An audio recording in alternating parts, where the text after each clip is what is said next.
Alright, everyone. Halloween's over. Time to call it a wrap. Pack your 10-foot skeletons and save them for next year. What do you even do with those extremely tall Home Depot skeletons once the season is done and dusted? Like, you need some hefty storage space to store those bad boys someplace safe without them falling apart. Because I can't imagine that anyone would like put them out the whole year. Uh, I get some households would probably go for that. I mean, if I could afford one, sure. Why not make my property the shining example of the neighborhood by just having a giant skeleton as the landmark to assess dominance over the neighborhood? But yeah, festive season is done and dusted, so now the countdown begins until Christmas comes up, and I'll just say this: so we're all clear. No talk about jollies and presents until the 1st of December. That is my hard cap, and you are allowed to mention anything Christmas related. I know it's a pipe dream because advertisers are gonna start pumping the idea of drinking eggnog. What's reality? I don't know.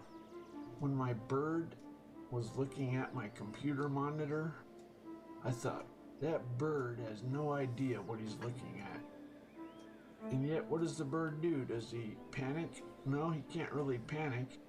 He just does the best he can. Yo, what's up, Emily? It's been a while. Good to see you again. And hello, Golden. Actually appearing right as I put the stream on. Well timed, my man. See some Juno emotes thrown into the mix this time around. Really showing off those 1 month gift of subscriptions. Well, good on you. May as well enjoy access to more emotes while they can afford them. So, yeah, before I get off too much on a tangent, let's set up Morrowind and plan our steps for tonight, because I do have a sort of kind of idea how I want to plan around our next steps. We're definitely not gonna be diving too deep into the expansion pack territory. That I feel we're gonna save until I'm nearing completion with the main quest line. And basically, anything else is just gonna be bonus content until Morrowind gives me like a strong signal. Hey, you're about to fight the big bad of the game. If you want to tie up any loose ends, feel free to do so. But once you go up the Red Mountain, then prepare yourself for the inevitable confrontation. And I swear I'm not stalling for time, but for the life of me, I cannot remember where I put the open Morrowind folder. Oh god. Where is it? Am I even looking at the right disk drive? Come on now. Surely I haven't deleted by accident. Nah. I have not touched anything since the last stream, which I know was a month ago, but holy hell. Oh, there it is. Just got mixed around my apps. programs.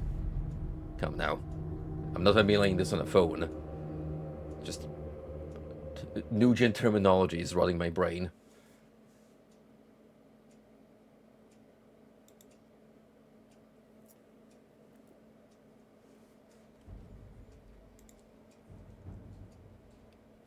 Okay, let's make sure we got that proper display.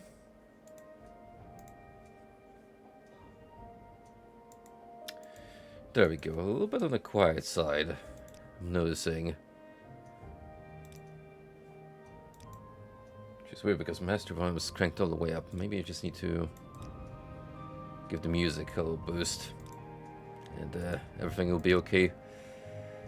Anyway, this is our last save file. Because we are on different Ashcan settlement. Ashcan being the nomad tribes of Dunmer. Just a little bit of a, you know, refreshment on the lore. So, these guys up here, they already consider us to be the reincarnation of Nerevar. Now, what we have to do is convince these guys here, the Zainab camp, and the Arabeb Nimsim, which is a mouthful, I know, that we are also the prophetic figure, as foretold centuries past. But it's not as easy as that, because that's only half of the Dharma population. The other being led by the three great houses, which are located in Sage of Mora, Aldrun, and I believe Caldera was their other HQ. It's either that on Vivek. Can't quite remember, but we'll get there. Regardless, we're gonna start off by running to this camp here. Then we're gonna head south. Because it isn't as simple as just talking to the leaders of these tribes. As per Dunmer tradition, we do have to get on their good side first before we can even begin any kind of negotiations. And the leader of the Zainab camp apparently wants a nice pair of shoes as a gift. So we're gonna have to hit one of the major cities and grab him a nice pair of Nikes before he even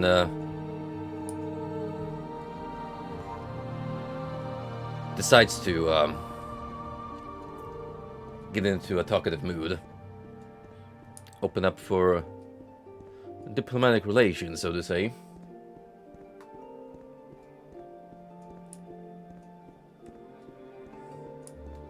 And there's a change of scenery from the gray surroundings of Red Mountain. The very much active volcano. We get a bit of green. Definitely a scenery more familiar to me from playing Oblivion, where the landscapes of the mainland, so Cyrodiil, are much more tame and akin to traditional fantasy. Also, we got ourselves a demon here. Would there be a Dramora temple somewhere near? It is very strange to see a Daedra out in the middle of nowhere.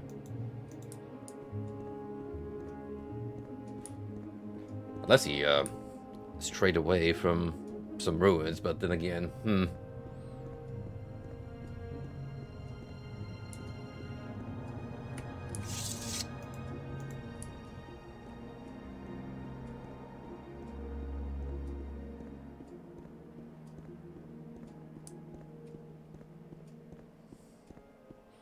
Well, there's a potential point of interest. And I'm in a particular mood for exploring dungeons. Oh, hello. The heck is this place? Very wacky architecture.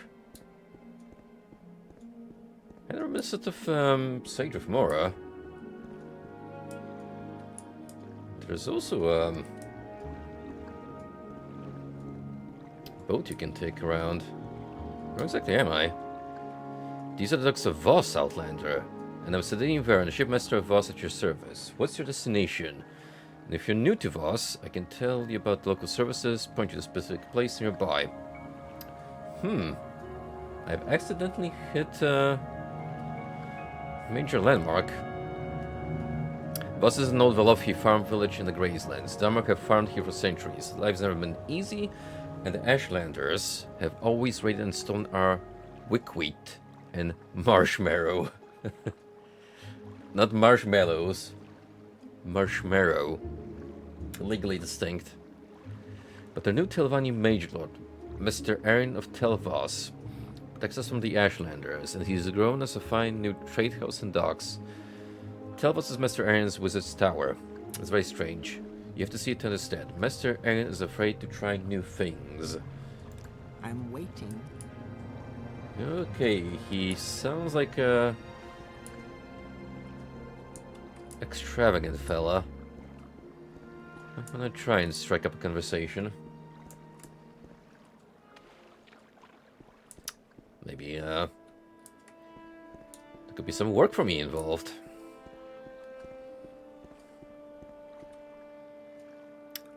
Okay, so it's like the warehouse. Can't really go in there.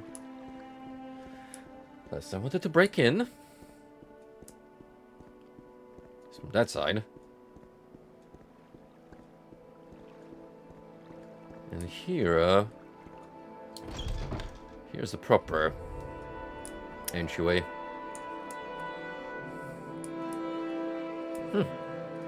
So it's a cozy little inn here, no we? Smoky Morph. Wow, what a name.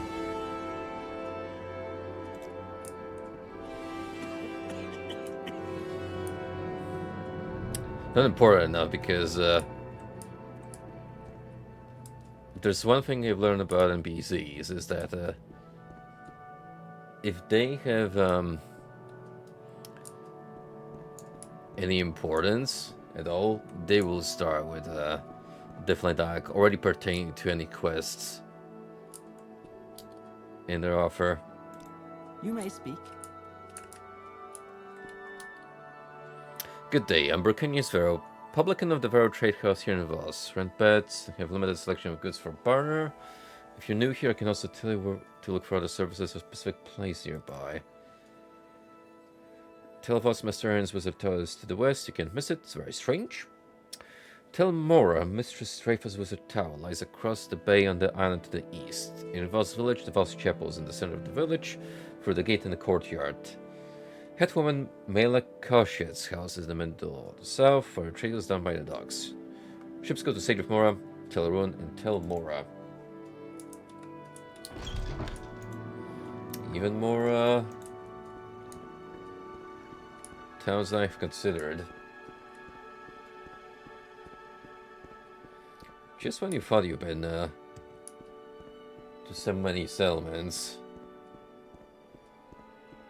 there's still more out there for you to mark on the map.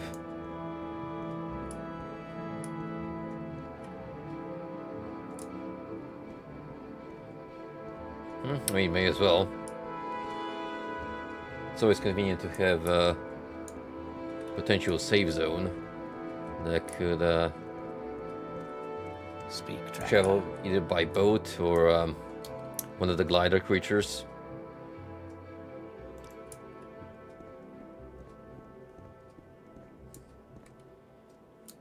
Any of you Get any employment opportunities? Very much open to the idea. Go ahead. We got mostly farmhouses, as you expect. What about the chapel? Because I'm already here, might as well take a peek. Speak, traveler.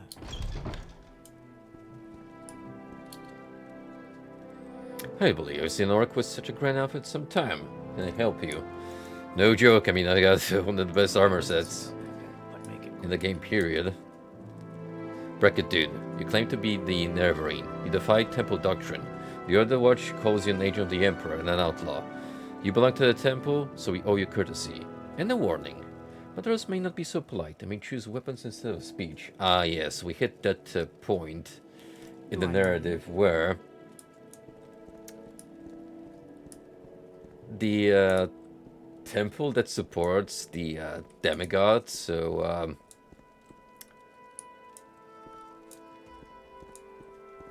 dudes like Vivek,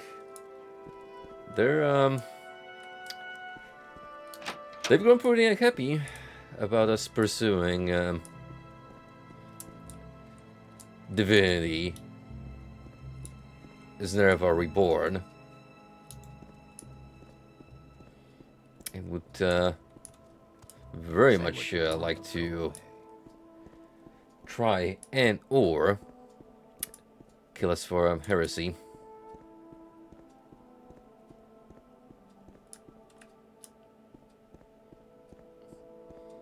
Now I believe this is the fancy wizard tower where the big cheese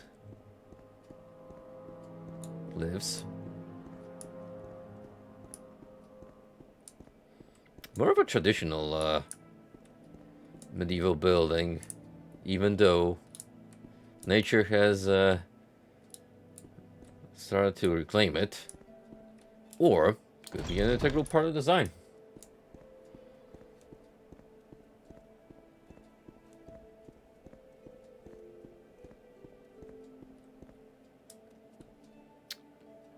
Okay, there's just a fire engine trying to clip through the door.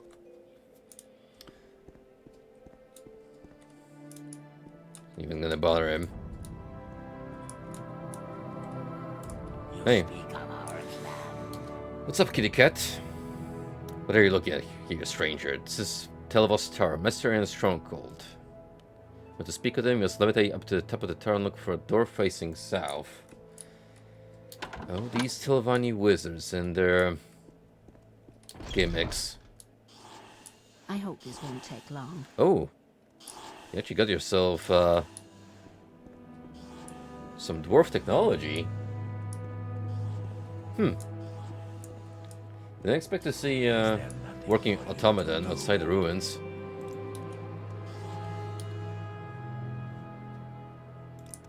What a strange selection of NPCs just hanging out here.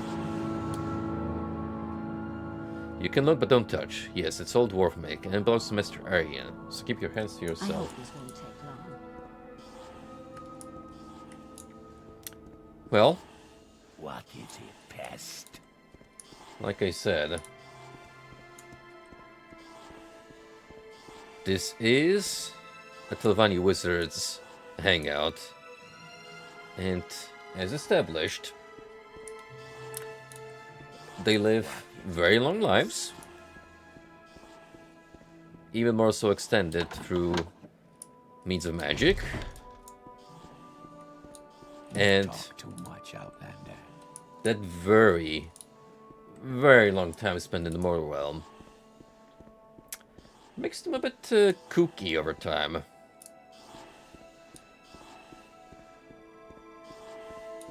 What was I thinking? Already met one such fella, living by Sage of Mora, who went as far as making Generbet copies of himself. Oh dear. It gets especially weird when he starts referring to those as his daughters.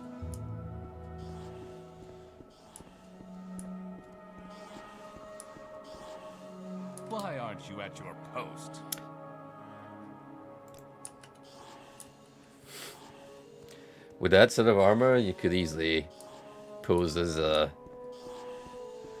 cosplayer. Key to Imperial Museum jail. Why is there a guard locked up in jail? What did you do, man? Wait, is guard your actual name?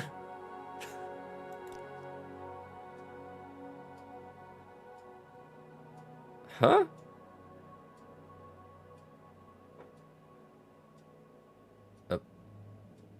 Okay. It's very strange because not only is it referring to that as his actual name, but also profession.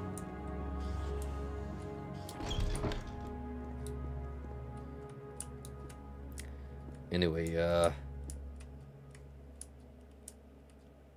Arian's set to live at the top, and I need levitation to get up there.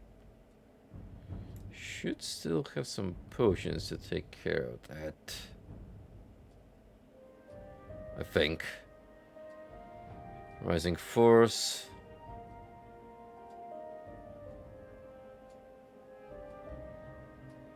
Yeah. 2, in fact. I'd rather just deploy the cheaper one, if I can help it.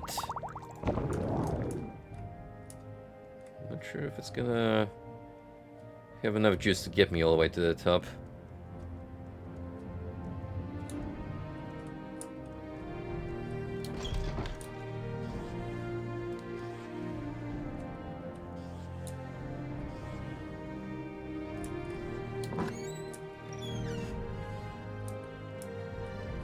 I mean, technically I'm up here.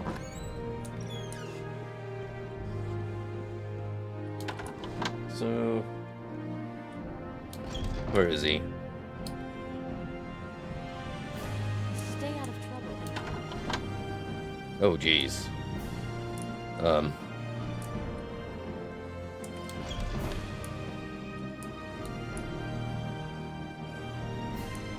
I think it might be in the wrong part of the stronghold.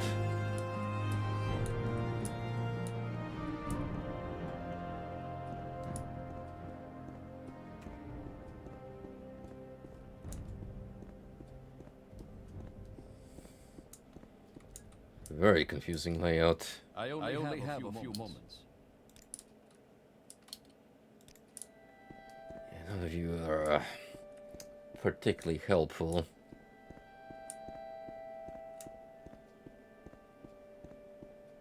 Well, this here is the barracks. That much we've learned. Got really nothing to do here.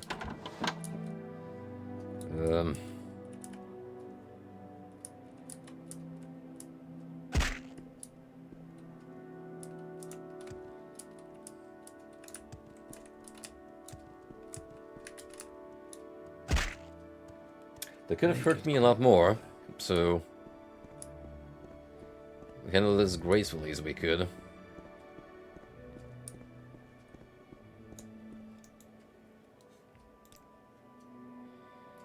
Yeah, I think it's gonna be a little too much effort to try and find the Grand Wizard of this fine establishment, so instead I'm just gonna move on.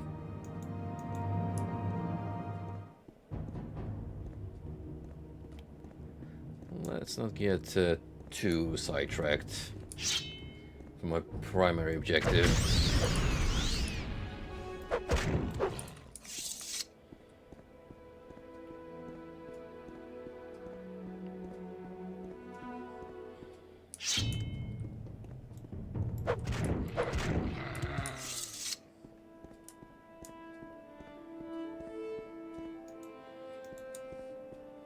We're definitely coming up close.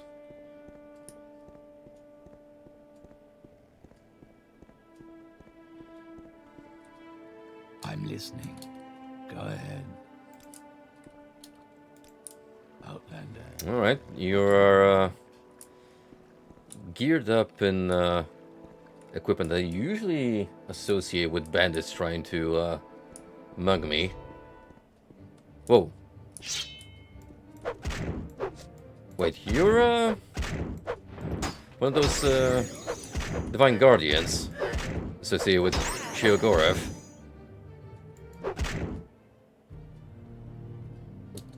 What is the Golden Saint doing out here?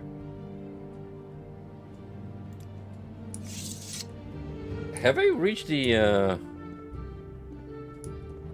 level scaling where we're just gonna have Daedra out in the wild pursuing me?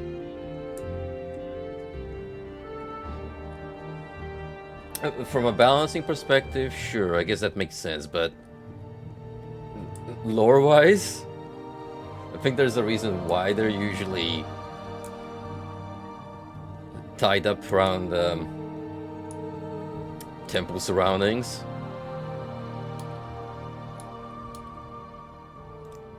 Wealth beyond measure. I'm listening.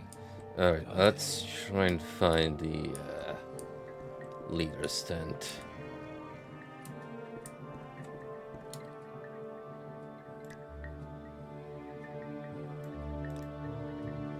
We know these prophecies. Also heard that an outlander comes to fulfill these prophecies. Perhaps you're that outlander, perhaps not. Wealth beyond measure. You look a little unusual compared to the rest. Stranger, I believe you're the one I have seen in my dreams and visions. Ah. That I believe would be the wise woman. The past 7 nights I have had dreams of a white guar. I know this to be an animal sent by the gods to help my tribe. We have been suffering greatly from disease, and none of my magic will cure the ailment. Find this white guar for us, stranger.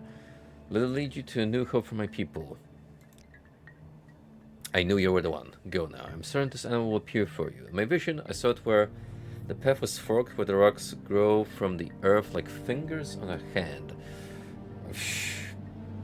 Gee, thank you. That's gonna be extremely helpful. Haven't I heard of you? Couldn't be more vague than if you tried.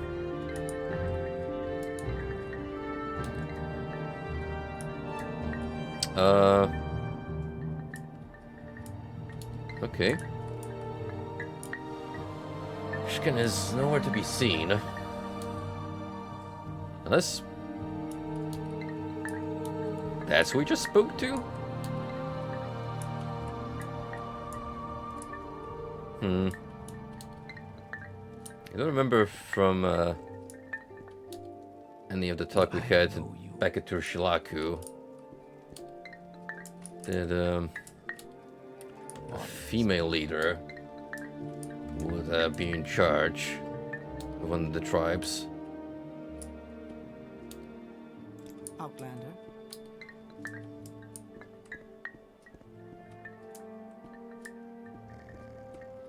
Let's see what the journal says. While traveling near Telmore, I came upon an Ashlander camp. Here I spoke with a wise woman. Yeah, that's her. Spoke with dreams and visions. The wise woman had dreams and visions of white guar. She feels if someone can find this guar, it will help her tribe prosper. The tribe has been ravaged by the blight, and he has no hunters to spare. She would like me to find the white guar for the tribe. I have agreed to find and try the white guar. The woman tells me that the guar in her visions is near a forking trail where the rocks grow from the earth like fingers in a hand. Do I? I'm listening. Muthsera? Still, I'm listening. Go ahead. where's your leader? Is like out of the encampment for plot reasons?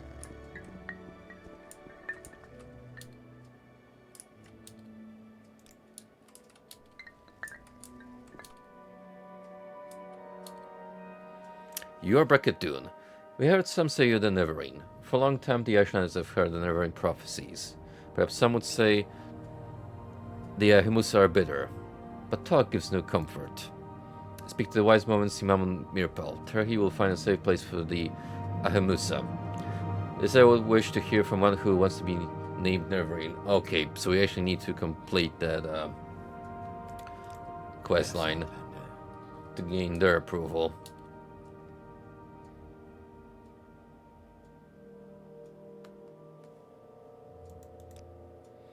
We need a place to go where our herds and people can be saved from the blight and blight monsters. For us, it is a matter of for life and death. We hope some happy day in the Ring of Prophecy will defeat Leg of Ur, and cast down the false gods, and the blight will be gone. And there will be no more sick animals or monsters, and we can live here in peace. But if we do not find a safe place now, we will not survive to see that happy day. Yes, Outlander.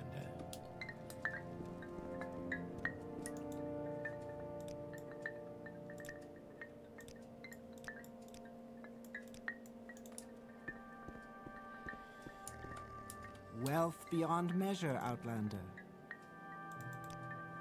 Hmm. Can you actually tell me more about this location? Oh, maybe I could ask the people here if they have any ideas.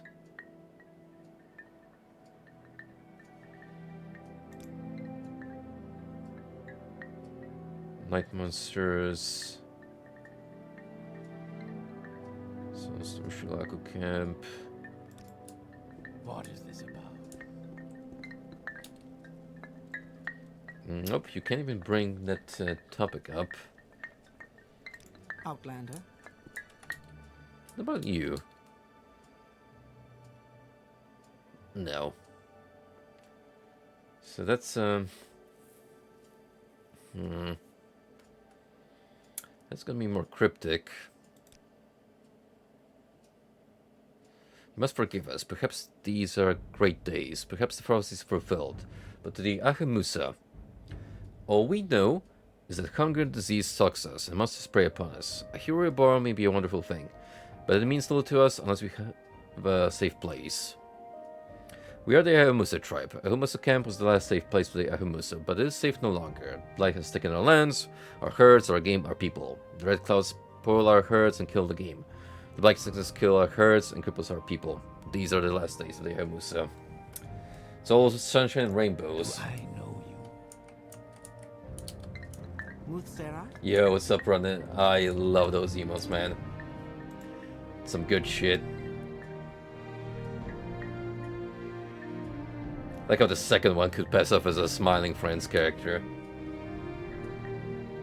I actually need to catch up on last week's episode, because haven't seen it yet. So might do a double feature with whatever comes up tonight.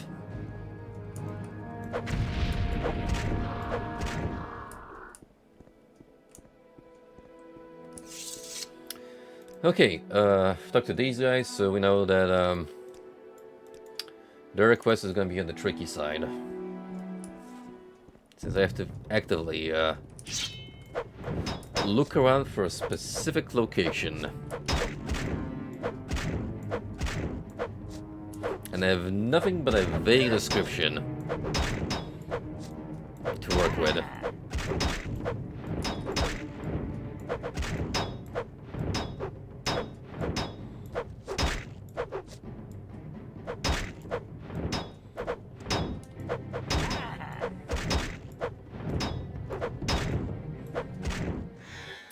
Don't mind me.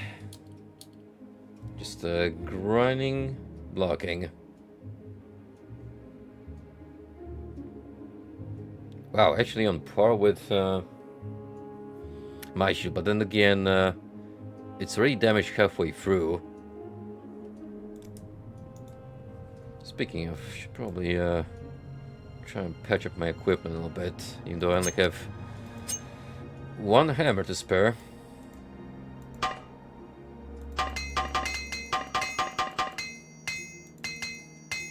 That was only enough to fix up the sword. I don't know to buy more when stopping in a city.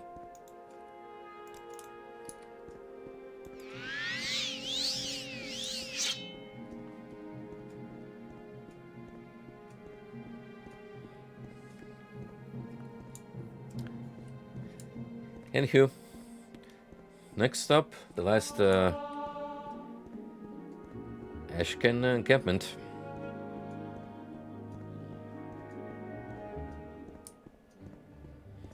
Frankly, we're probably gonna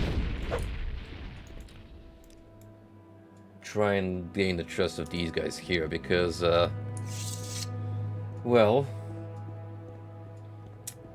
procuring a spiffy pair of footwear seems easier than looking for a safe haven for an entire tribe to move over.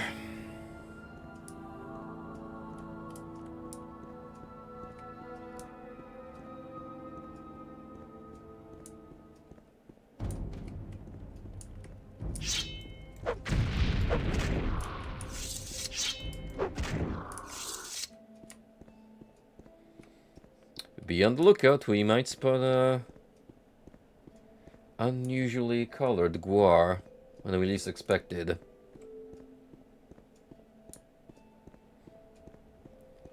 Frankly, we're already slaying like a couple that looks more albino in nature. But I'm assuming the game means a non-hostile one, so it's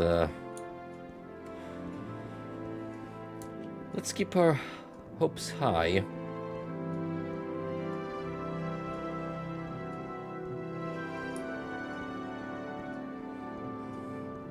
I'm not even busting out the boots of blinding speed because since it's been a hot minute, last time we booted up Morrowind, kinda wanna appreciate the graphics for a little while.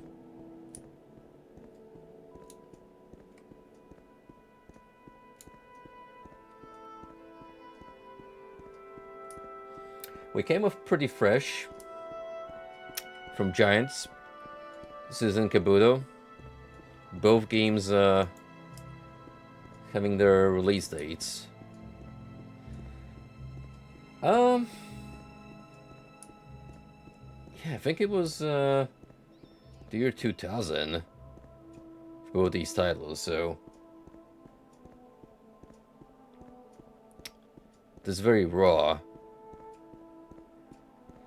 3D look. Very distinct for the time period.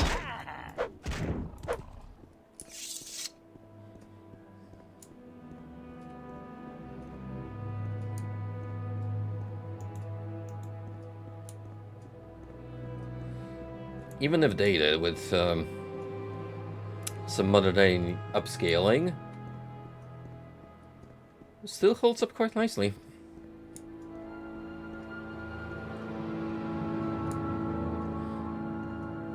At the end of the day, graphics over, well, gameplay over graphics, is what I was trying to say. It's actually the other way around if you're full of people these days who need fancy visuals to even contemplate trying out a video game.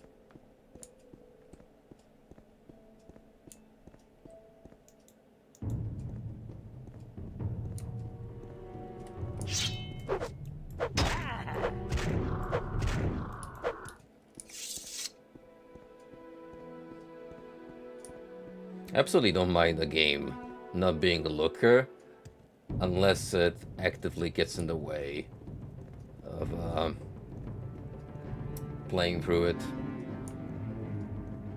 And by that I mean it's just ugly to look at, or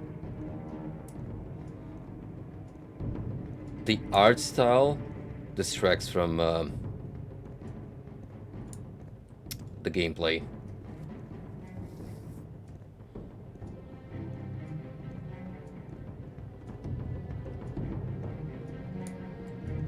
As much as I liked Disillusion, the one cool first-person RPG I played for a while back, admittedly, it was a little painful at times due to the very bright neon aesthetics. Which, yeah, absolutely the point. But if your entire video game is based around the premise of visual diarrhea, oh yeah. It's gonna be a little shameful for my old man eyes.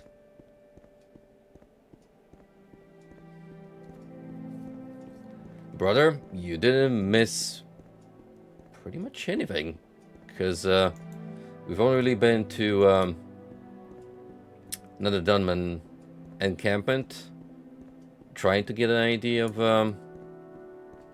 what we're supposed to be doing in order to gain their trust. And conveniently, I'm heading over to the fourth major tribe.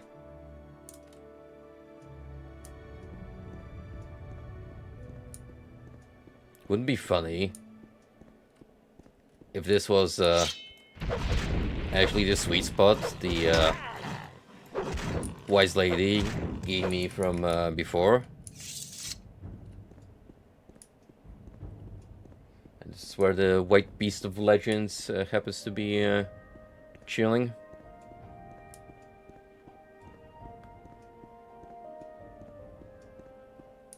Hope you're having a cozy Sunday, Frosty. You been to church like a good lad?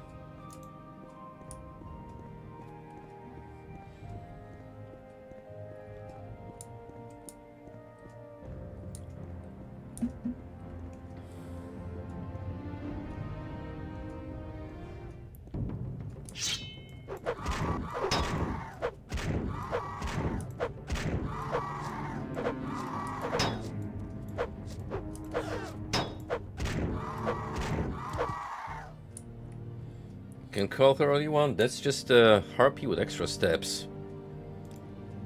Like a scorpion tail. Which, I mean, it's cool.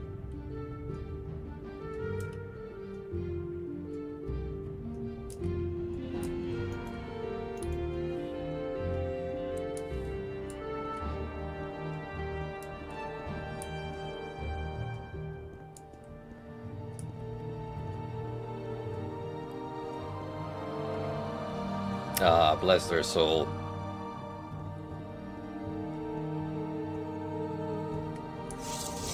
It's always unfortunate when you have to pay your final respects to someone who's moved over to hopefully a better life.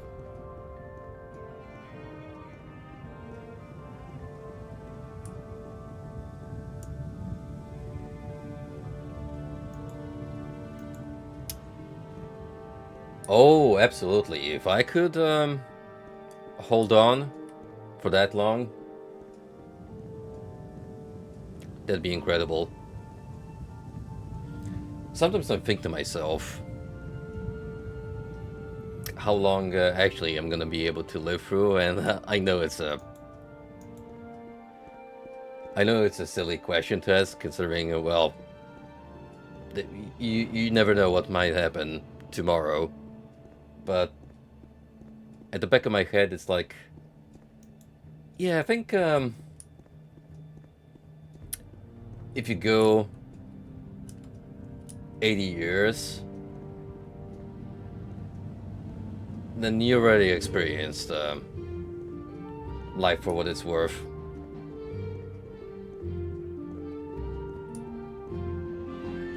Essentially, you're hitting Great Sage territory, where it can just be the old Grand Wizard of your local area, handing out wisdom to the youngsters.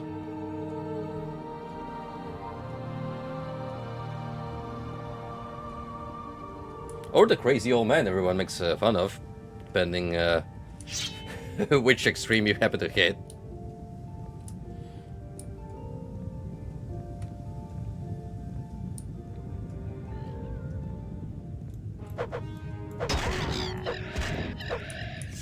Have you been following Dan Bell's videos? He actually uploaded 2 throughout the course of a week where he's been around Appalachia.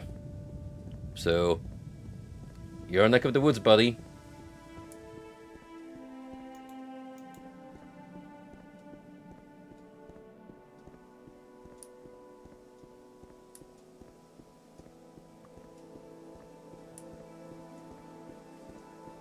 There's something poetic about just driving through the middle of the woods and you find an abandoned diner. Generally one of the most curious findings that he has made throughout all the years I've been following his channel. Legit, just an eatery left abandoned. And the crazy part is, it still had tables set up, like you had salt and pepper dispensers, napkins.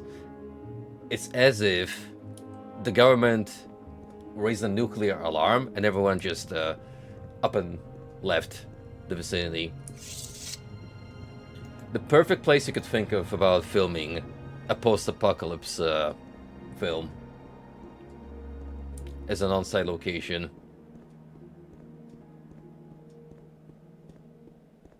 I wonder how many filmmakers, when they actually go for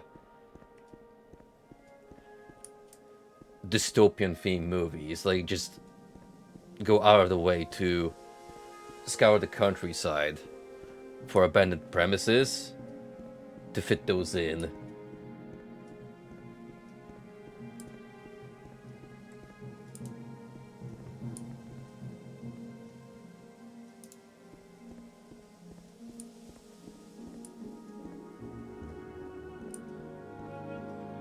Man, a 4-hour drive is still a lot. Like you don't really think about it because at the back of your mind it's like, oh, since I know a guy from the area, it's probably just like a stone throw away from him. But then you remember that a lot of US states are actually the typical size of your European nation. So there's still quite the territorial span for one US state.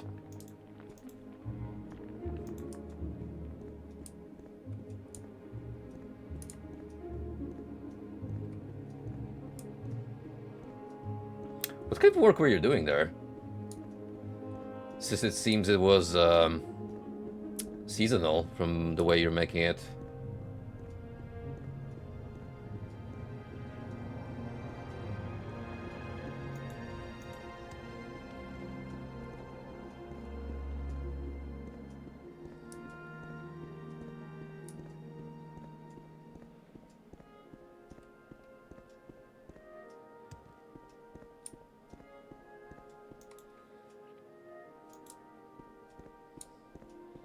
These guys chose like the most desolate spot in Morrowind to set as their home base. But then again, if I recall correctly, these are the warmonger guys, so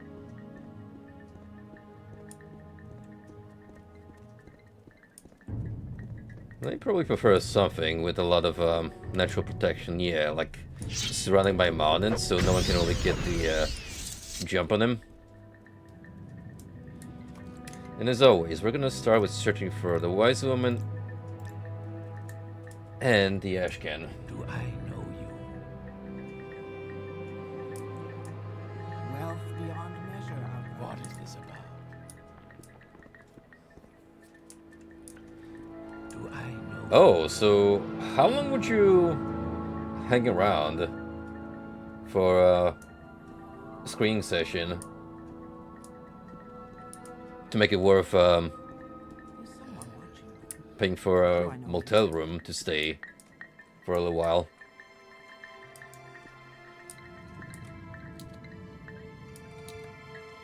You're the outlander who claims to fulfill the Nervin prophecies. What do you want? Why do you bother us? We don't like you. Go away. Nobody cares about. You just make us tired. Go away.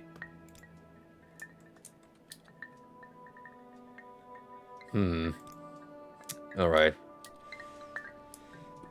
Looks like we have to talk to Let's do some. the lady first.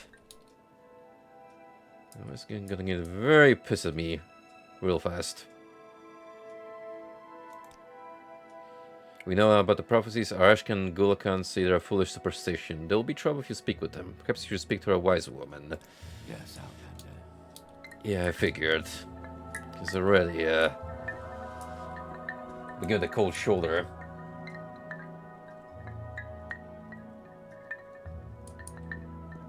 Do I know you? Outlander. So would you, after one, such venture, just, head over to a different, mining company in, the state?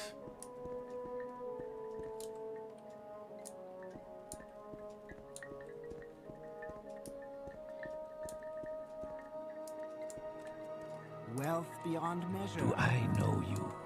Guess we wouldn't know where, your wise woman, has her tent, now would you?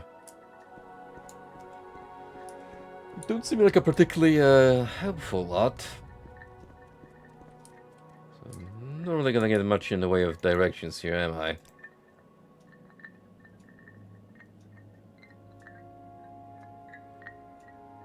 To be fair, there's not much tents here to begin with. You may speak. Do I know you? Interesting. How long did you end up What is this about? doing that gig for?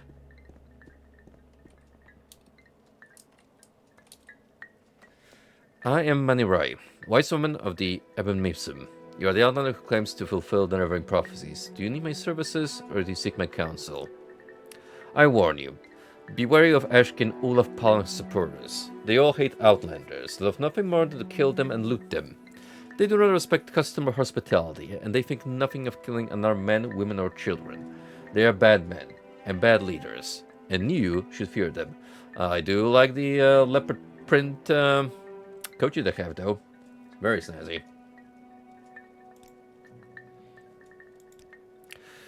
Olaf Paul is always in his yurt, protected by his bodyguard, Gulakan Ahaz. I'm just a weak woman, and I'm sure you would know best. But I will kill Ahaz first, the weaker of the two, and if I had secret magics and powers, use them to preserve me while I defend against two enemies at once. Is she just outright encouraging me to kill the leader is a supporter?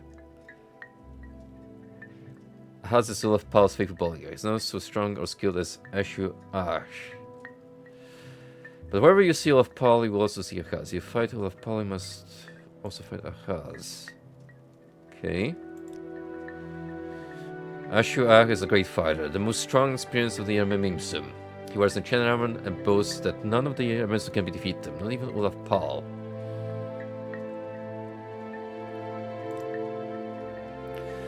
You wish to be named Mimsum Neverrain? Never.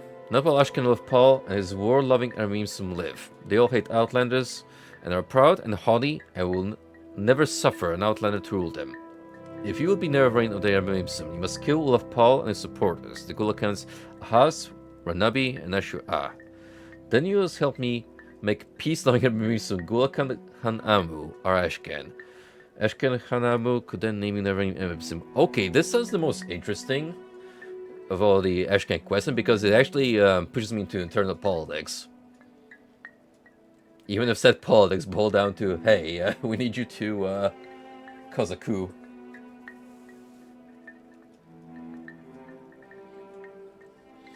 Ah, the most known, Bad Mr. Frosty arc.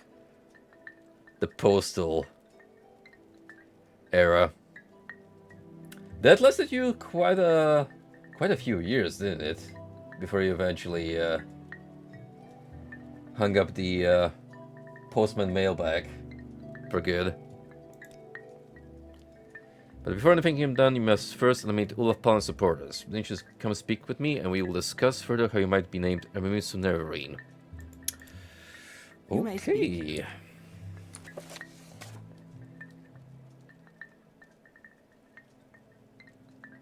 Told the Eremimus wise woman Maniride I wish to be named Neverine by her tribe. She said this will never happen, not while Ashk and Olaf Pallen's supporters live. She says that if I want to be Neverine of the Eremimus, I must kill Olaf Pallen's supporters. Gulakan's Achas, Ranabi, Ashua. They must raise Gulakan Hanamu to Ashken. Ashken Hanamu would then name me Neverine Eremimsum. I could try and talk to this dude. What is this about? See what he thinks about me causing a little bit of uproar here. Got your own tent somewhere, buddy?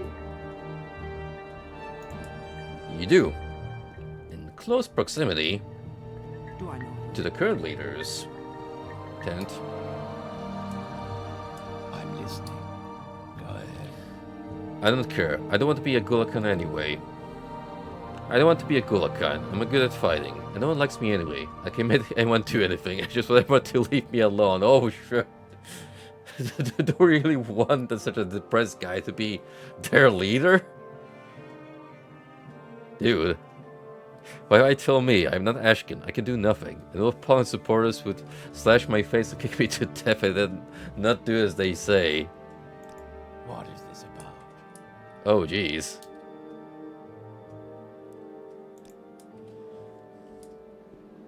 Feels like he's What is this about? the one being bullied in this tribe.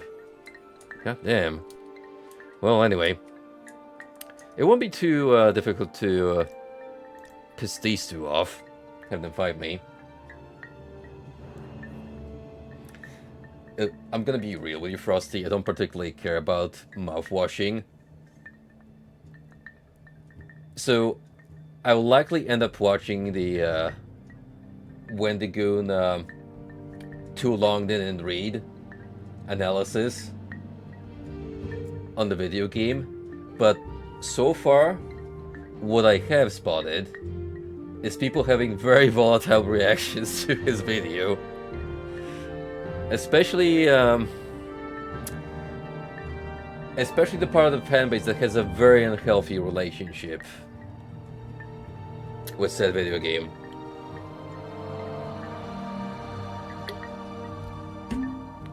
Is it the one about the guy saying that he's not gonna even peep 2 minutes of it? And then someone posting a reaction image to it where it was like, I hate everyone, even that guy walking down the street, and it just an arrow pointing at when they could say most normal guy ever.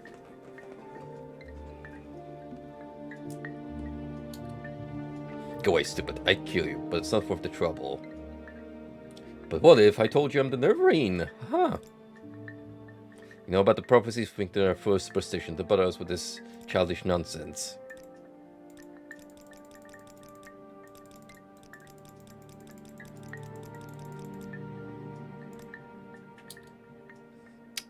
I expect him to just outright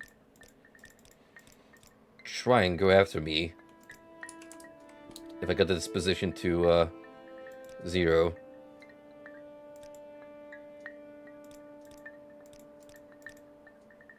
You will. Oh, there we go. Apparently he was the one to initiate combat with. Well then, gentlemen, have at you.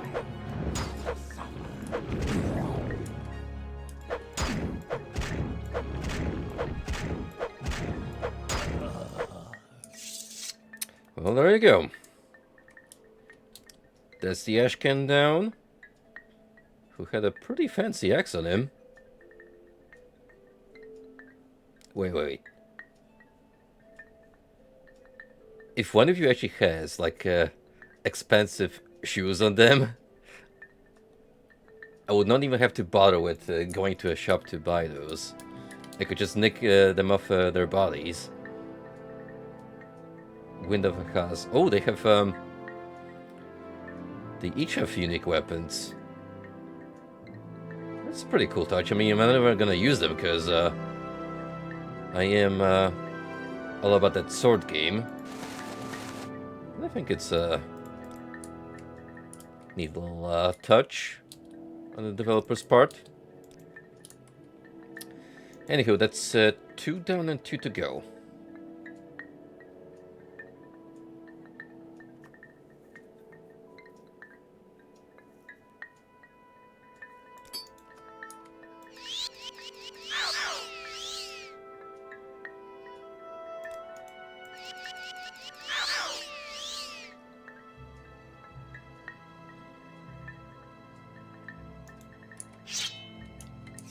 I did see some people already express fatigue with Wendigoon's content.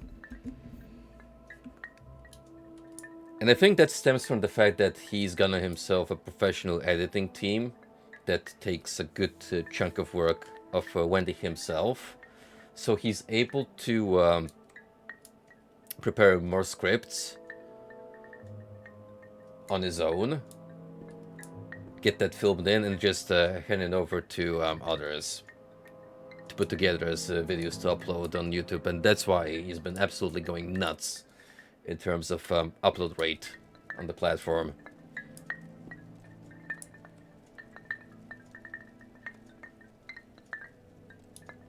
Where's that slave? The most recent one I've seen was the backstory of Vlad the Impaler, Dracula, which was really cool because I already knew Both Sarah? a lot of historical facts about Vlad Tepes, but he also covered a couple of interesting tidbits that I wasn't aware. So if you're a history buff, that's definitely gonna sit well with you. You have slain one of my people. You must pay with your life. Right back at you.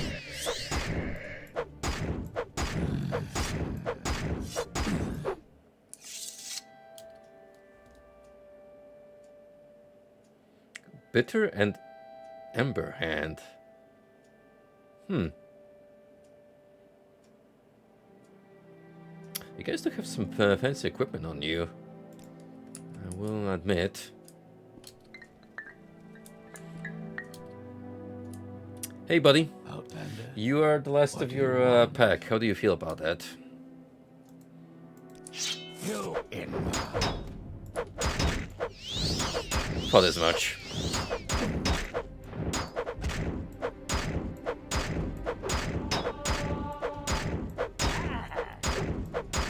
Truthfully, you are the tankiest of the bunch, but it doesn't mean anything. Because down you go like the rest. And there you have it. That's all 4 of them taken care of. Hey, I did Can I it. speak? Now, with Ashken Olaf supporters dead, we may consider the Neverine prophecies and how he might be named, Mimsum Neverine. Now, with Olaf Paulus supporters out of the way, it is a simple matter to be named Neverine of the Mimsum. All you need to do is persuade Gulakan Khan Amud to become the Ashken of the Mimsum. Seek him out in his Gulak yurt. Be prepared, however. Han Amud is not the material one would choose when looking to make an Ashken. He may be difficult to persuade. So I figure, because he seemed Wealth beyond measure. like on the verge of breaking into tears, to be honest with you. Where is that slave? But defeating the 4 might have been the easier part. No matter what Minerai says, I'm not interested. I don't want to be Ashken. Everyone despises me. I am a weakling, and a coward, and a fool. I hate it, but it is true. I just want to be left alone. So many people look at this guy and be like, yeah, he's just like me, for real. Yes, I recognize it. A house wore that amulet. Silent Keel's Heart of Fire. A house headed from his father, and a house father headed from Kinitu Nila, and Kinitu Nila headed from Silent Keel, a great witch warrior. But what has that to do with my wanting to be Ashken? Give Silent Keel's Heart of Fire make a little speech. Thank you. Your lesson is clear. It is the amulet that gives courage in battle, and it is the idea of the amulet that gives confidence to the tribe. But it is the Ashken who wears the amulet, the Ashken who accepts responsibility for the safety of the tribe, who holds the fate of the tribe in his hands. This is a sobering lesson, and must give it thought. Okay, we may be on the correct path here.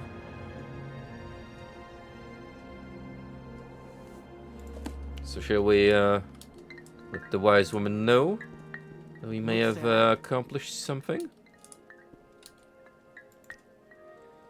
Hope to persuade Hanamu to become Ashken must find some way to give him strength, willpower, and intelligence.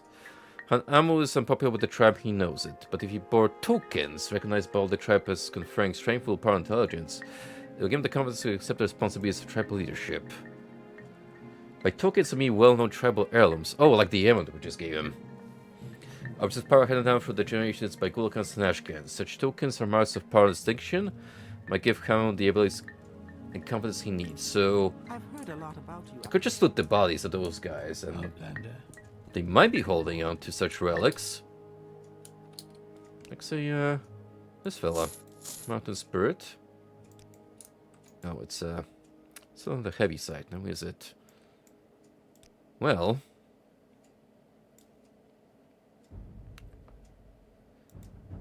I'm just gonna have to dump a couple of items on the ground.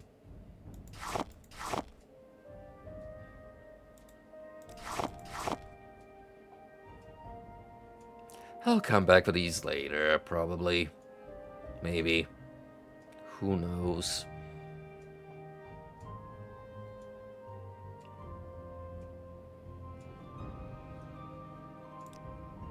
Get to know the keys. Weigh absolutely nothing.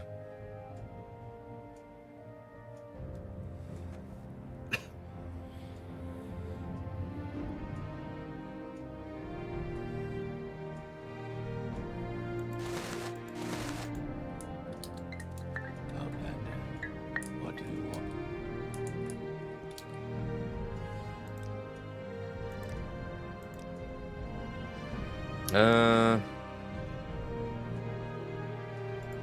Okay, doesn't seem like it's this armor I picked up, so I'm just gonna leave it here.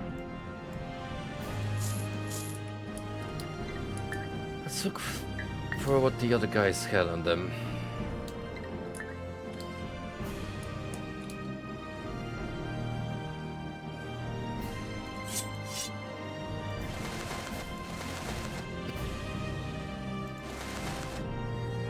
There's a couple potential heirlooms here. I could hand over to him. Yes, I recognize it. Ranabi wore that robe, the robe of Erudan the Wise. It was handed down to Ranabi for his family. But what's that to do with me wanting to be Ashken? Thank you. Your lesson is clear. It is the robe that gives wisdom and counsel, and it is the idea of the robe that gives confidence to their tribe. But it is the Ashken who wears the robe, the Ashken who accepts responsibility for the safety of the tribe, who holds the fate of the tribe in his hands. This is a sobering lesson, I must give it thought. Do I know you? Which I should do by wearing this very cool reflective robe on my humble person.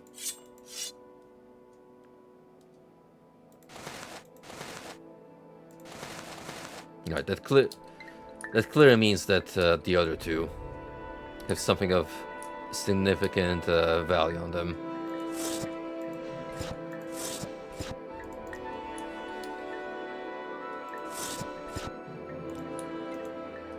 Okay, I'm gonna start with one of them.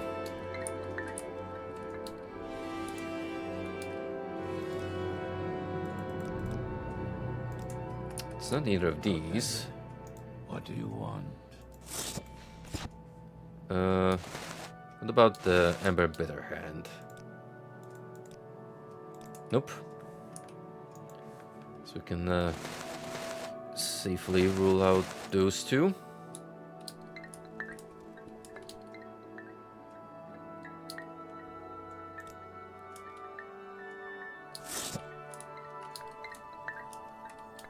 How about this war axe? I'm listening. Does it ring a bell? Go ahead. Yes, I recognize this. It is the war axe of my father, the war axe of Iron Amu. Olaf Paul had it from my father and carried it as Ashken. But what has that to do with my wanting to be Ashken? Thank you. Your lesson is clear. It is the axe that gives strength in the war, and it is the idea of the axe that gives confidence to the tribe, blah blah blah. Yada yada. Now with Olaf Paul dead, I hold the fate of the tribe in my hands, and I must accept the responsibility. Thank you for your lesson. I shall be Ashken of the Ebamimsum, and I shall name you Nerevarine. Thank you, Bracketoon. I promise that, as Ashken, I shall do my best to amend the dark reputation of the Ebamimsum, and as my first action as chief, I now name you Ebamimsum Neverine, champion of the Ebamimsum and protector of the people.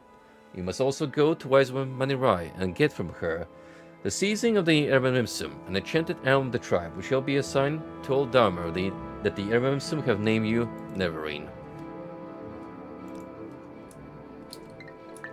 Well now, that was actually easier than anticipated.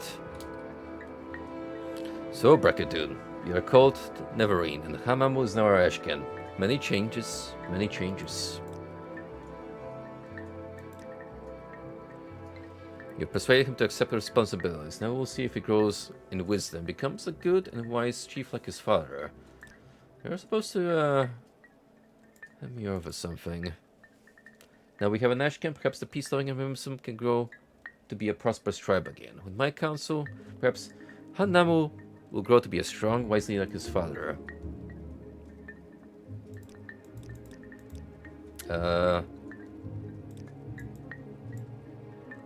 Okay. So imagine me getting a boon for all my trouble.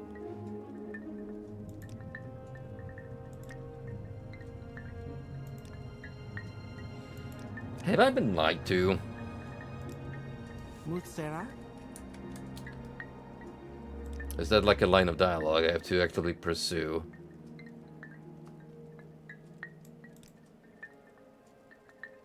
Oh, there we go. So Hana must accept the responsibilities Ashken has named you Ebamimsum Neverine. Congratulations, and I must also give you the seizing of the Ebamimsum, a tribal heirloom that ought to be held by our chosen champion as a token that we have named you Neverine. Here, take this enchanted token of the Ebamimsum, that all may know that we have named you Neverine and champion. And that is, this thing that grants me telekinesis.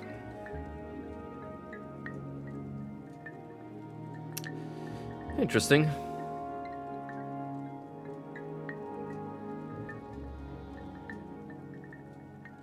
I don't think I actually need to carry this on my person. But, hey, I mean, they do give some useful effects. You may speak. So there we go, guys. 2 tribes have now officially acknowledged me as the prophetic figure. So that leaves the Zainab and the Achemusa. So again, for the Zainab, let's back up a little on our journal. Ashken secretly admires expensive outline clothing. She said if I bring a pair of exquisite shoes, he might be better disposed towards me. Now we do have Sadrif Mora relatively nearby. So I'm thinking we'll look for a tailor there to get a pair of fancy shoes. And we'll also talk to the Telvanni Council, one of the great houses, and see how they feel about acknowledging me as Dunmer Jesus. Hey, what's good? No further impact. I missed it too, and apparently Frosty didn't take too kindly to that game, so he cut it pretty short before moving on to greener pastures, I hope.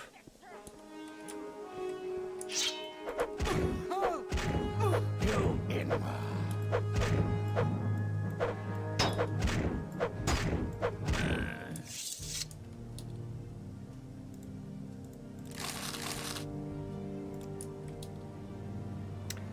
For good reasons, I hope.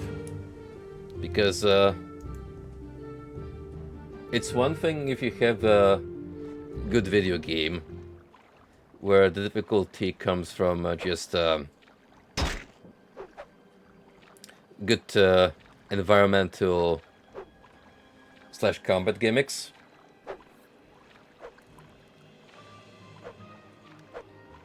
But it's a completely different ballpark if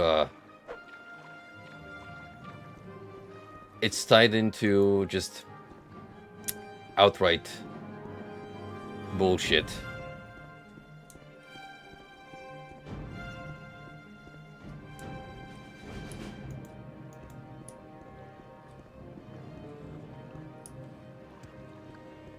There's a sequel? Oh, Frosty.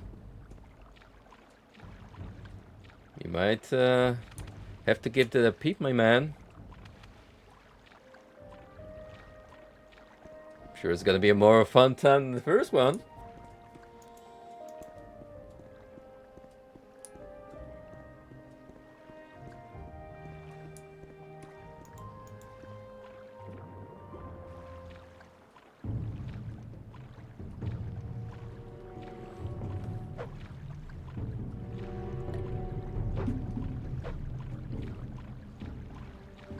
How much of a sequel is it, though? Is it like an actual direct follow-up, or just its own standalone game that has little bearing from the predecessor?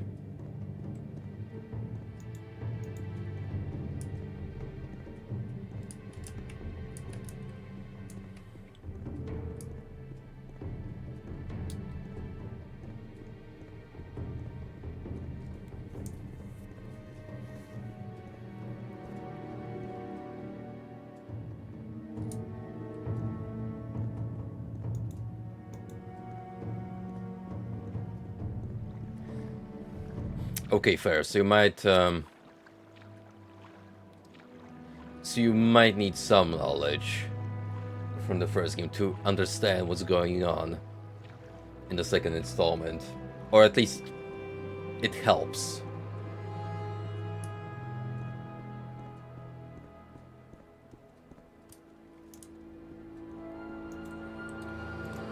All right, where's the council house?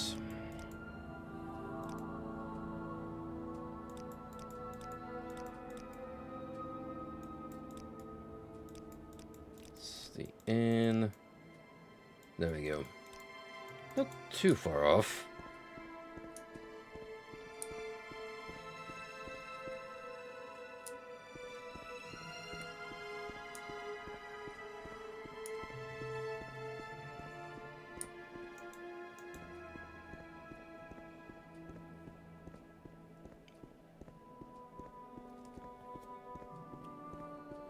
Doesn't sound too appealing. I don't mind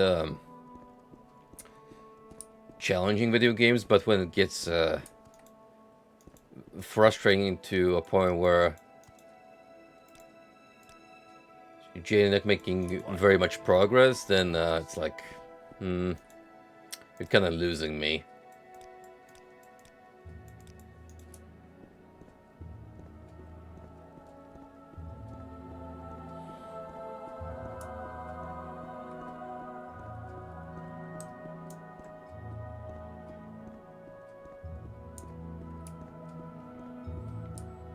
I think the Soul series is that perfect spot where it's reasonably difficult, at least how it used to be.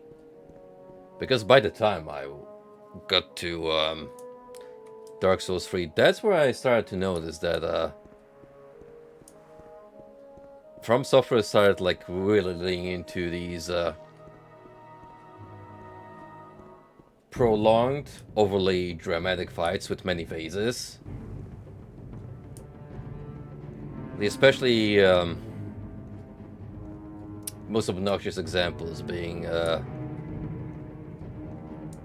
Sister Fried, who was essentially a Bloodborne boss put in Dark Souls game. Pacing which did not fit the game's tempo at all.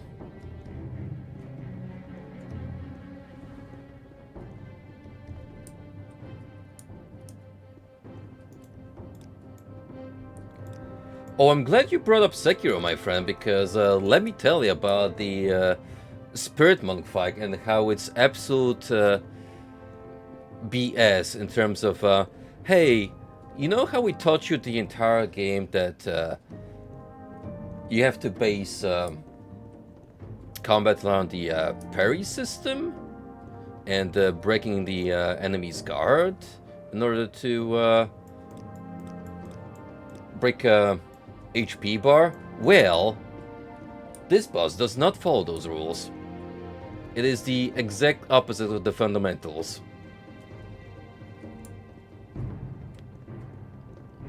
Literally, I've seen people just bullshit their way through that fight with items. You just stun like with a bunch of fireworks and then that's it.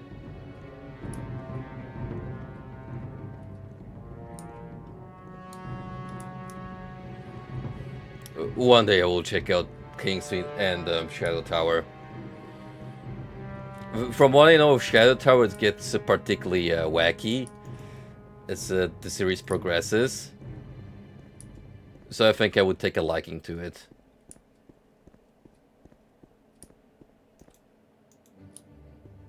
Oh, absolutely. I'm not trying to undermine the worth, but in some cases they absolutely trivialize boss fights. Now, I'm gonna say it outright. Sekiro is my least like game that From Software has put out. But even in its lowest point, I still found a couple of encounters cool. I really like the pacing of Owl.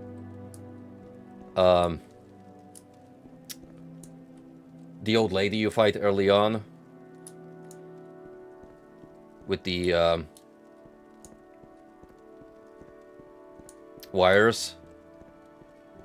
Like, this is generally some really good design choices in that game. On top of it, introducing swimming, stealth, just trying to experiment with traversing. But for the most part, I just think the combat is a slog. And it can get very tedious real fast.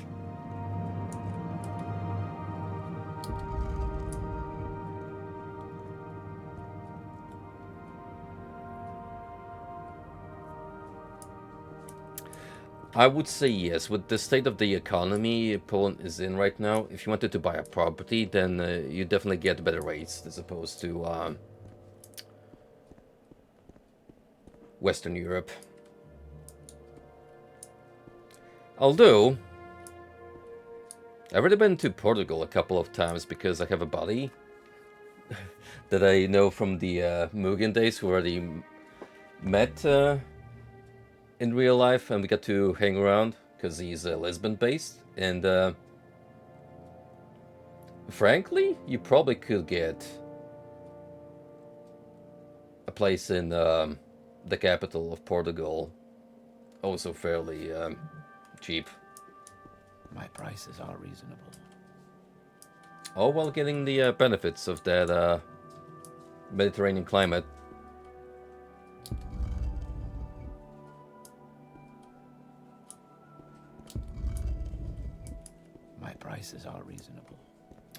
Where are these damn chancellors again? Speak your need. I remember there being like a very distinct room on these premises where all of them were lined up in a circle.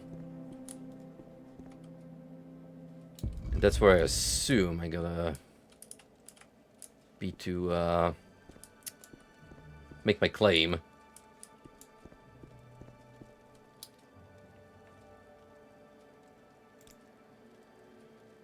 House Divine pays little attention to religious doctrine, or prophecies or other superstitions for the matter. Call yourself the Nervine. We don't care. You talk too much, Outlander. Okay, yeah. I definitely need to talk to the right bunch. That's the case.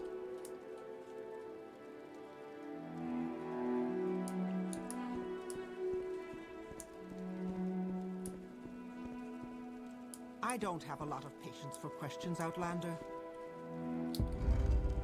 Ah, there we go. That's the one I was thinking of. Oh, we can actually,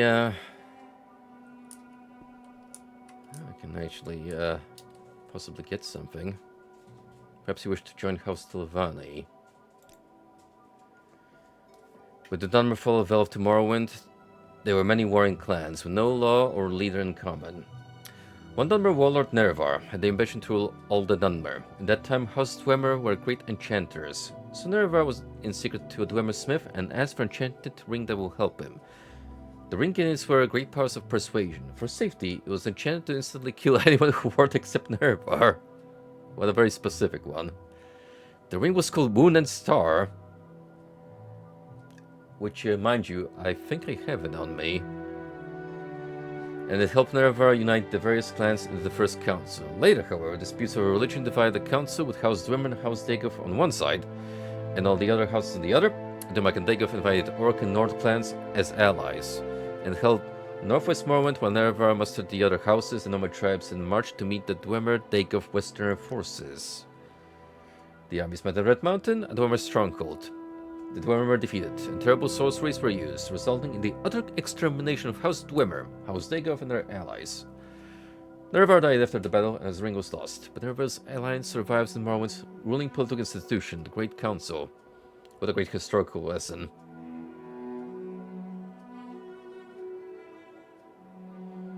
We don't want to join their house? Oh, wait. Hortator. That's the point we want to bring up. That's essentially our equivalent of insert tribe Nermarine for the Great Houses. Is it a special champion war leader among the Great Houses? Tell your historians to be confirmed as Hortator.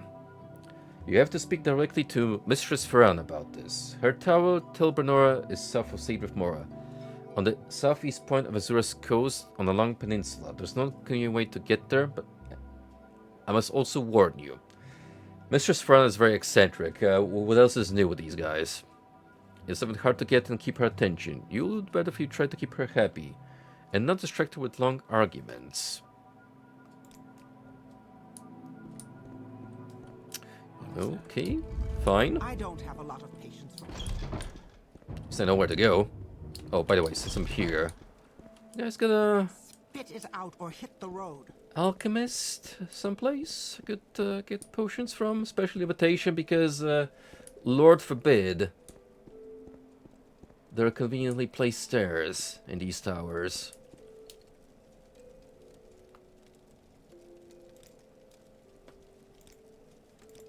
Outlander, what do you want?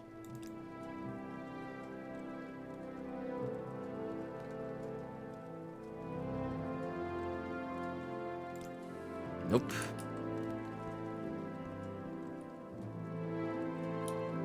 Did you find anything that caught your attention?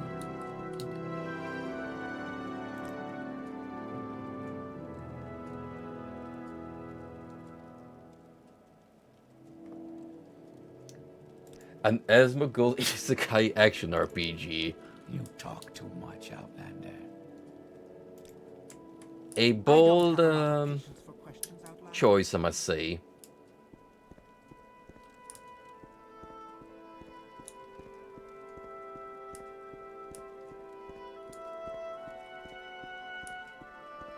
A bold design choice No, that I don't think so. leans heavily on it having enough meme potential to return the time and effort investment.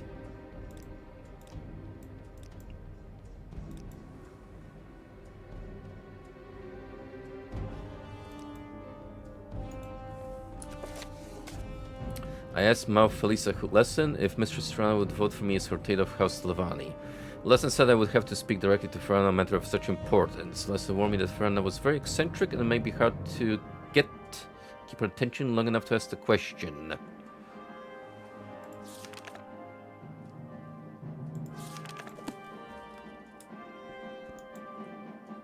It's apparently on South Coast.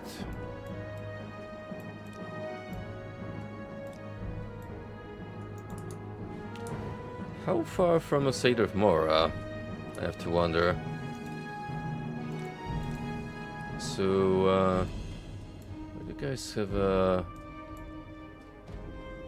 tailor here. There's an alchemist who could buy more levitation potions potentially. Healer. Apothecary.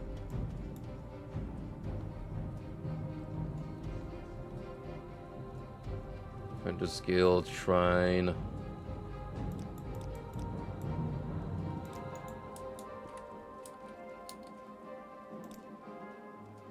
Oh, do you have any fancy shoes? Common. Oh, doesn't look like it.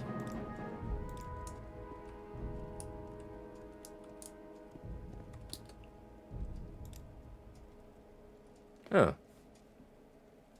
More potions.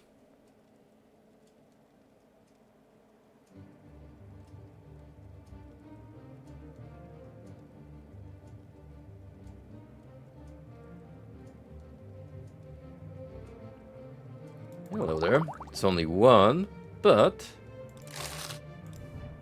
If I can help, I will, but don't take too much. don't mind if I do. Too much trouble. Must be going now. Just a normal day in Morrowind, everyone. What, Outlander? Why do you I genuinely thought that this thing just creeped up into the city. But as it turned out, someone summoned it. Which is all the crazier.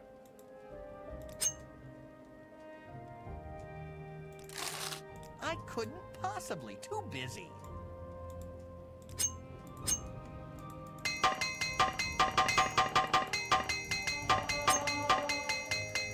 Blacksmithing ASMR for your enjoyment.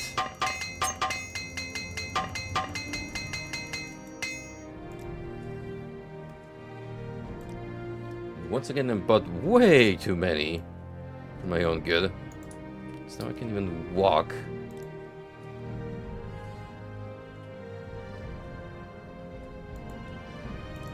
Just casually sell those back.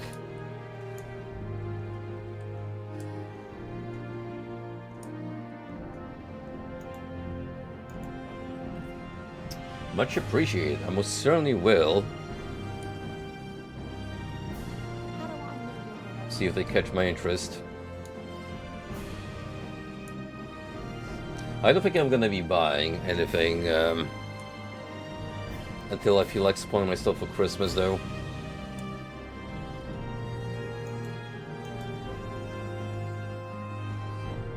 Even then, I don't think I've actually purchased any video games for at least 2 years during the holiday sales. Mostly because, well, I was just already stacked. In terms of stuff, just cluttering my libraries across 3 different gaming platforms.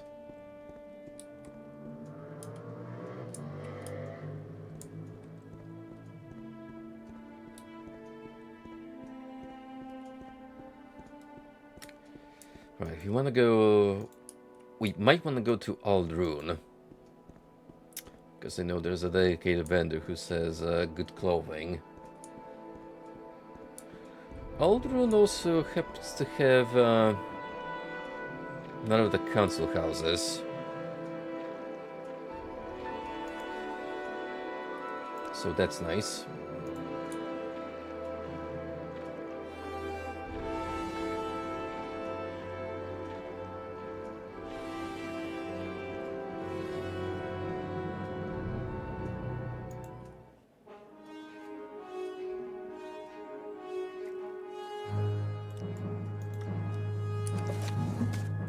Let's see, Mistress Farana.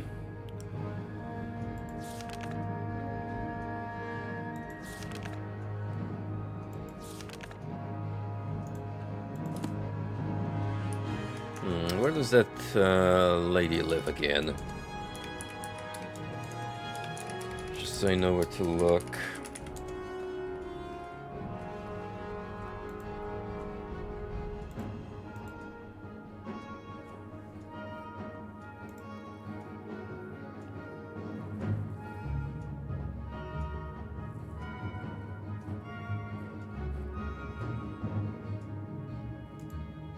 Brenora, where is that? Southernmost town in Vardenfell, an island far to the southeast. So that will be like probably around here.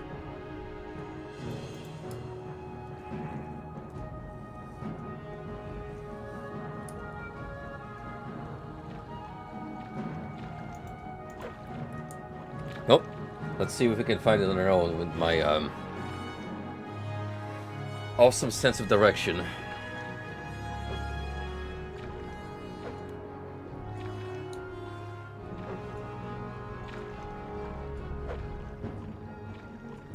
You know what, as far as video game releases are concerned, caught my eye today? A bunch of TF2 players are working on a mod that aims to redesign the game to make it feel like it's 2008-2009 counterpart. So like the golden era, quote-unquote, of TF2's lifespan. Meaning it's gonna have a much more carefully catered selection of maps and items to choose from. Yes, pretty much. The goal is to eliminate a lot of new-gen content and make it closer to old-school TF2.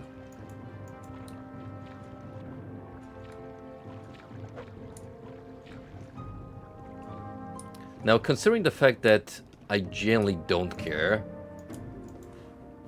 for a lot of maps and unlockable items that got released for the past couple of years, this does not bother me in the slightest.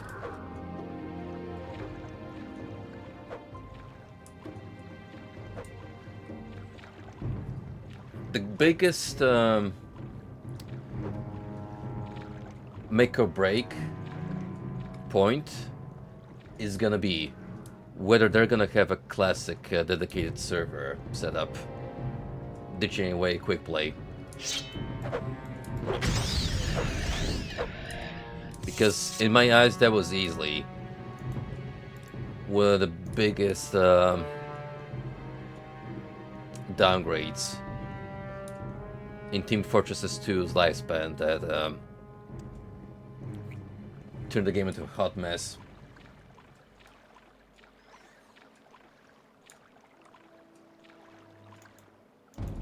Kind of the point where things took a turn for worse, when Valve was adamant about making the game more esports friendly.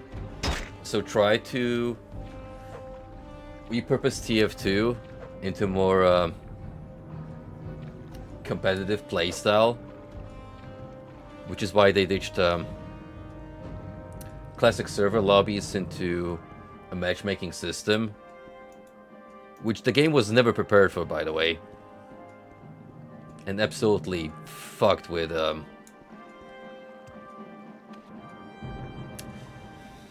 servers, balancing, you name it.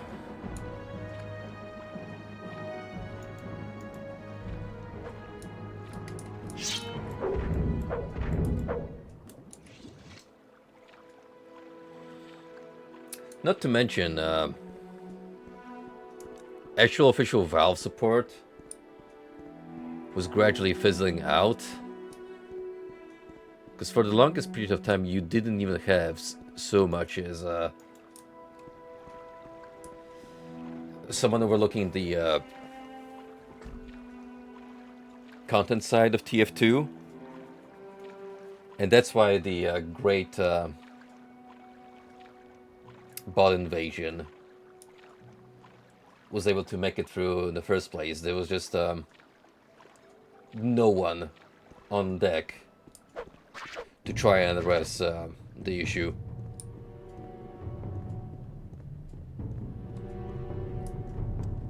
Until one guy eventually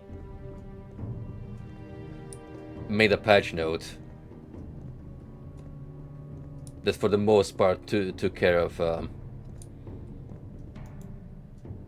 bots taking over lobbies.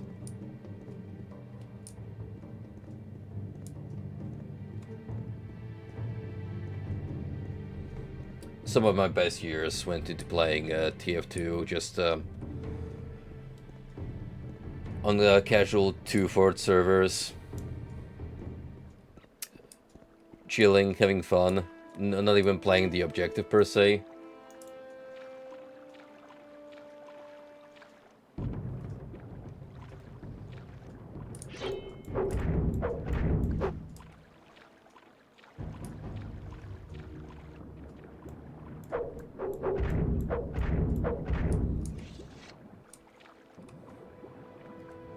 What made it more distinct in my eyes, compared to the other shooters of the era it came out in, was the more comedic side.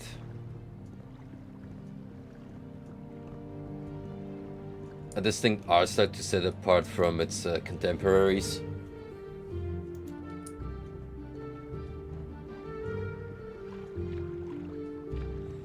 And a charming cast of characters.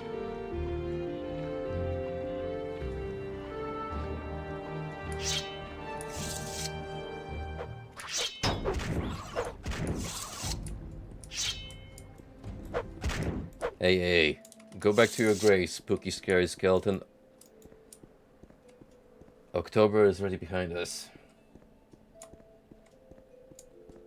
Spy's probably my least played class. I had my share of hours put in as every single character in TF2, but that style never quite clicked with me.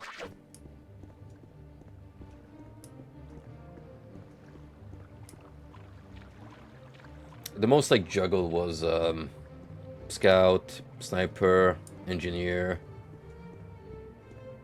medic whenever no one wanted to pick the role, because I still didn't mind playing support.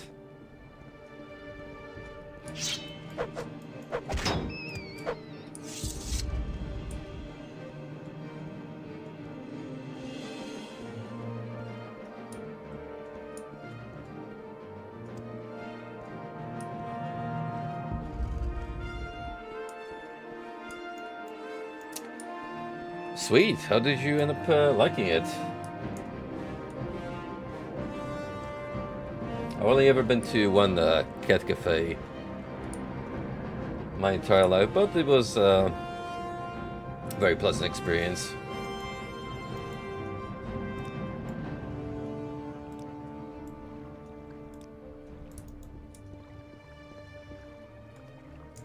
I'm actually going the right way.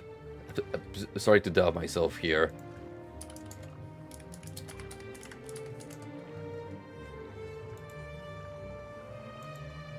let's see. Oh, it's very, very much down south. So, had the right idea.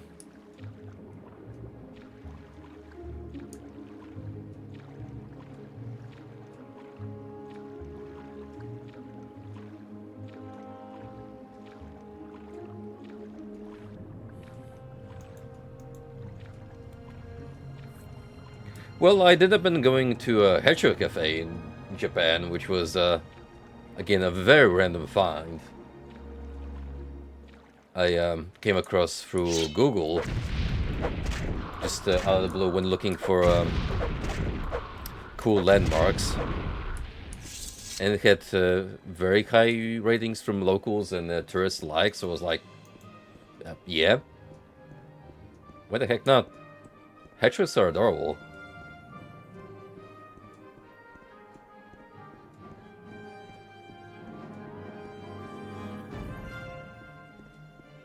So you got the comprehensive cat experience without the need of owning one as a pet.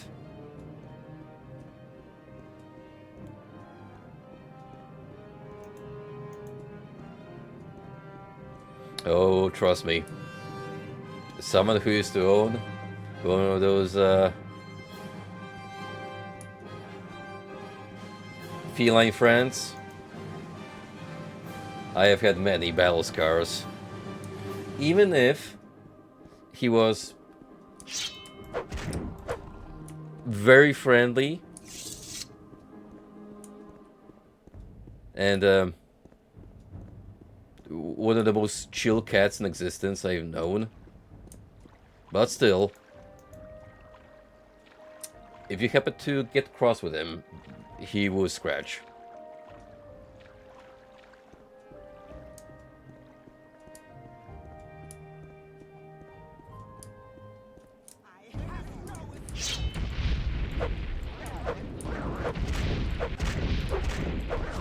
Oh, whoa, what's happening here? I'm getting my health absolutely decimated.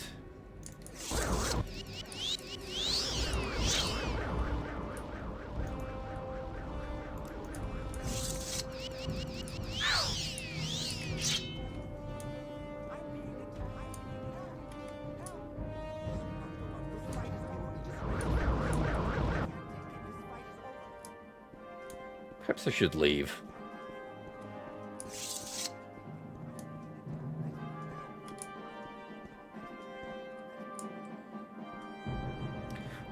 Unfortunately, these outlaws seem very confused, so I'm gonna take that opportunity and just dip.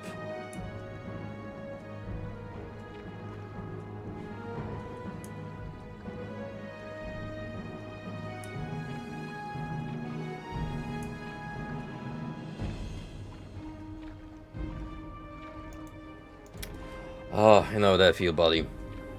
Every now and then, I'll have dreams when I see either my cat or my dogs again. It's like the most gut-wrenching feeling when you wake up and realize it's been many years since they passed away.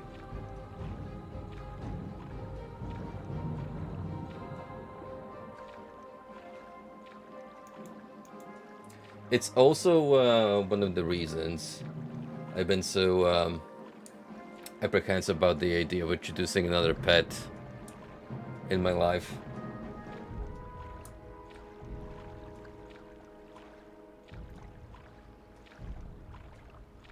I'm one of those folks who eventually just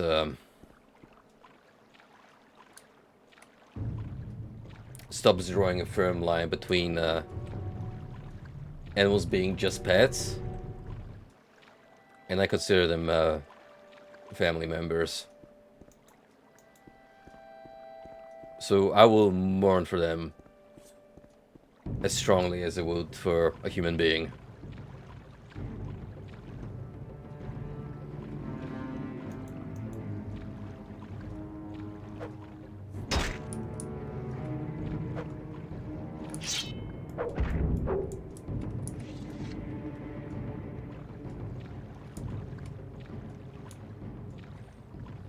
Mind you, whenever I get the opportunity to hang around with animals, when say my clients happen to own a dog or a cat, and they're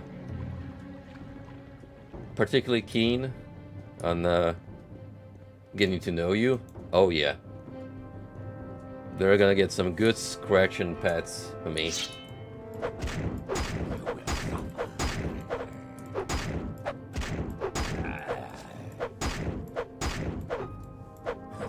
Your wounds are great.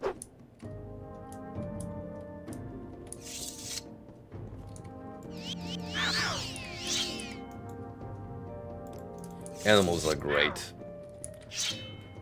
They're smarter than we give them credit for. Eventually you will notice uncanny levels of intelligence and understanding from a pet that you've spent years of your life sharing the same household. And they will also show you great levels of love and affection.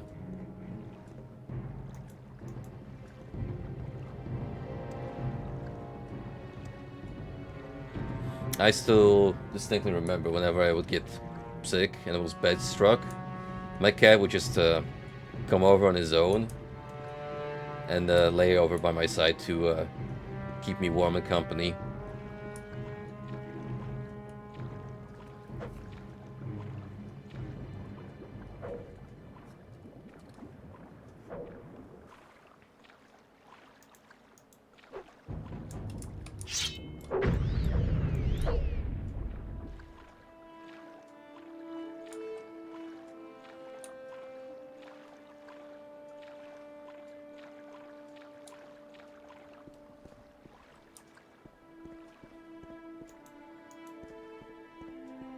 I think that's a very lovely mindset to have, and I'm glad to hear that you're such an animal-loving person.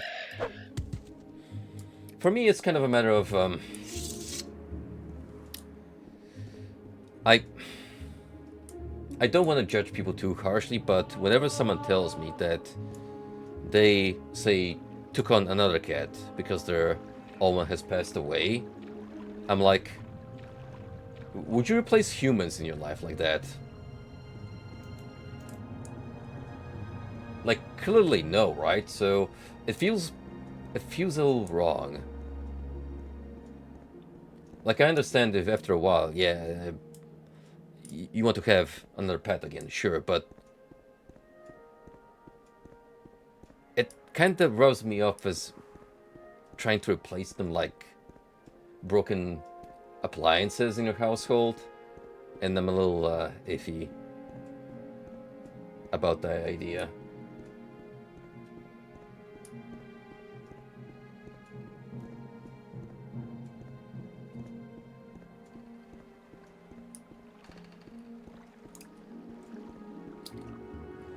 These are the docks of Tel Brenora, and I'm the shipmaster.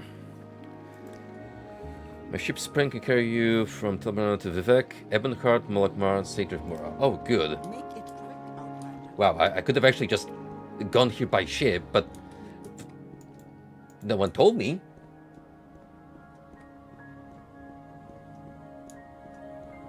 Whoa, what's going on here? What's with the gathering?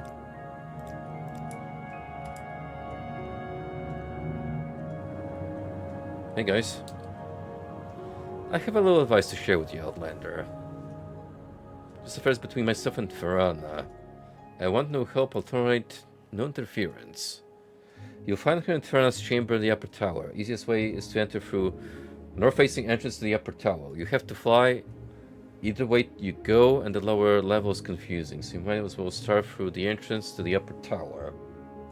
When you're inside, walk downstairs, take the first left, take the passage up to a room with 2 doors to Farana's chamber. Take either door, fly up the shaft. Farana's chamber is in the center. Okay, what's this about you having a beef with her, though?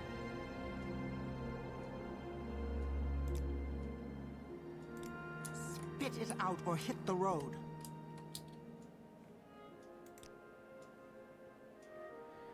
Triana Dallin is our mistress, and this is a high Telvania affair. Oh, okay, well, Oh, none of you wants to spit it out to me. I guess I have to get out of Tirana herself. Oh, hey, a merchant. Don't be shy, Outlander. We don't bite. That is, in Telbernor we only bite fools. Oh, you have like trinkets, including expensive shoes, which I will gladly get, because I have a certain someone that needs them. Thank you very much.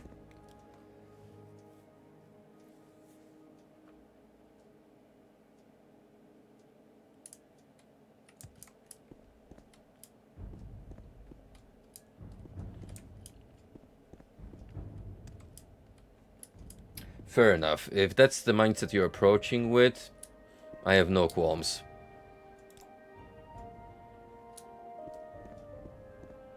It was more in the context of what I experienced from other people when it came to taking on new animals after losing the previous pet. Which, again, doesn't really have to come from ill will or anything, but...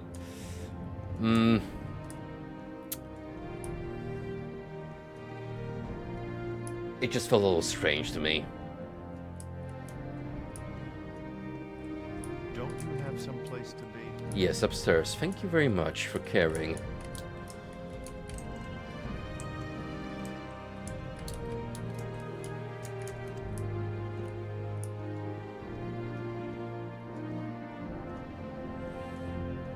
Oh, in other news, before I forget, I was supposed to give you guys an update on my viewing of Twin Peaks.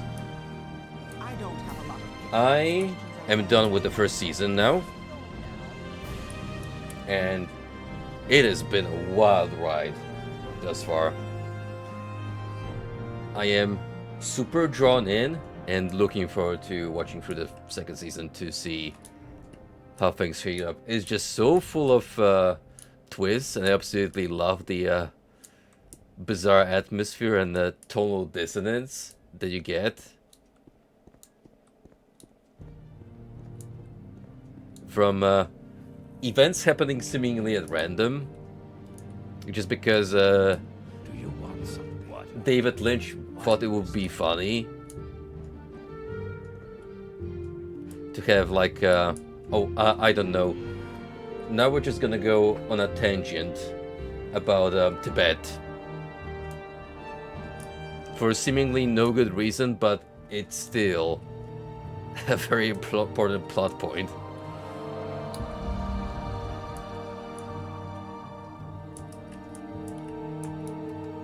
Well, they didn't lie. I actually have to fly up here just look at the other wacky wizard.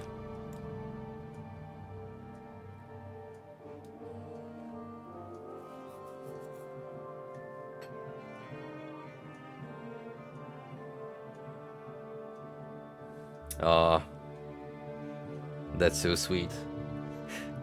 One of my more memorable experiences in the Hedgehog Cafe was one in particular really loved climbing. So it was just trying its best to reach on top of my shoulder the whole time. So what I was doing was alternating my hands and basically made that little bugger climb an infinite set of stairs until it eventually got tired and it just fell asleep in the palm of my hand.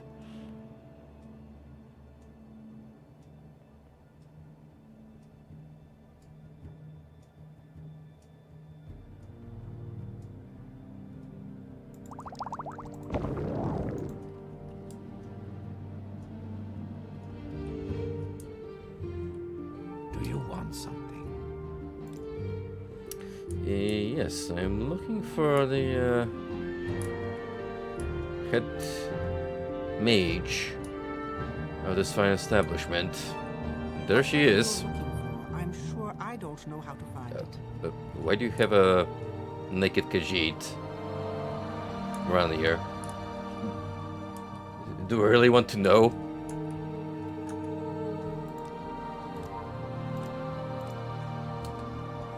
What are you here for? Are you here to feed the spiders? Tilvani Hortator. It's a steel box, of course. You keep things like bittergreen roots in it. Keep them fresh with a little netch blood. Or is that a hormender? Yes. Or spiders. It's the box. Spider eggs. Keep them fresh. With netch blood. We don't have any with you, eh? Spider eggs? Miss fresh ones? So, go ahead. Show me the Hortator. Hormator? Get it with you. Always happy to get some fresh spider eggs. What spiders? When I was much younger, we grew our own spiders. It's hormenders. Big ones. Need them big for the spiders. What? Spiders? Listening? Spiders. That's what I said. Big ones. See a big Hortator. Ours was steel. With silver plating. Cure Joe used to polish it. Cute little kitty. It was a bitty kitty. Gone now, of course. Drop dead. They get old, and you have to get new ones. They're quite as good as the old ones, of course, but what can you do? Nicely tying into our whole conversation about cats. Oh, there you are, Brackedoon. What was your name again? Are you listening to me? Mistress Farana continues to chatter amiably, with no sign of stopping. She looks like she's gone forever. Stubbornly continues to listen politely. Yes, indeed. Sustained she is by the necromantic arts, it may be that she can, in fact, go on forever. Chattering amiably, without stopping. Ever.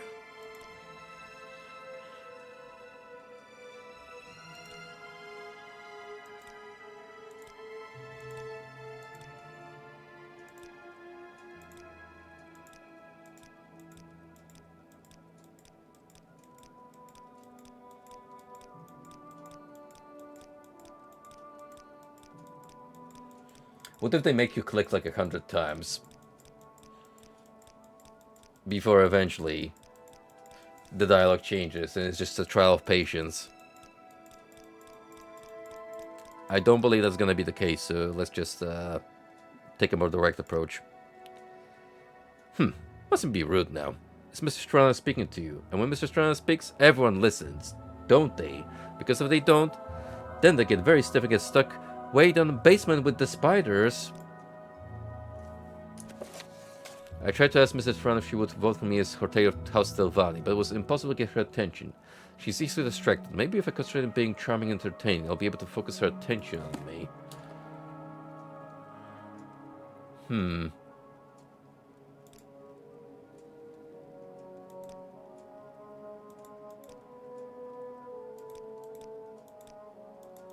Well, can't really do much other than just listen in.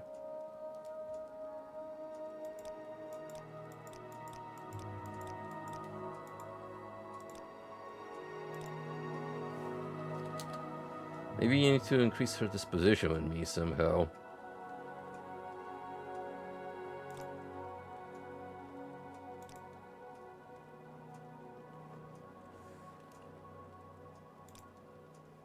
Nerving? Is that a new play? I like plays.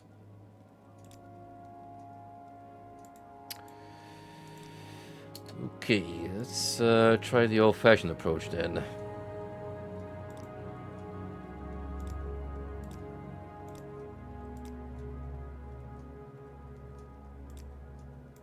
With a lot of gold.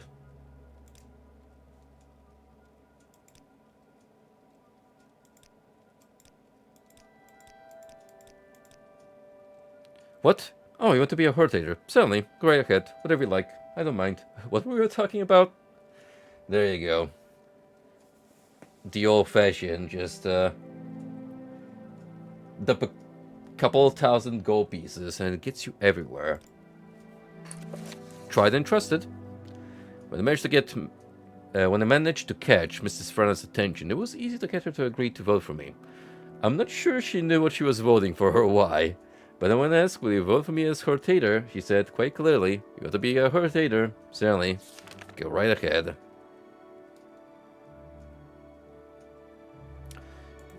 I guess that means I just have to return to the council itself now. And they should acknowledge me. I think.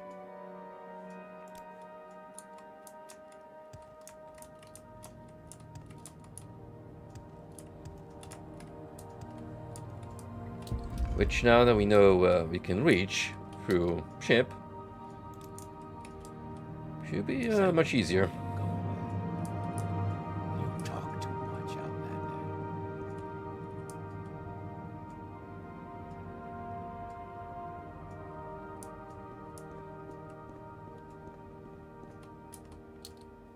Sounds about right.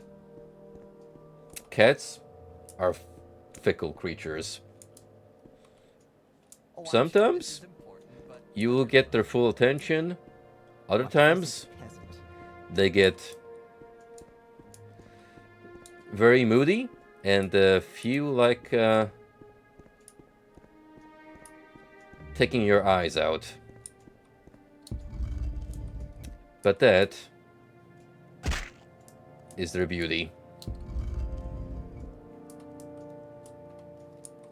And they wouldn't have it otherwise.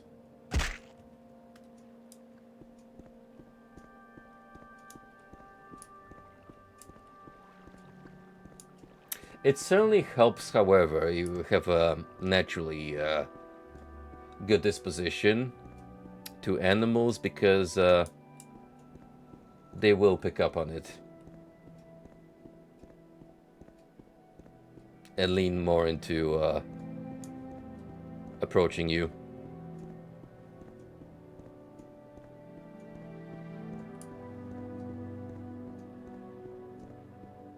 It's much easier accomplished with dogs because due to their nature of living in packs, they are more inclined to interact with humans. Cats are a bit of a 50-50. I always will kneel down first and take my hand out, just so the cat can assess first whether it wants to Make it quick, approach me or Outlander. not. Last thing you want to do is be too pushy and get a bad first impression.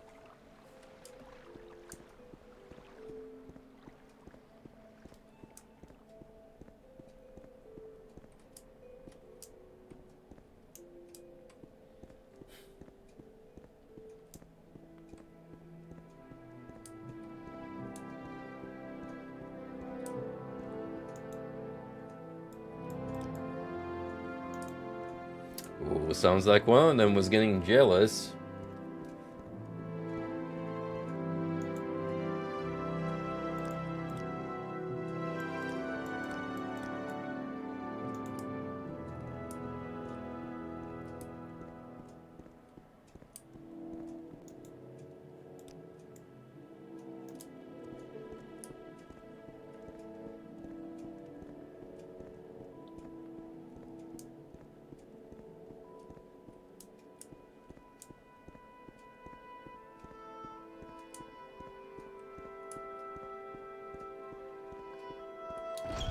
Eventually, when you spend so much time with different cats, you get to learn about their No, I don't think so. psychology, and that helps significantly in taking the best course of action, which is always be cautious at first and let the cat assess whether it's safe to come over or not. And or if it feels like it. That is also a very important factor to take into account. They're loners by nature, Whatever you're looking so they prefer to know how to find it. stick to their own company, but a couple will be more inclined to get a little friendlier.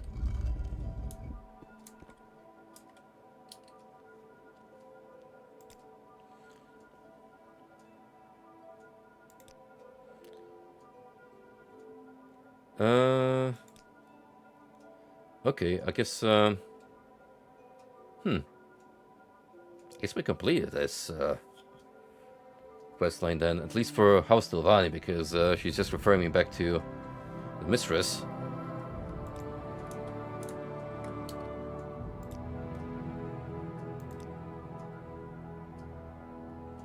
All the finding comes must choose a criterion and must be anonymous.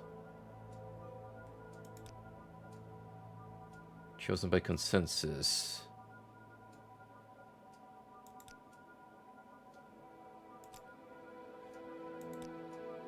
Good grief, we've heard talk about reborn Nerva for years.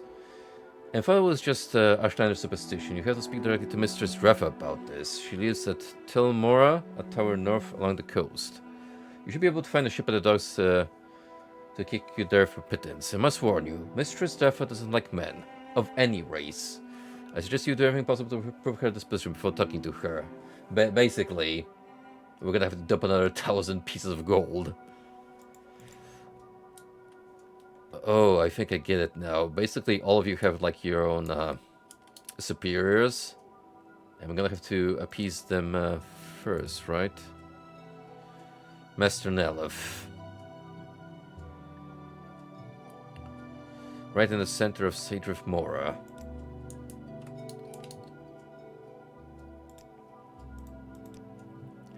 It's not a pleasant story. It means trouble is coming for all the Greek houses. I'm afraid I have to speak directly to Master Arian. Telvos is north along the coast. Oh, I've actually conveniently been to Telvos. It's just that we haven't been able to find the guy. I don't have a lot of patience for questions, Outlander.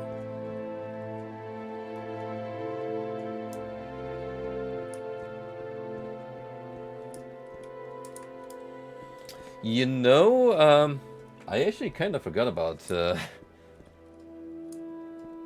Game Awards coming up. No, I don't think so. I'm sure Jeff is gonna get way more active in November to hype up the event, so we'll get a better idea who might be coming over as a guest. Chances are it's gonna be Kojima again. But in terms of games I'd like to see possibly announced,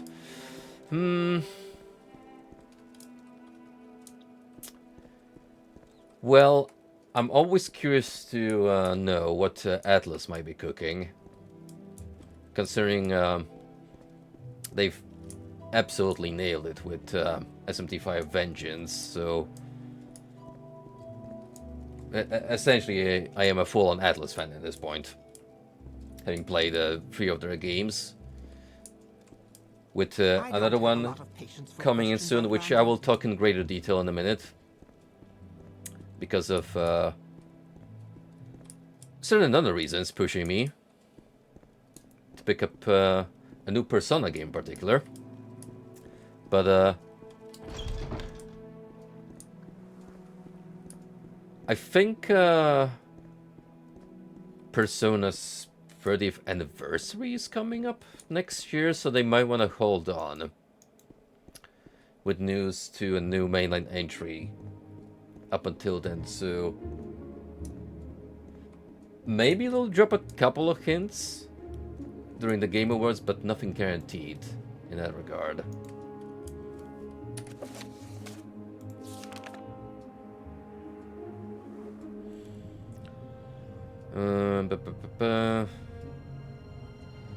So one of you is here in Sage of Mora.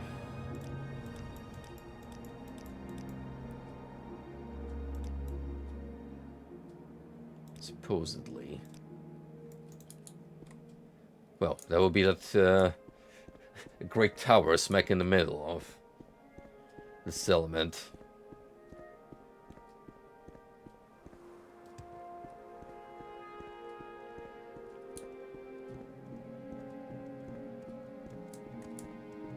There has been some talk this year. This one CPLSD is taking too long to peak. I need to sniff some gasoline. This shit's got me roaring like Aslan when he's schooling the white bitch. Somebody get me a benzo. The boogeyman's trying to fuck with me and he doesn't know that I'm strapped. I pluck the pubes off of my harem and smoke them with the gang up in the Hong Kong HSBC tower while I wait for the transaction to go through. I'm over here consuming genetically modified, crime syndicate portobello mushrooms while you're Dude, it just struck me that I was reading the first paragraph while the text-to-speech was only uttering the second part. I was very confused as to what was going on exactly. But, Do you want some? man, Dracula, what a character. Spat out some of the sickest rhymes in history.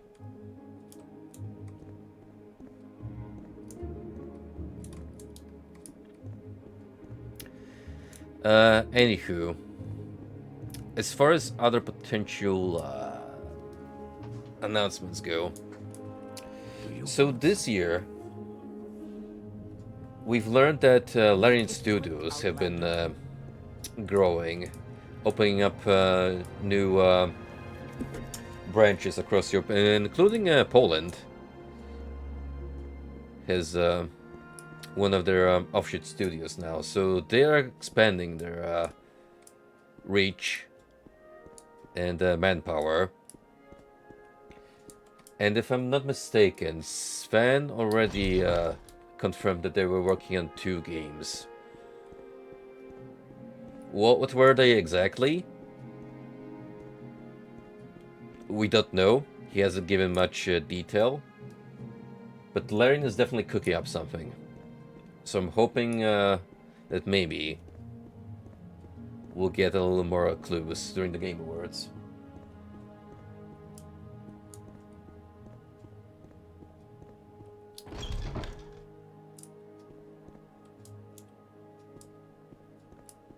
Oh, of course, it's gonna be one of those towers where I just absolutely need levitation.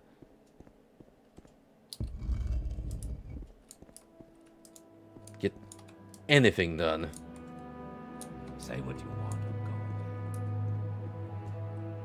away. I couldn't possibly. Too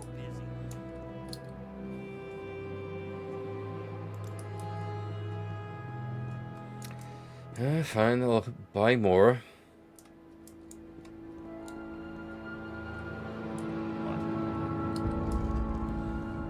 I could probably nail a PR position if I really wanted to.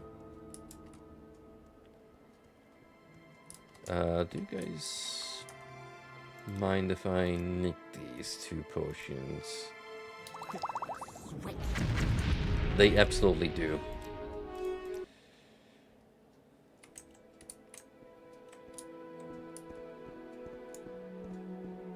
Oh, it's quite unfortunate.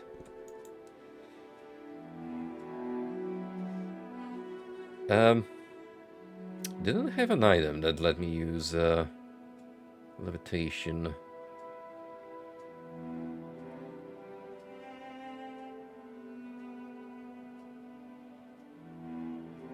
That'd be very handy. Soulful shield, feather. I should maybe remembering that with one of those that just eases the fall. Oh well. Speak quickly, Outlander, or go away.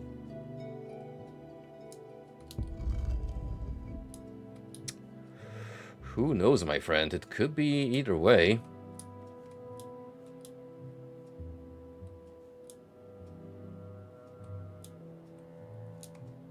Make it quick, Ark.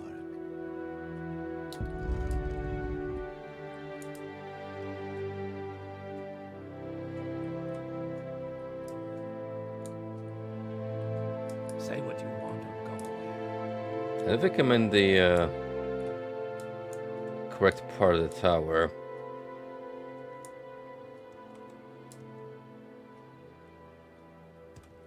What was that? Don't even want to waste that potion.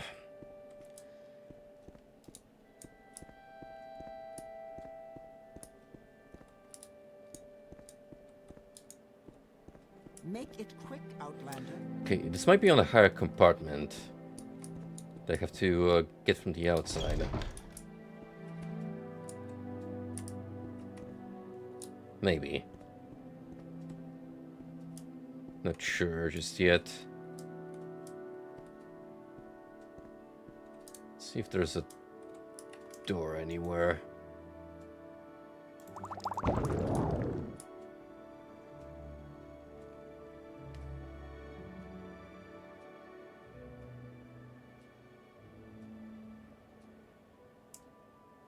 Sure enough. Telnago per hall, upper tower. My time is precious, so make Oh, it quick. other way. I can see your boss up there. Oh, why you gotta be here, of all places, where I can't even walk past you.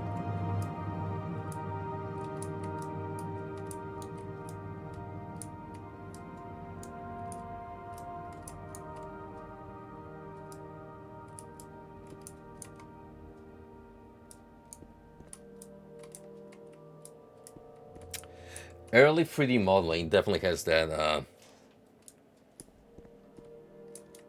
weird quality to it.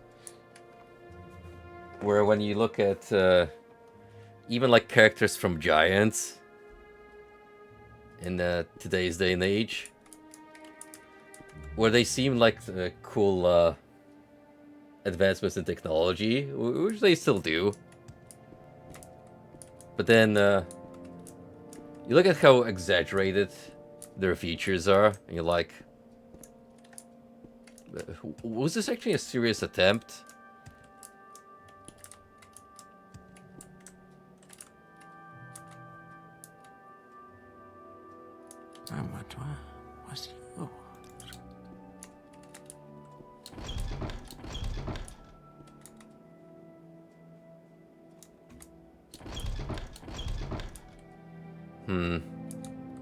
My time is precious, so make Well, there's a hole over there. So maybe I have to go like the other way around.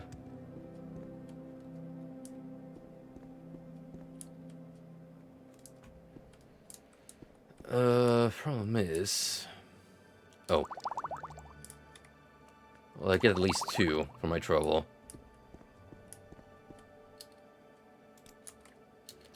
So thank you for being considered, game. Also... Oh, it's Balmont. But there was much, much greater armor.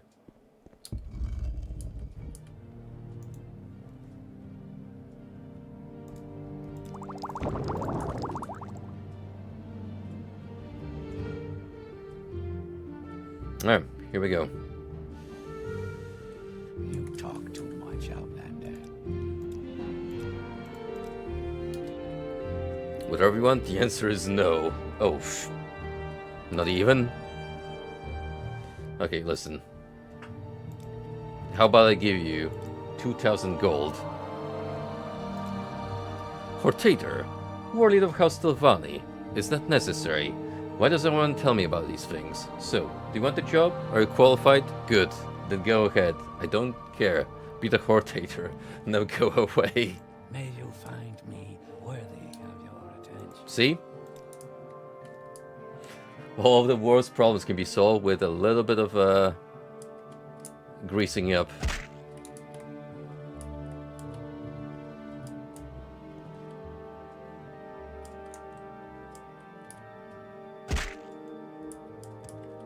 Hey, What, Outlander? Why do you disturb me? how's it going? Just dropping by.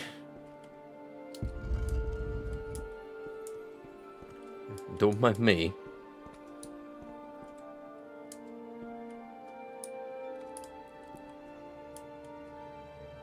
Make it quick, Mark. We meet again. Do you have any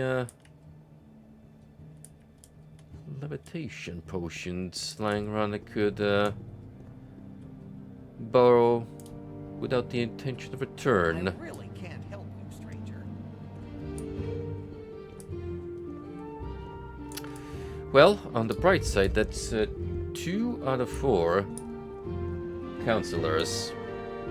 They were like, yeah, sure, we can be our house war chief.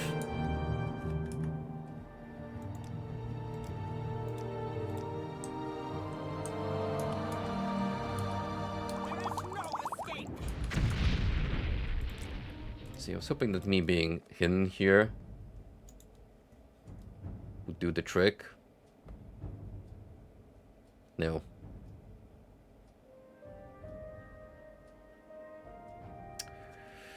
Hold up. This gives me invisibility. Maybe.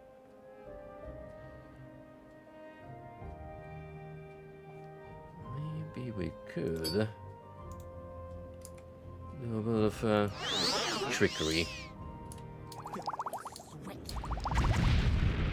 We could not. Apparently they still saw me taking those.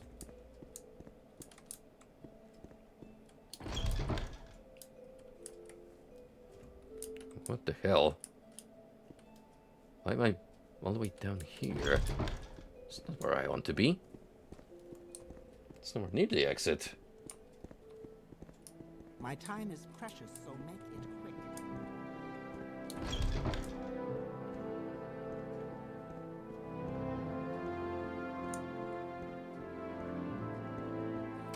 Tides of Annihilation was the one where it takes place in future dystopian London, wasn't it? With the female protagonist. Do you remember that game looking kind of cool? Haven't heard much about it though. Past the initial announcement trailer.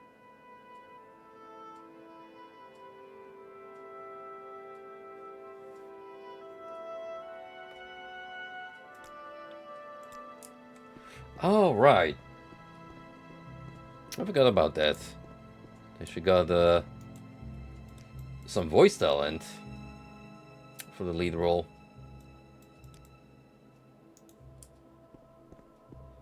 While I'm here, let's seek out the professional alchemist. Just so I can get stocked up. My other two What, Outlander? Why do you disturb me? counselors that I need to have a little chat with. I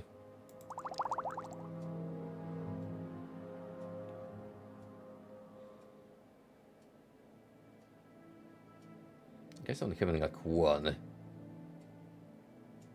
potion in stock. It's a little disheartening. Oh well. Whatever you're looking for. Hopefully this will suffice.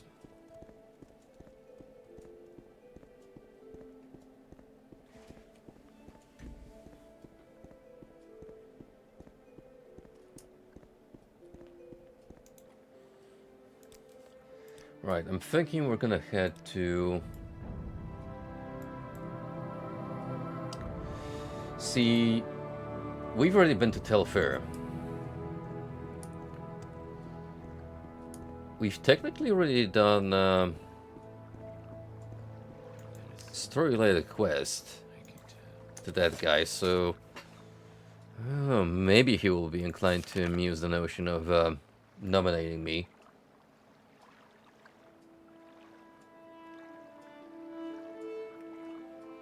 If that's the guy I'm thinking of. Because we have Tirana, Nelef...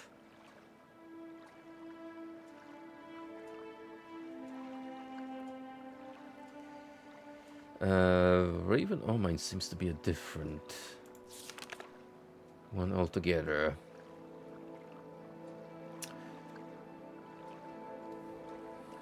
Okay, Arian we know where to find. So we'll head there first.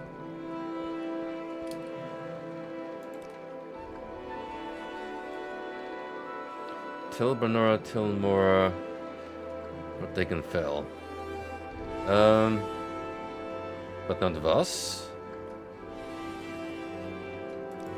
Okay, fine, we can go Tilmora. Oh, right, never mind, that was right by here. Yeah, short-term memory sucks.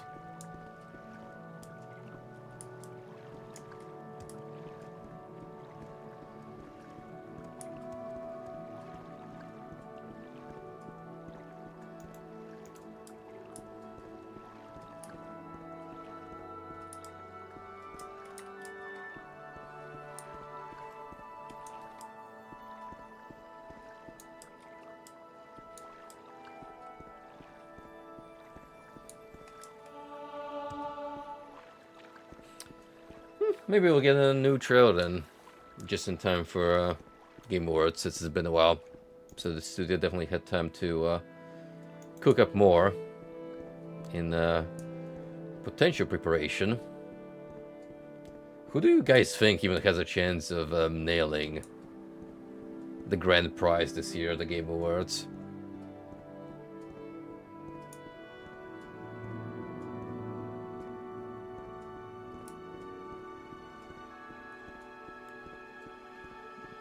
People have been unironically tossing it around of the Silk Song. And while I do see it getting at least one award in the category Game of the Year material,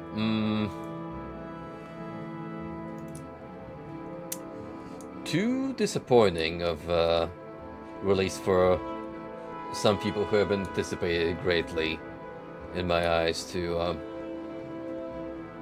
haven't warrant.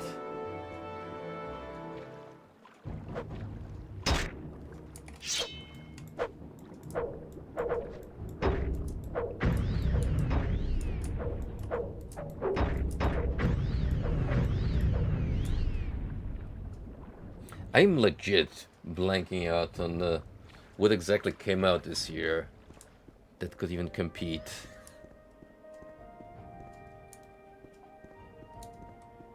To be the GOAT of 2025. That should show you just how much attention I pay to the industry, period.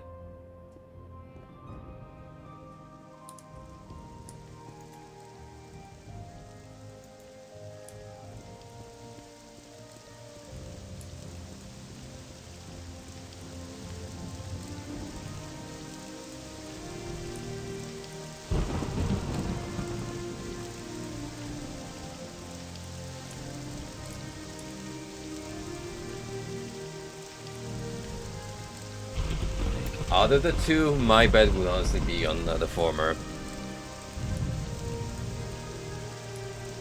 I have actually seen Frosty play a good handful of Expedition 33 without getting spoiled too much, but what I have seen of the game, it definitely makes it a strong contender to earn the prize this year.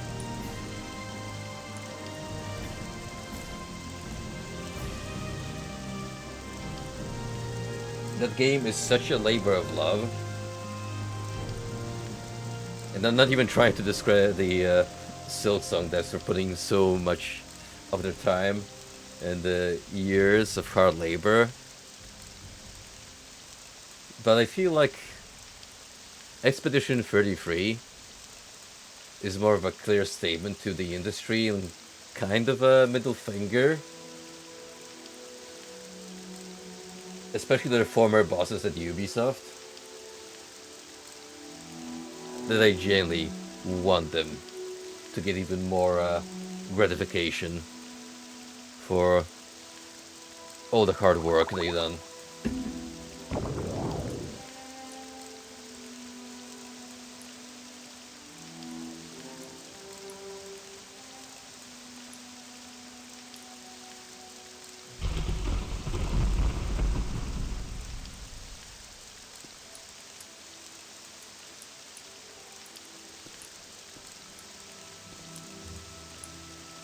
Okay, I feel we've already been that part.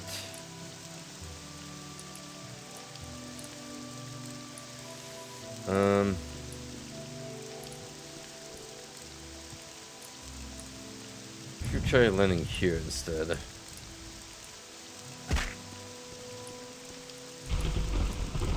This time around. Sovereign Tower. No, no, that's the museum. We've already been here.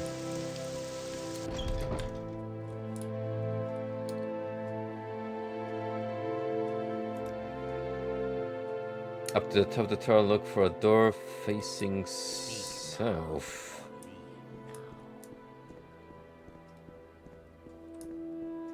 That is Not particularly helpful, mind you.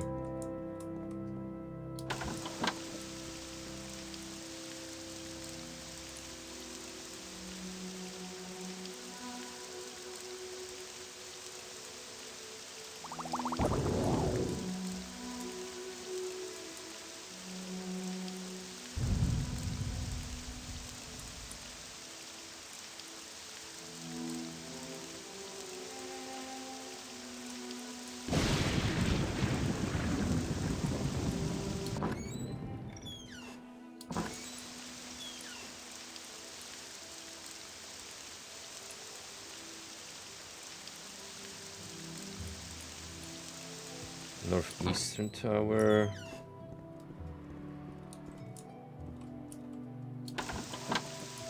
Oosh.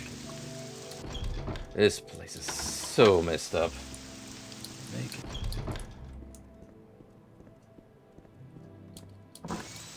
Make it quick. See absolutely nothing. But help me ascertain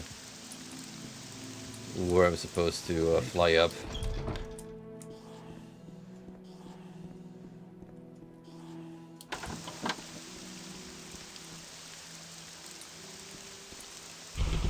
Oh, there we go. It is actually close to the tree. I mean, I figured that would be the case, but it's just so difficult to spot that thing.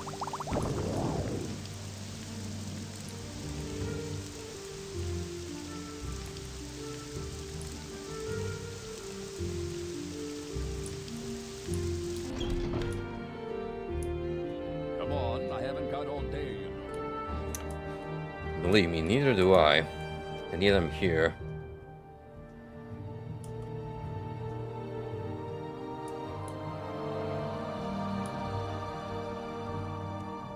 Make it quick. Say Oh, there's Arian. I have heard of you, yes. You are the one who wishes to be the Telvanni Hortator. A Hortator is a special champion war leader chosen to lead a great house in war. Why do you ask? Yes, I understand. You're willing to take the responsibility and willing to vote for you as Hortator.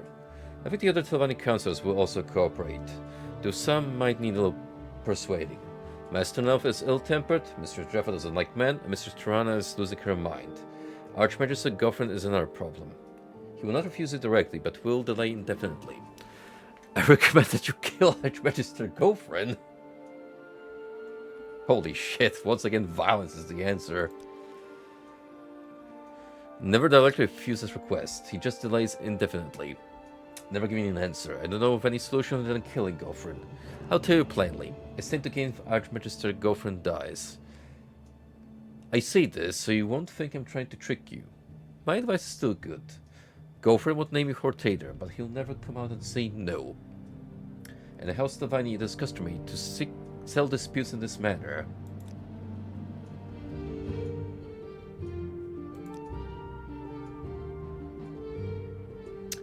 Alright, so that's 3 out of 4, but we also have another element here.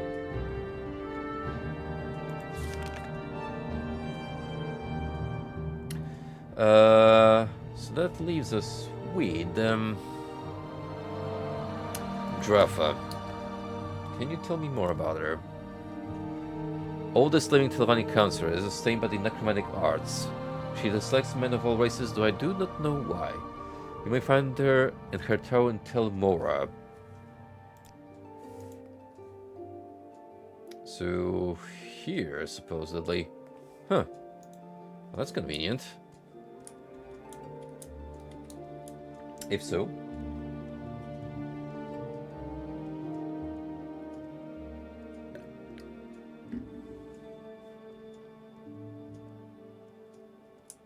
Oh, but Black McWolfen, damn, that's something that came and went.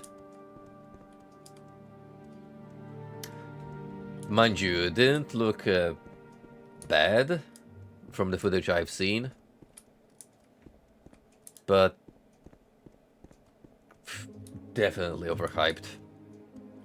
It was just another fine-looking Souls game, but from China. You talk too much. Someone actually ported that to an Android phone. Don't ask me why, but it ran exactly how you would expect from Black Myth Wukong to be ported to an Android device. Which is to say, that phone was on the verge of dying.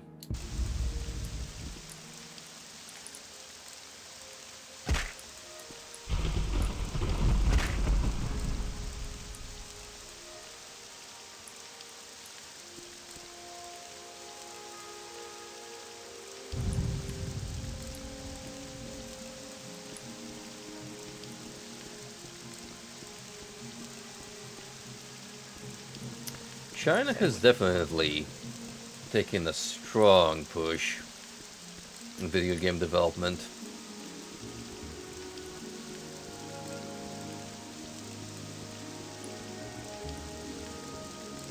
Not just in the context of gacha games, but just making full-on productions, combining AA titles from the West.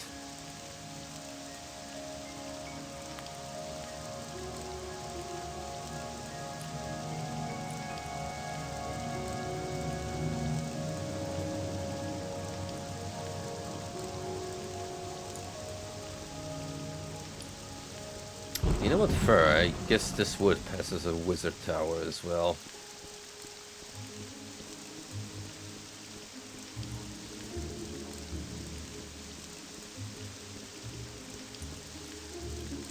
Or I could be thinking of a different building I haven't been to just yet.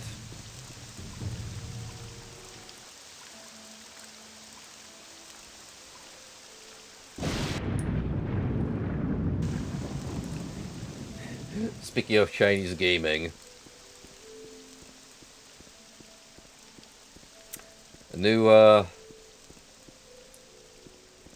character rotation is coming up.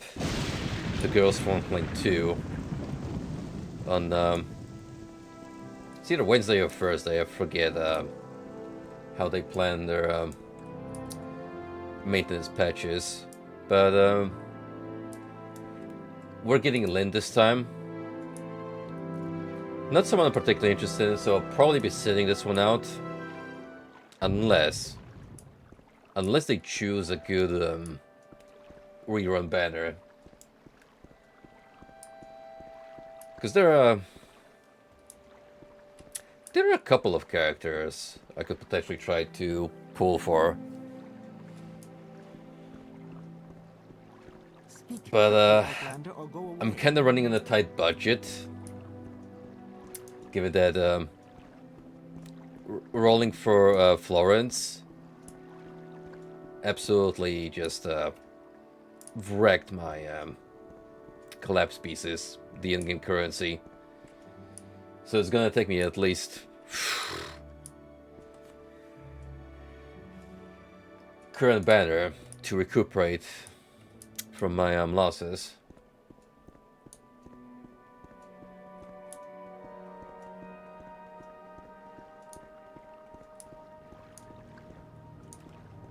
See, the thing is, though, I already have a Hydro team that could level up on a 4 character squad.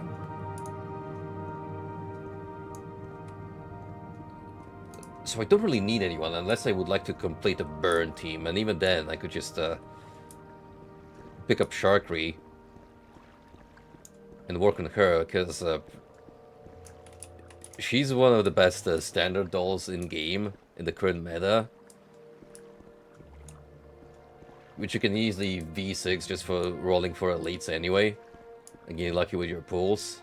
I think mine is sitting at dupe 4, so very close to maxing her out.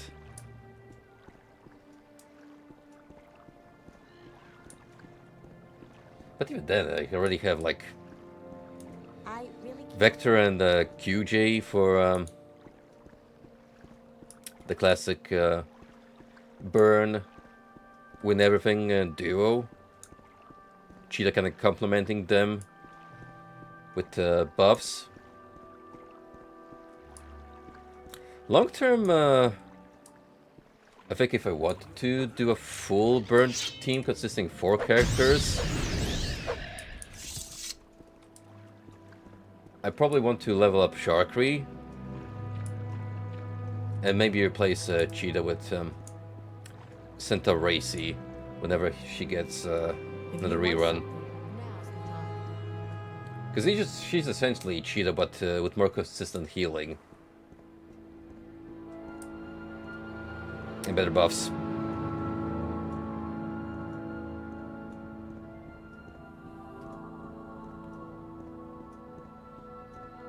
Other than that, I mean, unless they bring in Klukai, who is just good on her own, needs nothing. Sure.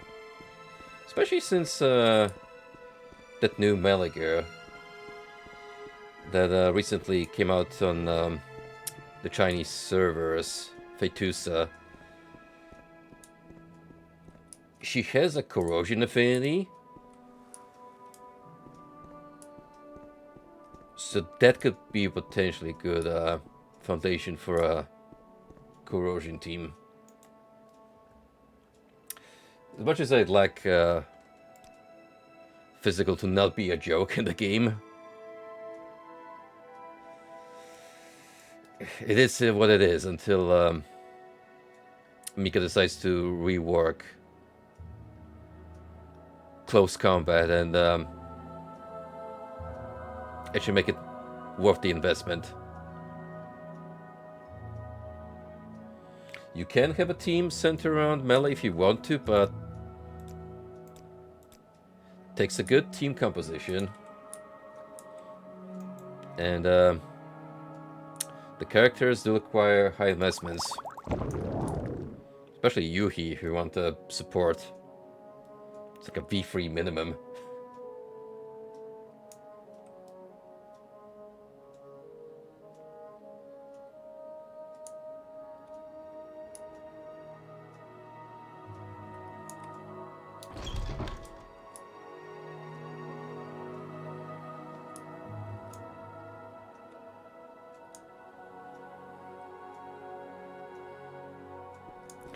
I still need to play through the Florence event. I've been kind of doing it on the side. I really can't. Today I was wrapping up Twin Peaks, so I'm halfway through it. I couldn't possibly. Too busy. I'm a little torn on how these timed events are planned out, because on the one hand, having no I'm sure this is important, but voice dialogue makes the cutscenes go by faster. But it strikes me as way less more effort than what they did for I mean, there's a bit in the loop, or however you're supposed to pronounce it, when Perry came out. And if that's your like first seasonal event that you get to experience when being a GFL2 newbie, Whatever you're looking for, I'm sure I everything know that how came to on find it. later felt like a step down. There's someone watching me. I can tell. What is this man doing here? Is it lost?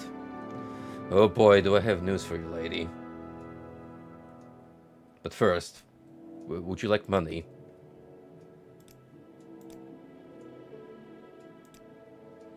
Oh, Bivek. I think it's a man.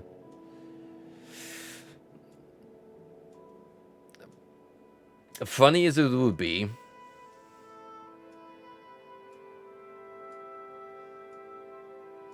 could yourself if you pled for a hearing. Oh, that's so pathetic. Look at the poor body. Oh, I suppose now you must be merciful and at least listen to it. Well, I'm glad we listened. I'm glad you persisted. So there's something to those old prophecies after all. I shouldn't wonder. Pig-headed bell mages didn't pay attention to Lady Azura's portents as they should. Are you the full-told Neverine? Well then, you shall be our Hortator. You have my vote, and my blessing. And there's scroll. It will come in handy where you're going. Scroll of Summoned Golden Saint. Sure enough.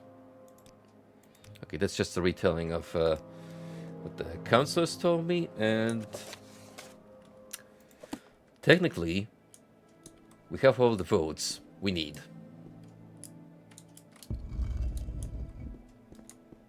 So now, we should be going back to State of Mora and trying to get approval from the council.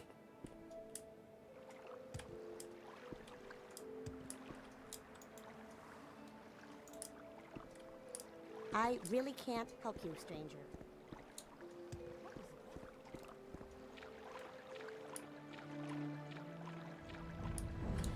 As you can tell, with how easily 3 hours have gone by, this is a very extensive part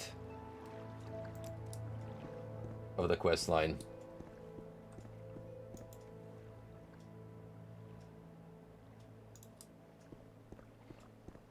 So we're gonna be working on this for quite a while, still. Considering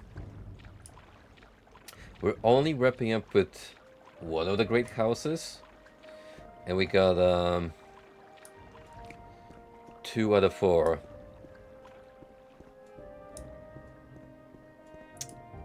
tribes giving us their votes.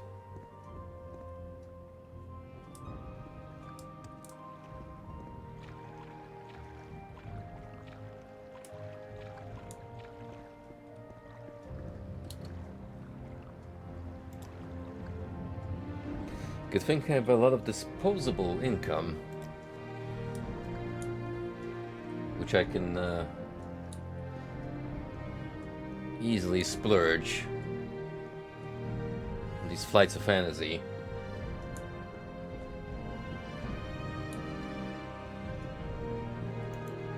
When you think about it, I'm basically funding the equivalent of a presidential campaign.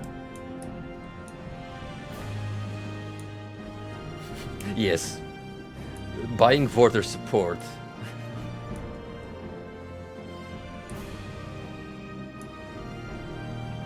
Just like real life.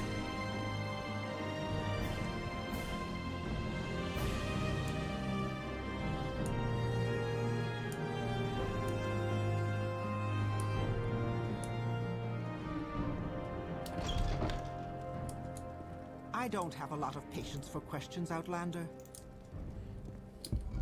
Alright. One doucher, apparently, from what I've heard, will be unwilling to give me their approval.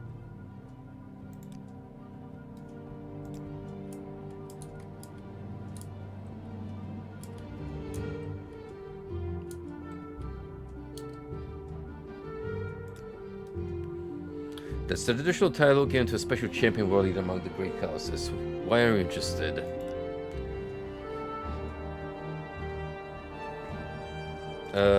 Alright. I don't think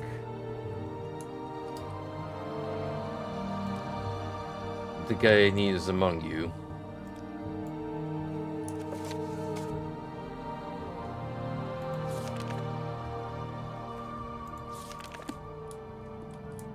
Let's look for him.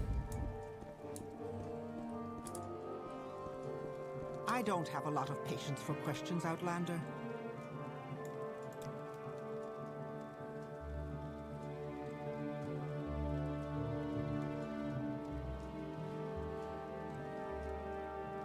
Okay, but where's this Goffrin guy? Where do I look for him?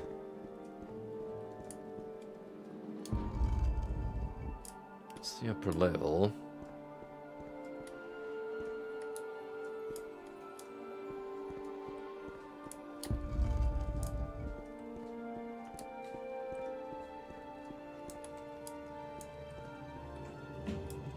There's gonna be some extra steps.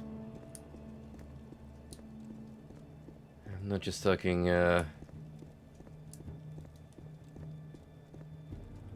me physically walking there. What is this about? Are you, the Archmagister? Do you want something?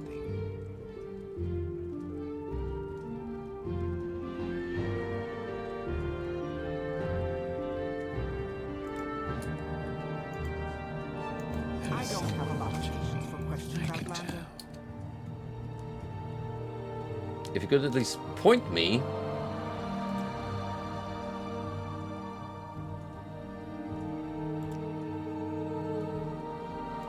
What the hell? Okay, where is this fucker?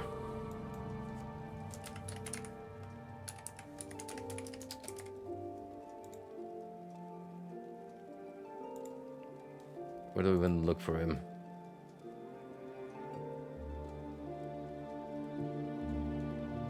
He does not reside in Sadrith Mora.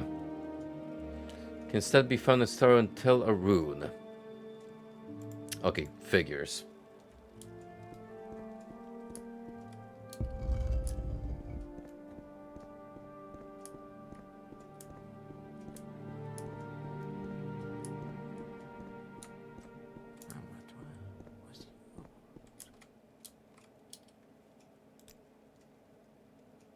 Any cool potions you have on you?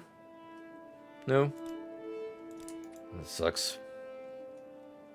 Especially since I might need some levitation. If I'm going to another goddamn tower.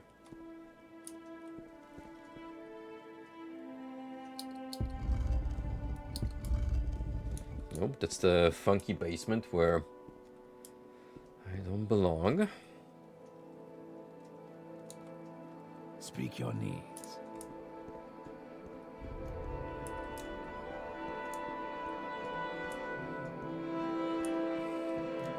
Okay, fine. Let's move on there first, and then we can worry about reaching the Archmagister.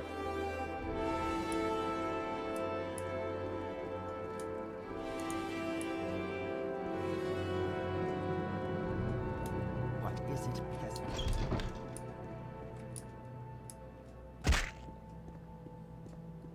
You, believe, can take me to Tel Arun.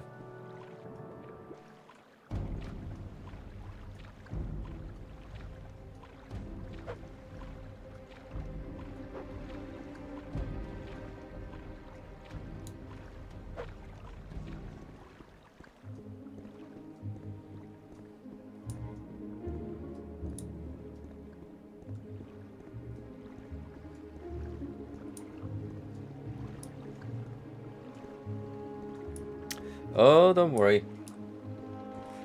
I am fine with you multitasking. It's actually what I like to do myself personally. Just putting on a nice stream to keep me cozy in the background while working on other stuff.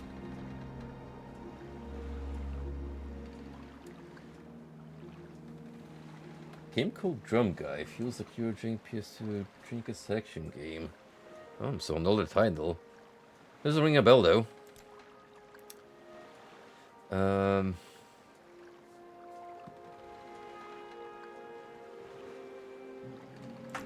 So this guy was in Tel Arun, Speak, wasn't he? traveler.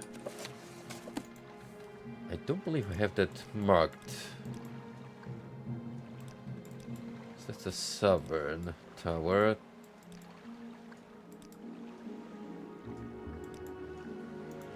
Let's try traveling around and see what we end up with. Still Brenora. Speak, traveler. Then you have. Nope.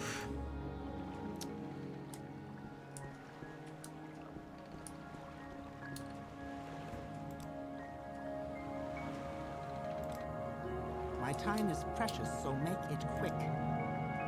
Tellarun. Oh. Right over here. Where no one wanted to take me on a short boat ride from. It's just fantastic.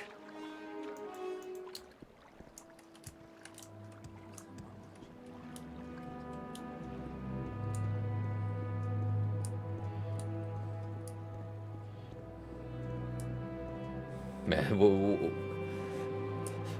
what is it with us and coming across French media as of late? When I procure the comprehensive Twin Peaks release, the main language that it defaults to is French. So it kind of threw me off at first, and I have to remind myself every single episode to put on the English language instead.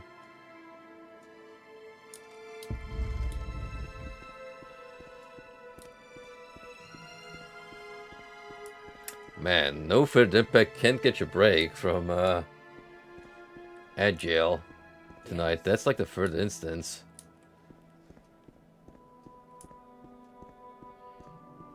Twitch, you better be getting me a good cut.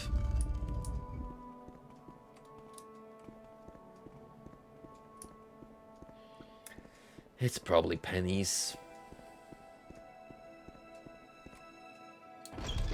Quickly, Outlander. I haven't much time.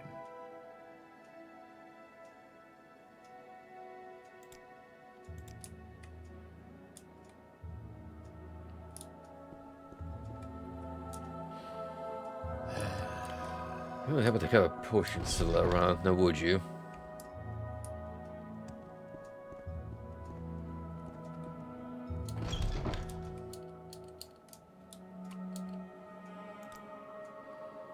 Well, here's some, but I doubt it's the kind I'm looking for.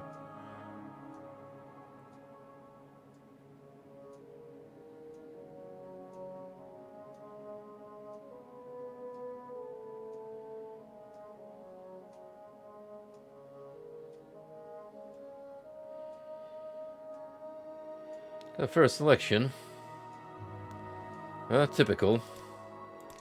Not what I need. Would be funny if you actually had those on display.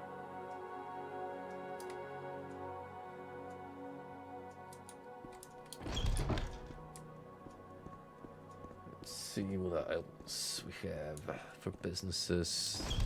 Tower entry. Oh, hey now.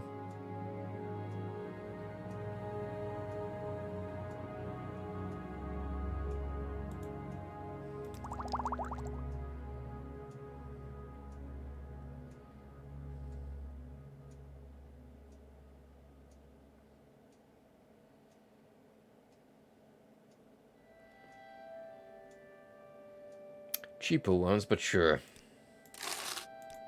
No, Better than nothing.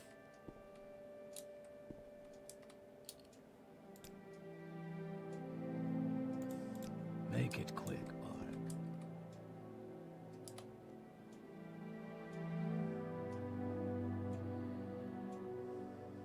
Hell, even if I could, I wouldn't be able to steal those.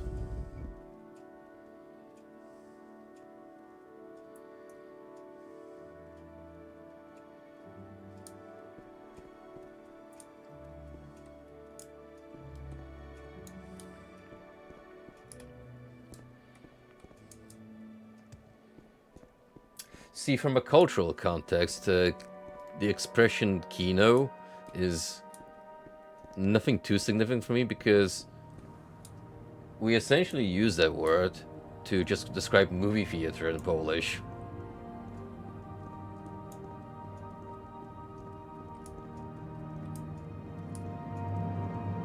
Watch this above. So the way in the English language Say what is grown into this term to distinguish like high quality entertainment. Certainly funny.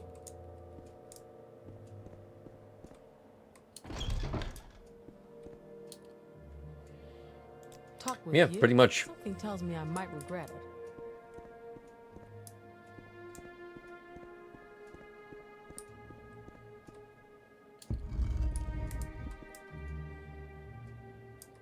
Wow, you get I some don't have a lot of patience for questions, Outlander. fancy reflective clothing.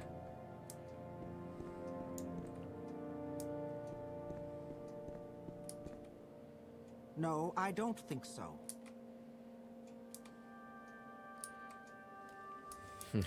Oh, if we want to talk Kino, I do have to bring up something which is both cool and hilarious in a way. So let me tread back to Girls Frontline 2 for a moment. In the game lore, the android girls you command, dolls as they're referred to in game terminology, they started off. Their history pertains to being at first used as artificial soldiers in wars to replace humans in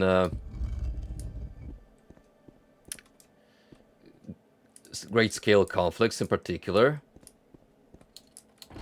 And they were much different than the androids you see in game, because essentially the first models of them looked like Terminators. So bare bones, quite literally, metallic skeletons. Now, as time went on, people thought to themselves, since artificial humans are becoming mainstream, we can't really have them look like killer machines. Let's hear it. So they started to make them more pleasing to the eye.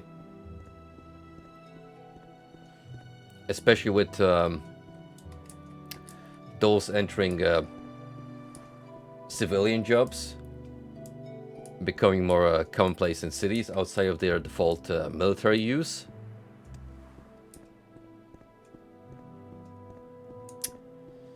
So then,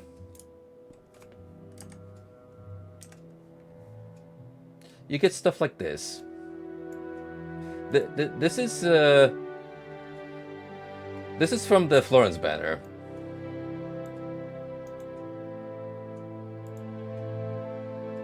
Someone specifically designed this android to have a fat ass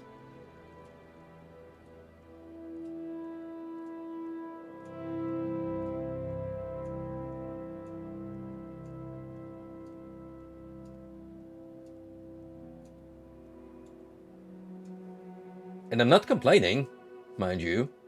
I'm looking very respectfully. But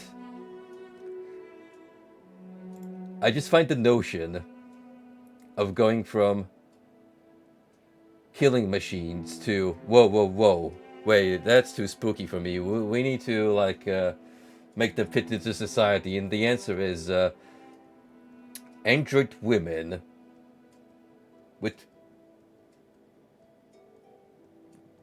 enhanced physical features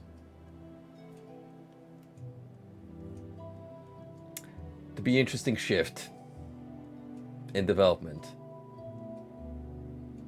But then, unironically, there is a particularly cool design in GFL 2 that is like the reminder of the true nature of dolls. And that's Dushevnaya. Because essentially, if you look at her, yeah, she has like the more modern look. But then, you look at her arms and legs, which were replaced during an event with just makeshift bare bones essentials to keep her running. And she's supposed to be a reminder of, yeah, these nice looking anime girls. They're metallic killing machines underneath all that silicon. She actually does, and I think that's what makes her stand out, in particular among the other characters. Do you want something?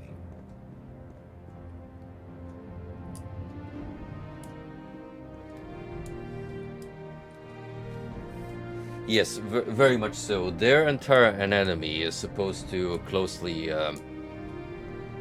replicate humans, down to expressing emotions. Each model has like a particular quirk or fixation over something. Like there's dolls more inclined in embracing nature. There's some that are naturally talented at working with machinery. Talk too much. There's one doll I really like, Andoris, who started out in the civilian sector as a customer support because she was designed with a pleasing demeanor in mind. And like her greatest asset is that her databank has a vast storage, so she can actually collect a lot of information in her neural backup. But her issue is that because she runs on older software, whenever she tries to process two information at once, she will crash. So just go blank face for a moment before her system reboots.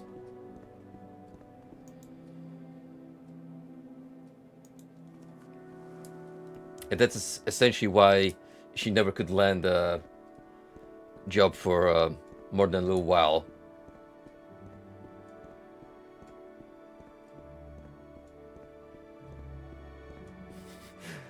So then the other dolls were like, hey, why don't you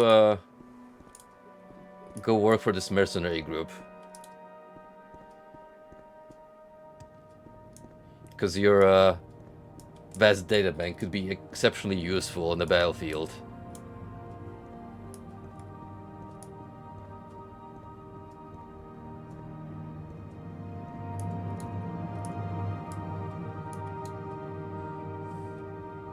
Okay, I see a little patio up there. So I assume that's where I have to move up.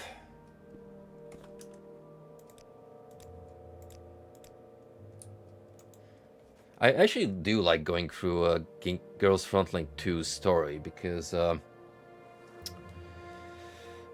whole prejudice against androids is fleshed out in the narrative. Because at the back of the populace's mind, there is still a strong remembrance of the purpose dolls served in wars. So they do fear them, but at the same time,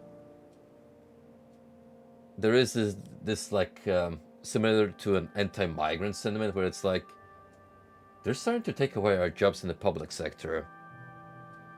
Why should we care for these machines?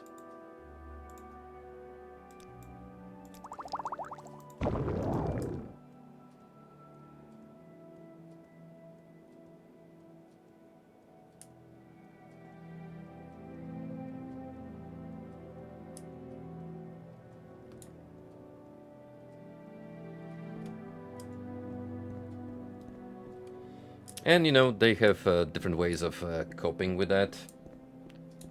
There is a whole squadron that's essentially led by one doll who went through a lot of abuse. And was like, I'm going to take away a bunch of survivors that just go under the middle of the nuclear wasteland and try to find a place where we can settle down away from humans.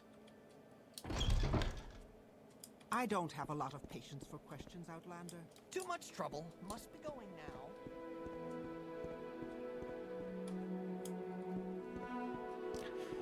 There you are. Surrounded by Tremora. So, the moment I lay hands on this dude, we're gonna have to deal with his cronies as well. Yes, I know what a cortator is. No, wait, let me think. Yes, I understand perfectly. Story makes sense. Your proofs are persuasive. But the decision of such a remarkable matter is a great responsibility not to be taken in haste. We'll need some time to reflect and consider. And to confer with the other Telvanni councillors. Leave me. I asked Archmagister Gofrin if he would vote for me as the Corte of House Telvanni. He listened to my story carefully and said he found my proofs persuasive. He said, however, there was a very grave responsibility. To make such a decision, he will need some time to reflect and consider. Confer with other councillors. Well, we've heard from one of them. What's the best course of action here?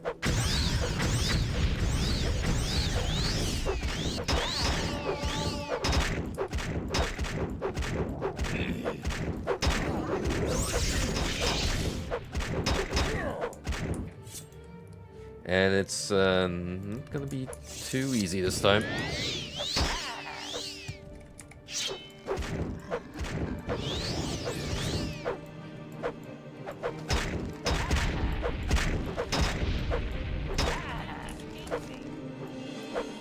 Oh boy, we have to deal with this entire tower at the very least.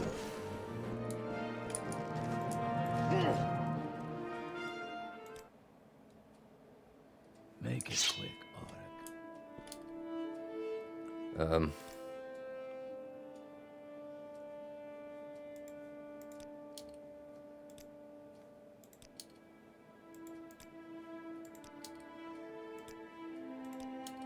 Okay, he will not outright pick a fight with me.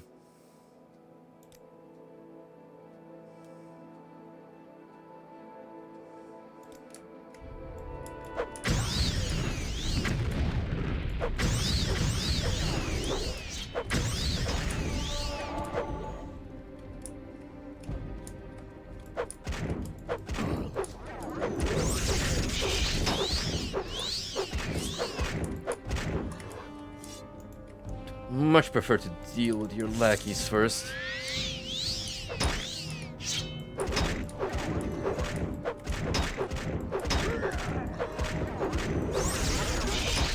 Oh, no, no, no, no. Do not paralyze me. That would be most unfortunate.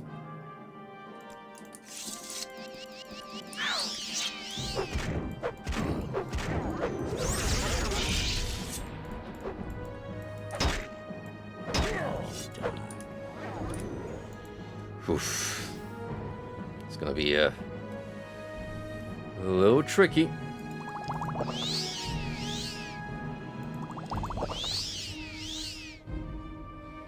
Could down some Sujama.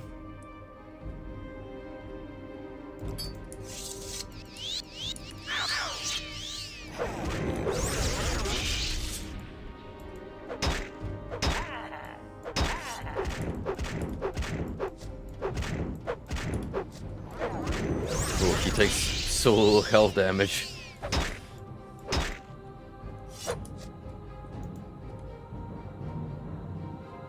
That is far from ideal.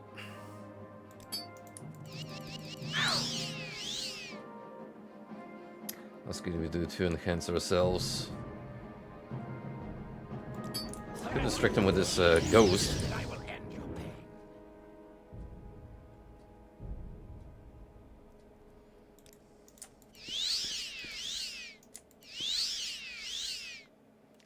All the help we can get.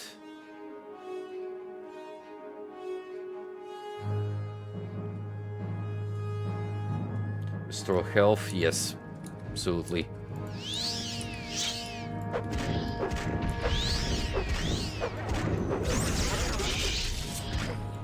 Stop regenerating, you asshole.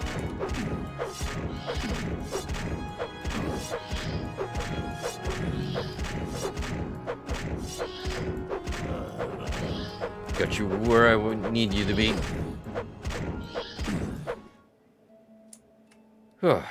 Well, that's him, gone. Extravagant shoes. Ooh. There's certain someone who, might like that better than the, other pair I got. Daedric Dai Katana. Sort of stacked.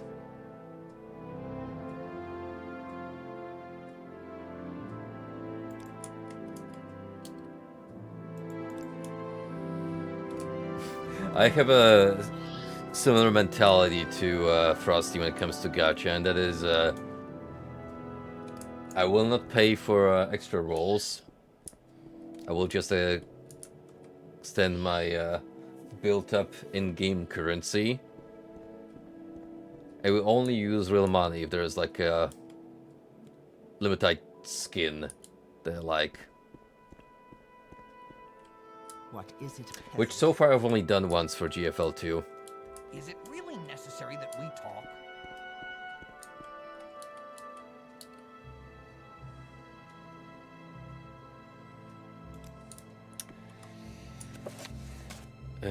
Okay, so the guy's dead. Now what?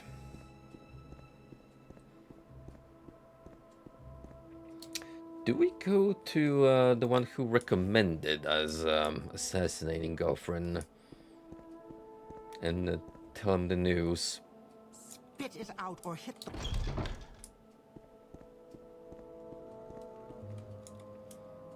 I think that's exactly what we might need to undertake.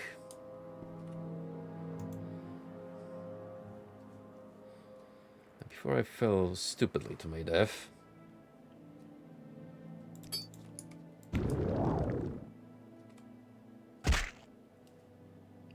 That still hurt. Not as badly as it could.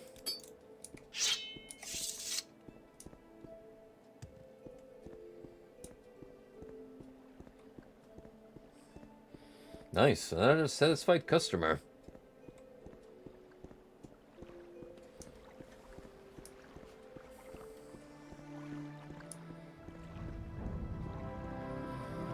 Hey, if it's $5, you may as well.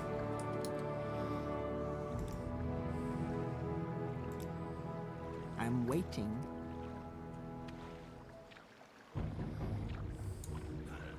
Oh, right. Before it completely slipped my mind.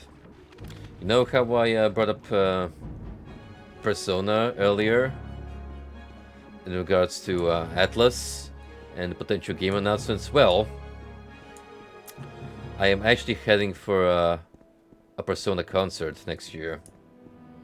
By the end of June. Which is gonna take place at South Bank Centre in London. The same location where I went to the near end of data event.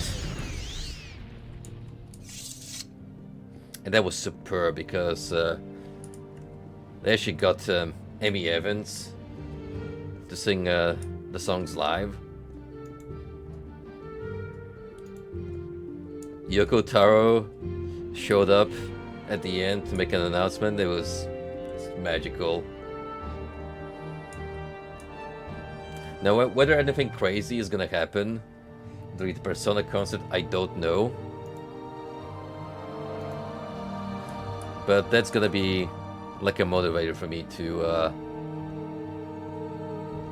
pick up the pace and start a playthrough of Persona 5 soonish, because I only played through 4, Golden,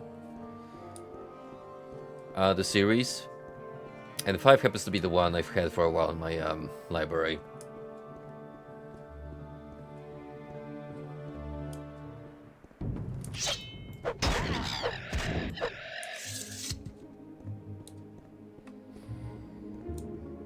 I will at least try to take some pictures. I know they can be very iffy when it comes to recording at these kind of gigs.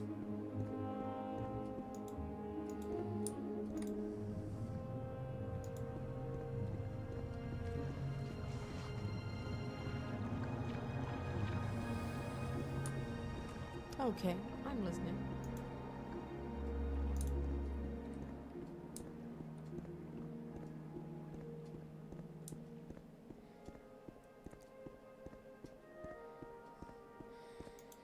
if nothing works out with this guy, we're gonna head back to the Council Chamber and Sage of Mora, and then talk to everyone there. Since at this point we have 4 people who voted for our cause. And the Archmagister is dead, so technically this is stuck in a state of limbo.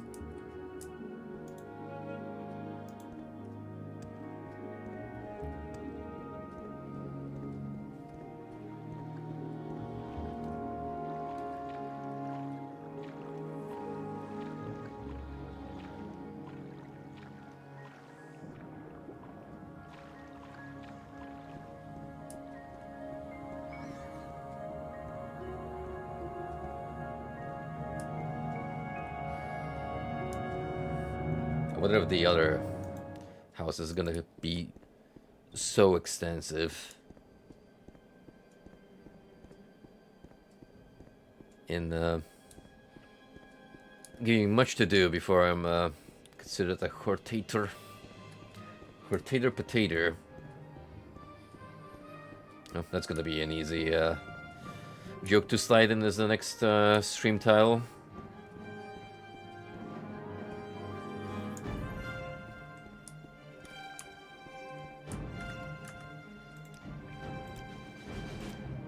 Actually, no.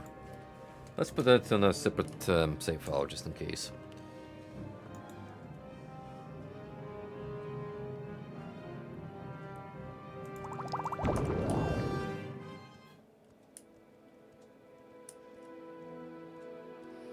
Maybe eventually we'll find a magic item that just has a levitate attached to it. Which should make this whole running back and forth much easier. But then again, maybe we'll really need to interact with the Telovani anymore. So, have you gathered the votes of the other councillors? I see you've gathered the votes of all the surviving Telovani councillors. That means you are now the Hortator of House Telovani. And I have something for you. It's called the Robe of the Hortator. It's an ancient artifact, hasn't been used in centuries. But I think you'll be pleased. I wish you luck, Hortator. I may even pray for you. Well, there you have it.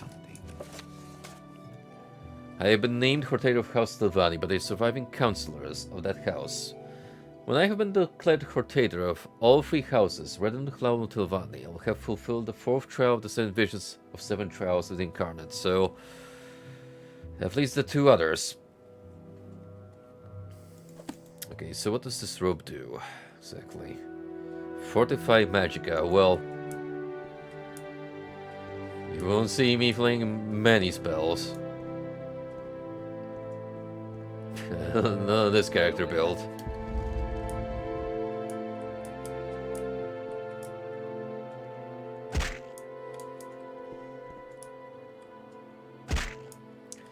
Anyway, with that sorted, we could run back to the Zainab camp.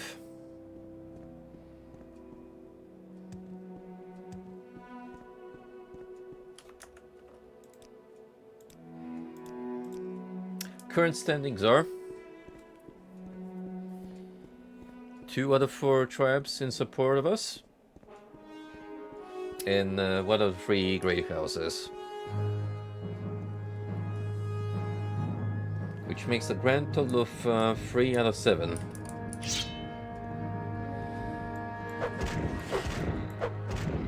Not bad, we're almost halfway into our cause.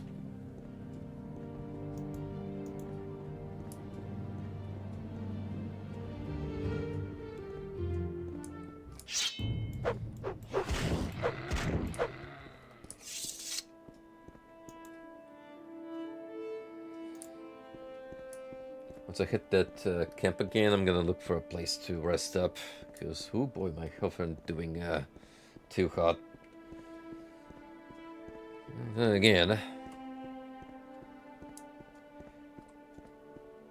I have received quite a beating. Not just from combat, but actually from tumbling down towers like a madman.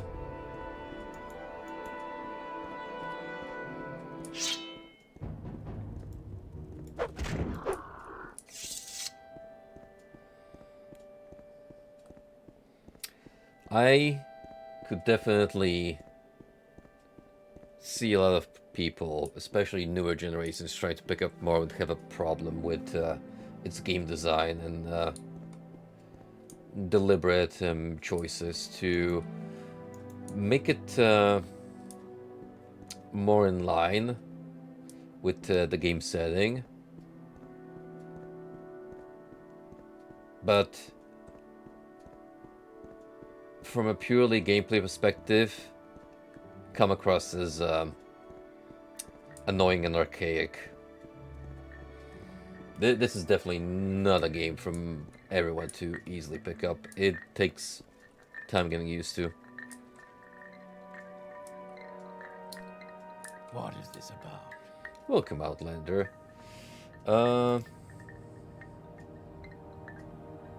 I do have some shoes for you, if you'd like.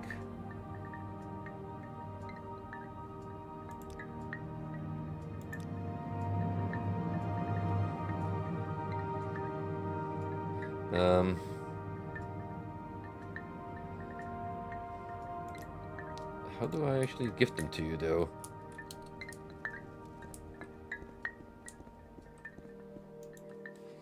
I have the correct pair, do I not? You may speak.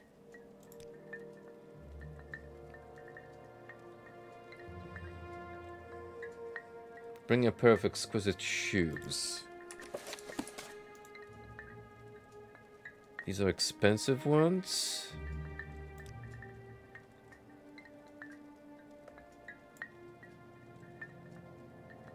Extravagant. Do they have to be cold exquisite?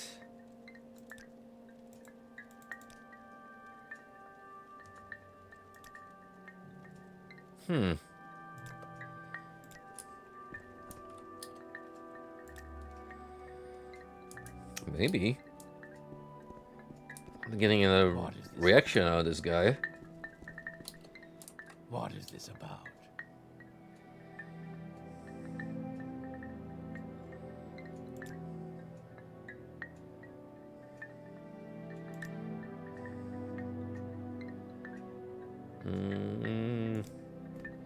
It's not really opening up. So I guess I don't have what he needs.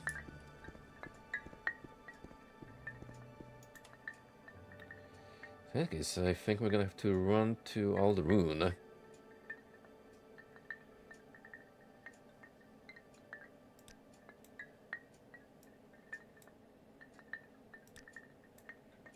There's also Caldera if I wanna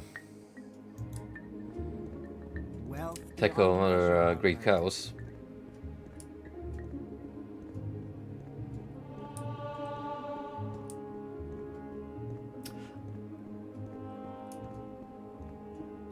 I am well aware of Mr. Bones. It certainly looks like an intriguing video game. I mean, the very fact that you get to play as a smug skeleton is already a great selling point.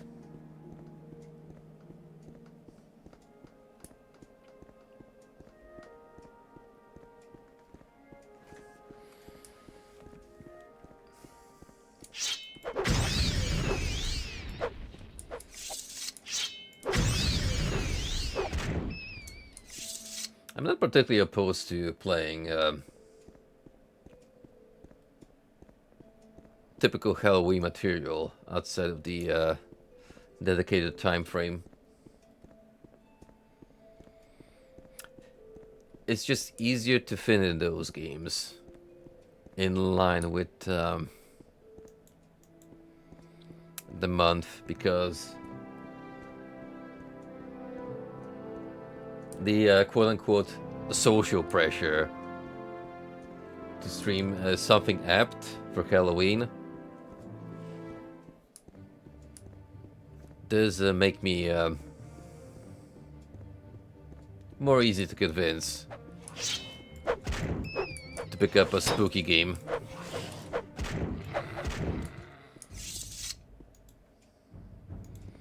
Otherwise, I'm more likely to pick up one of the other 10,000 video games I have in mind for my usual lineup.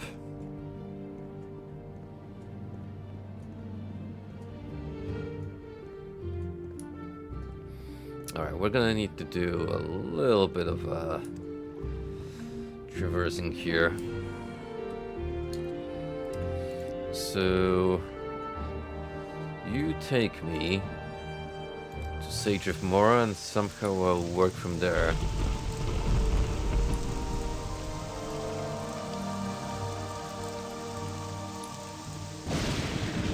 Now there is a magician in the fort who could teleport me around to the mainland.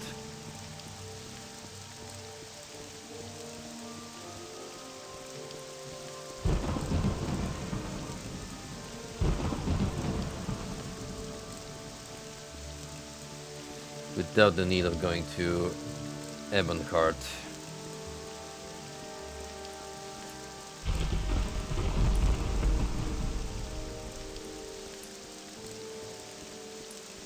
Actually, if you could take me to either Caldera or Balmora, it would be optimal.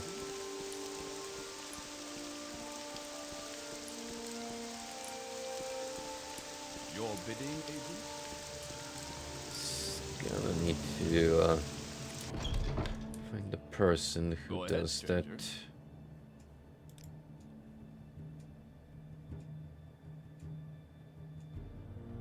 Got potion-wise. Nothing that I need, thank you.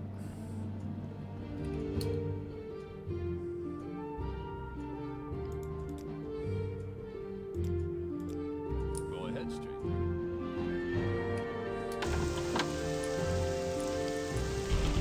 Need to find the fast travel NPC. Keep Wherever they may be.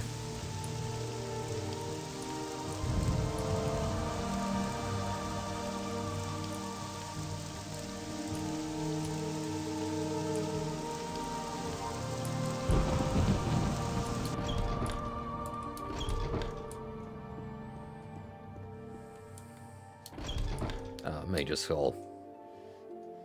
Seems like perfect place. There we go. Balmora, Aldrun, Vivek, Caldera. I'm gonna say you head to Aldrun.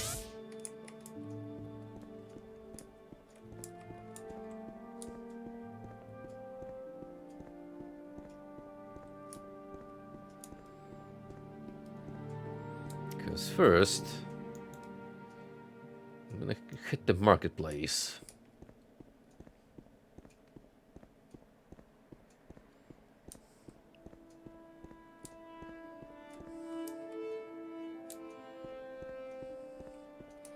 Still weird how deserted this guild is. Shouldn't be here.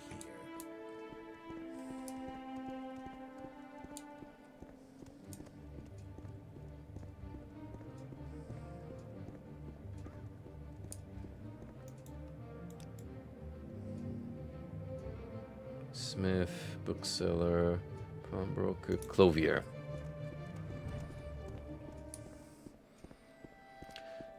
Just the person I've been looking for.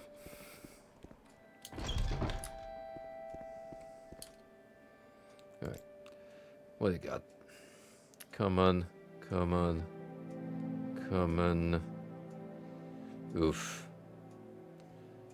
That's not gonna do it all. You have a rather poor choice of apparel, I might say. In that case, we're gonna have to move to the main building. Hopes for better luck. I'm waiting.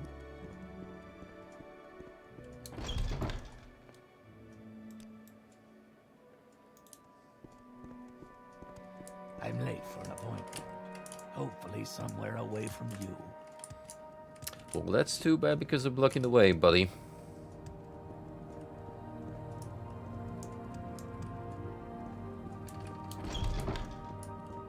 If you'll excuse me, I don't have time. Extravagant.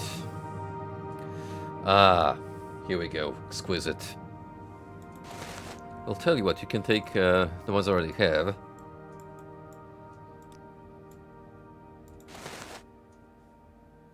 And I shall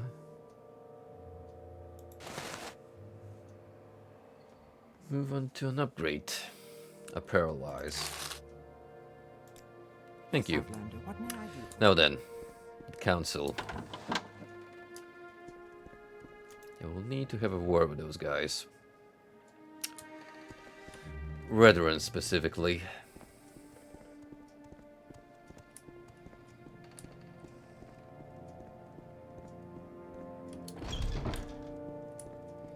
How easy it is gonna be to convince you lot? No idea. Keep walking. Leave me.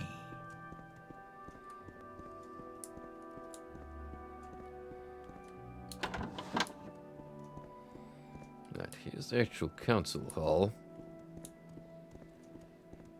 I gotta find the people in charge of it.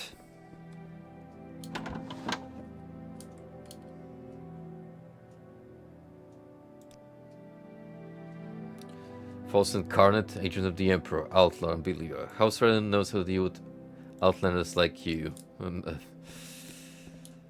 Yeah, pleased to make your acquaintance.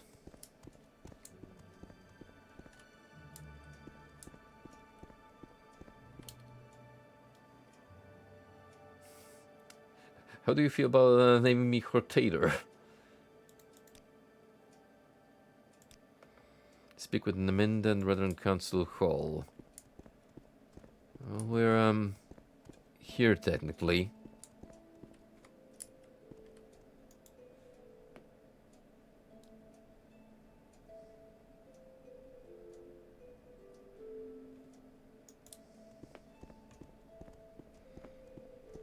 Didn't expect there to be businesses still. Council Hostel.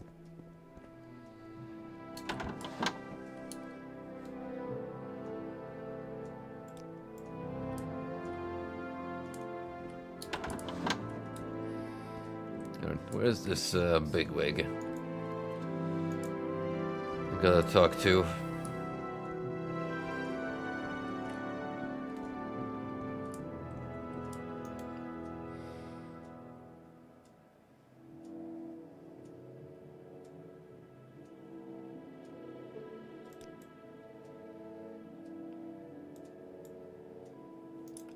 I actually don't see it anywhere.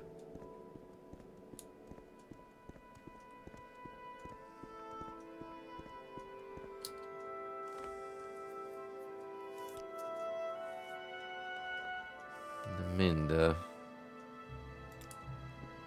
Was that the human we talked to earlier?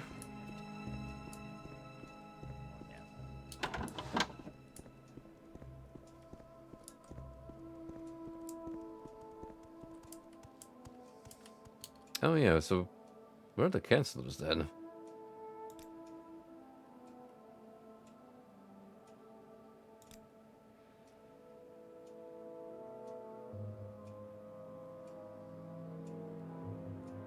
There are councilors in the residences. Oh, okay. Nothing's keeping you here, so move on. Red Book of Great House Redden, which lists the names of the councilors. Let's have a peep then.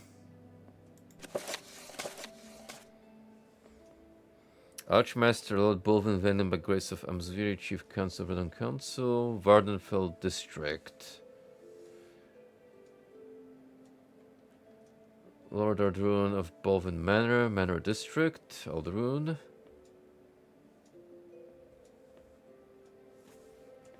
Okay, Bolvin Manor, Arobar Manor.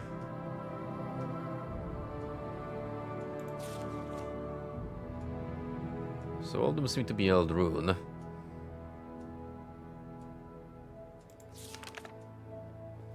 So that's 1, 2, 3, 4, 5, 6 of them.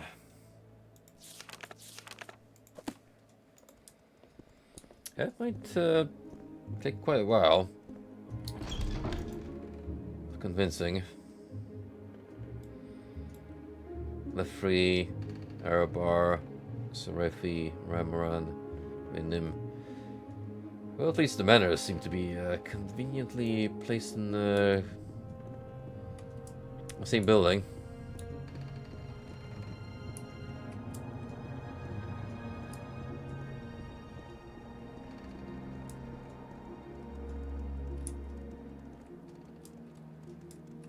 But we start working our way.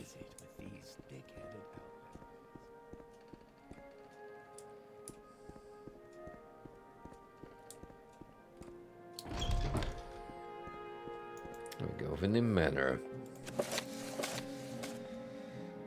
So we're looking for Bolvin Vinim.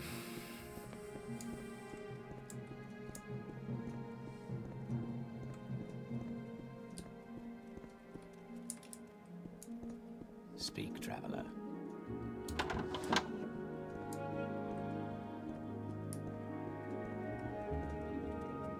My time is precious, so make it quick. Here you are. Let's get some important business to discuss, Outlander. I suggest that you leave. Today is a warrior champion chosen by the Great House Council. Why? You are a fool. An ignorant, ill-mannered, and a fool. I'd rather make a monkey Hortator. As long as I'm head of this house, you'll never be Hortator. Oof.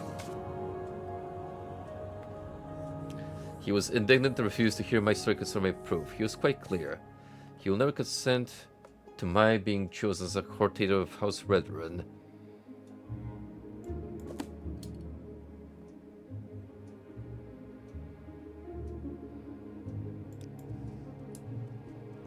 Well, I'm waiting. it's gonna be a problem now, is it? Unless we get him out of the picture somehow.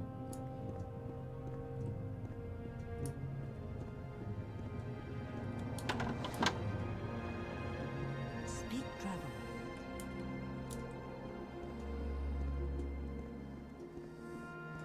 Let's see how the other families feel about me leading them.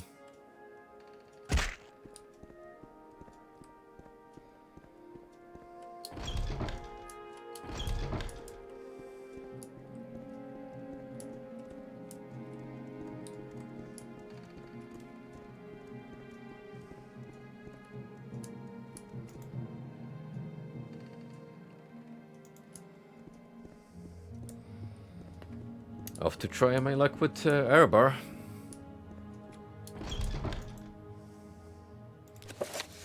Led by Minor Arabar. I'm late for an appointment. Hopefully somewhere. Leave me. Oh, what hole did you crawl out of?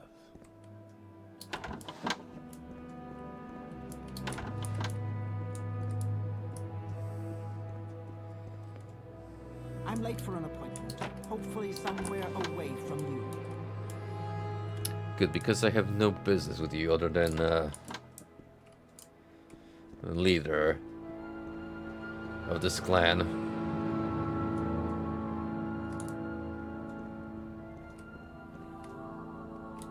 Guard quarters.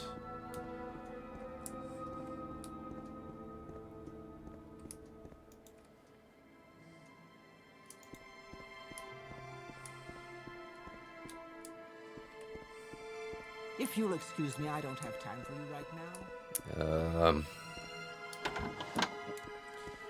If you Another confusing maze.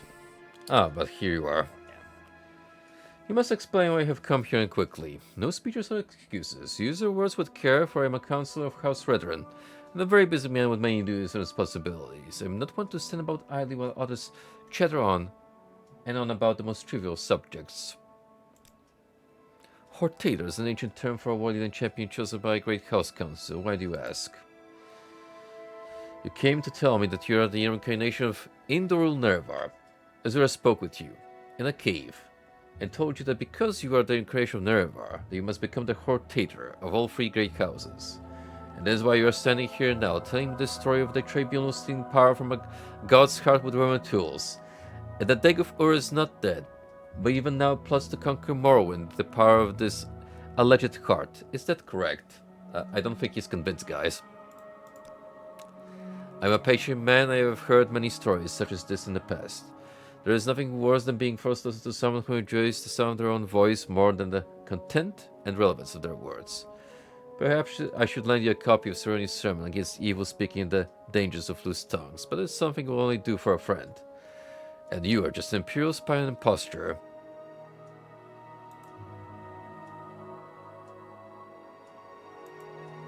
Oh boy.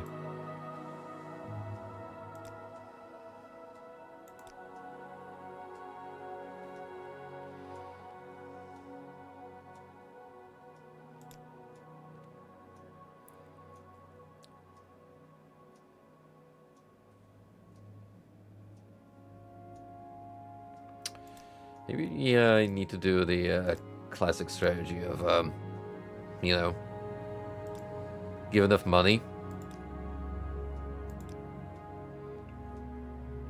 Normally I would leave you mad and call a priest to attend to you. But I am a God-fearing faithful servant of the temple, and I have heard the story of the moon and star.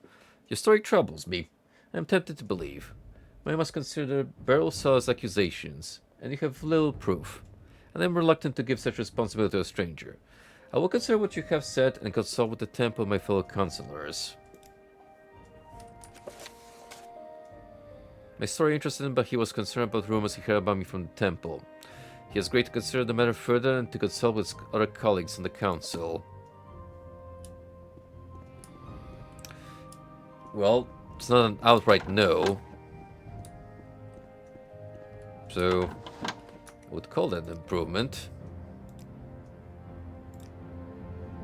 I don't know if I can throw money at the other guy and he will change his mind.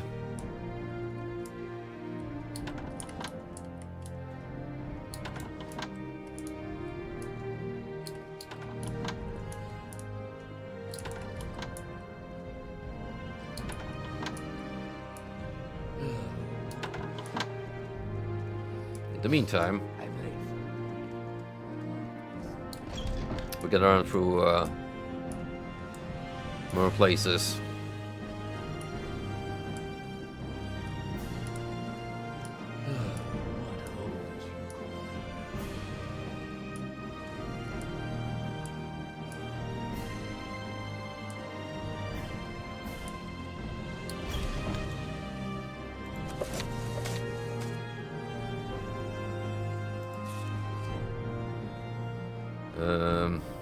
Garissa Lefrey.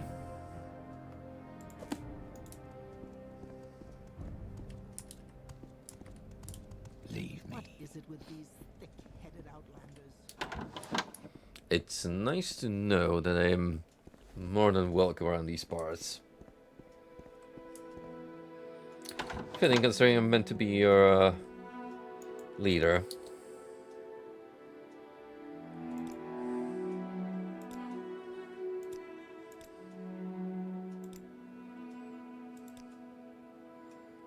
How do you expect anyone to believe such a story? All this about prophecies and reincarnated heroes and Daedalus appearing in caves. I've also heard that you're an imperial spy, but enough talk. I judge a man by his actions. I don't know much about yours. I will speak with the other counselors, but that is all I will promise. Doesn't believe my story and doesn't know much about me. He's going to talk with the other counselors before he makes this decision.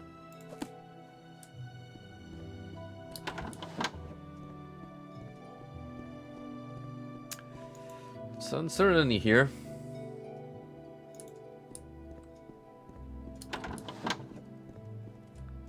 What is it with these thick-headed outlanders? I really don't want you around here. Oh, trust me, these remarks are only gonna get worse.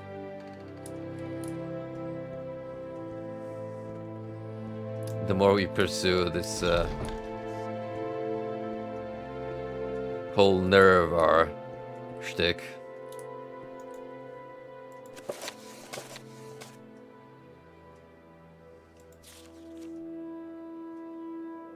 Effin Serefi. What hole did you Oh, that didn't take long.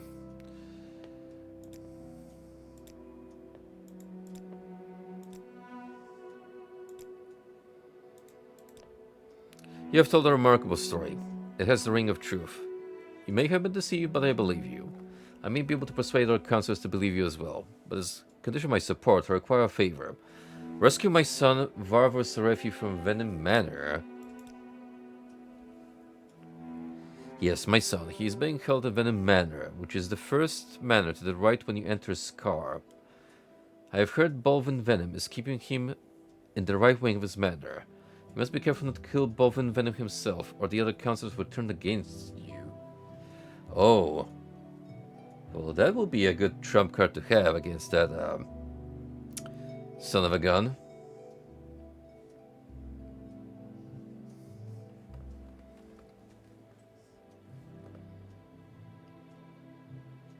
Right wing. Okay. Keep that in mind.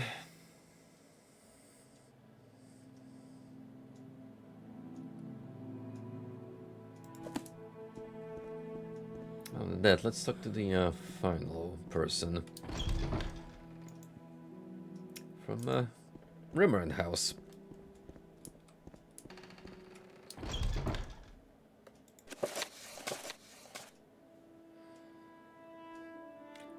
Lauren Ramaran. I'm late for an appointment. Hopefully somewhere away from you. I'm late for an appointment. Hopefully somewhere. A bird so sick. Everyone's in on it.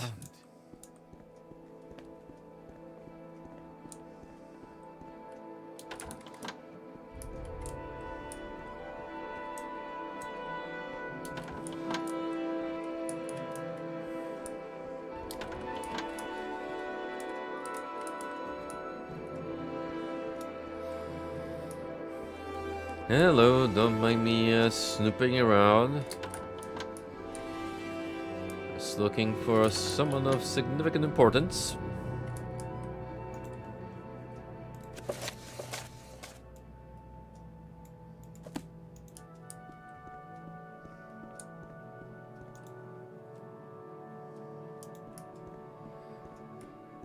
Wait, Donkey is here?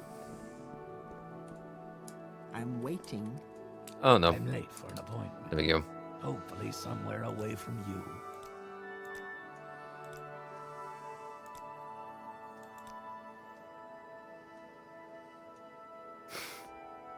I'm not just listening to a long story. I don't like long stories for Imperial spies.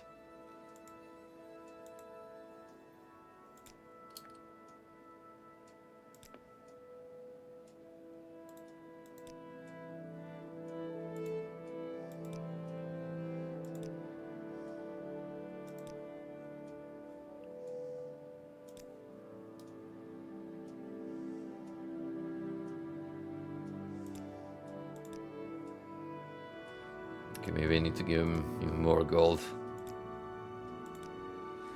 That's a good story. An impressive ring. You look like a hero, but you're an outsider and I don't know if I can trust you, especially when the Honorable Beryl Sella claims you're an Imperial spy.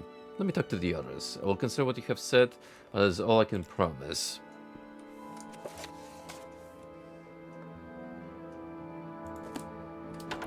I think it's at this point that we need to save the other guy's son, and then he may be able to sway the other council minus the one who was like outright no.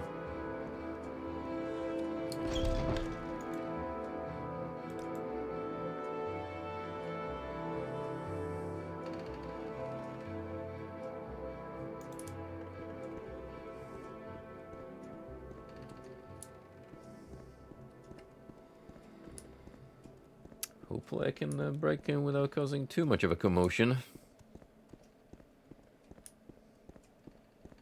What hole did you crawl out of?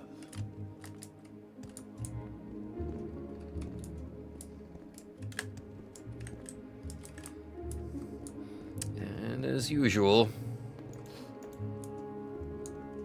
my progress is impeded by inconvenient place on PCs.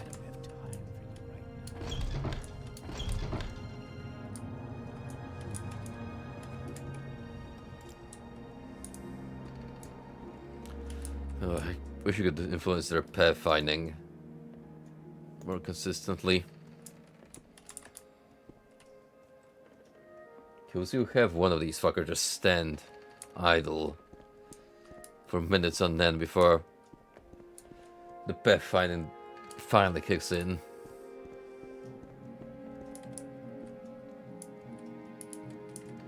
If you'll excuse me, I don't have time for you right now. Whatever. Please go. I really need to be there.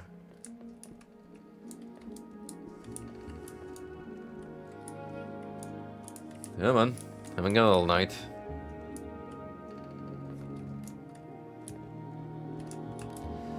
Ugh.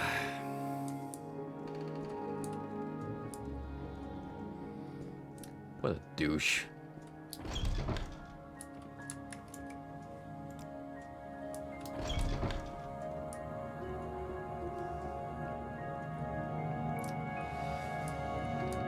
Still there.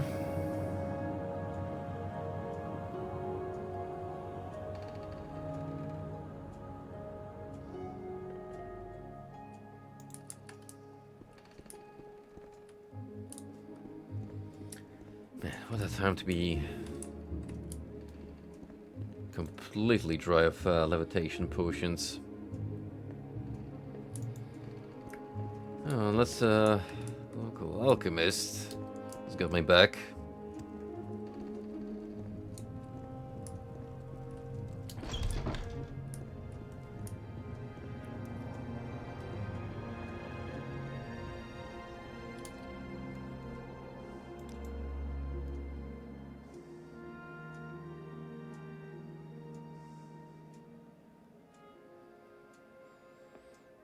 Oh no, that would be way too convenient.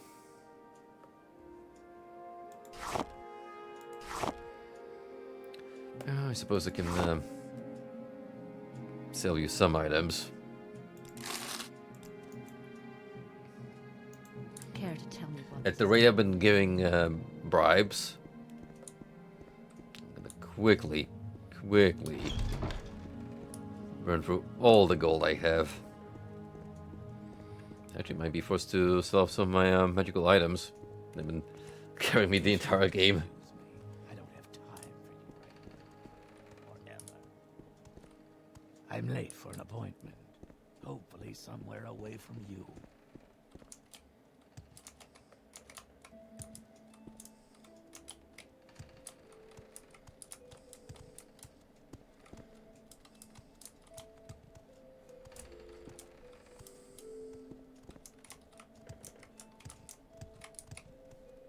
If you'll excuse me, I don't have time for you right now. Forever.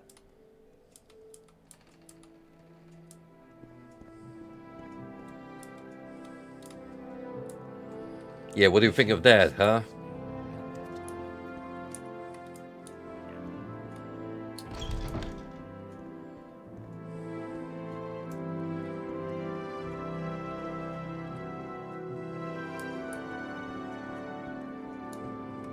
What do you want? Okay, supposedly right wing of the manor. My time Make is it quick. outmatched. Make it quick.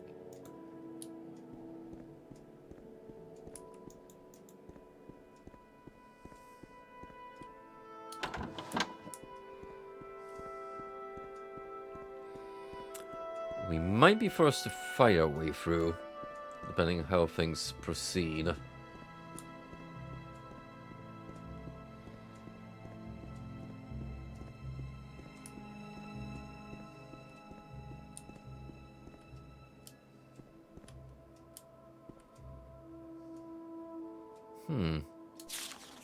Keep our special guest in the room behind the tapestry. Make sure the door is locked and he is under guard at all times. If he escapes, I will blame you. Behind the tapestry, you say? Ah. Well then.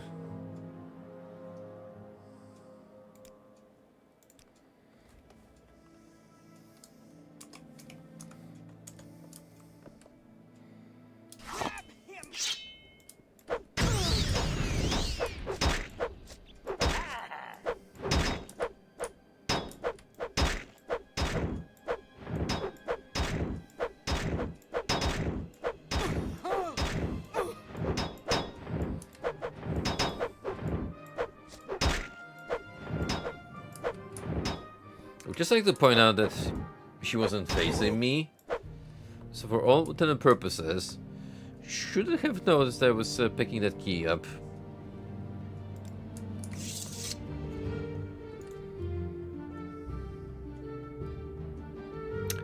$300 gold, I can live with that.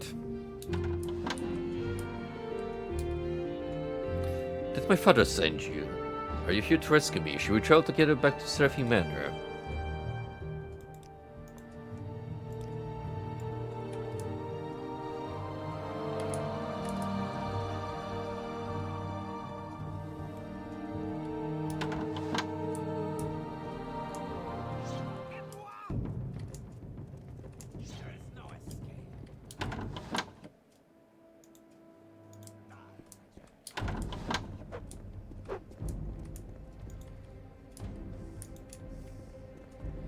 Follow me, lad.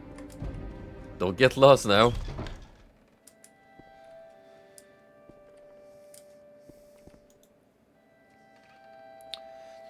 Oh, okay.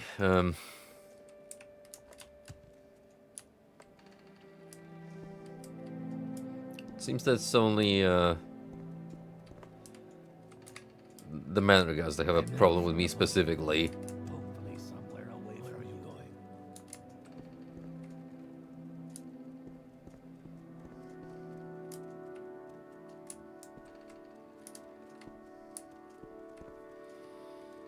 Oh, don't tell me he's actually gonna block the NPC from properly following me. Oh, no, no.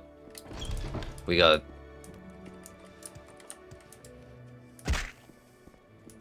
Where are you going? What is it with these things?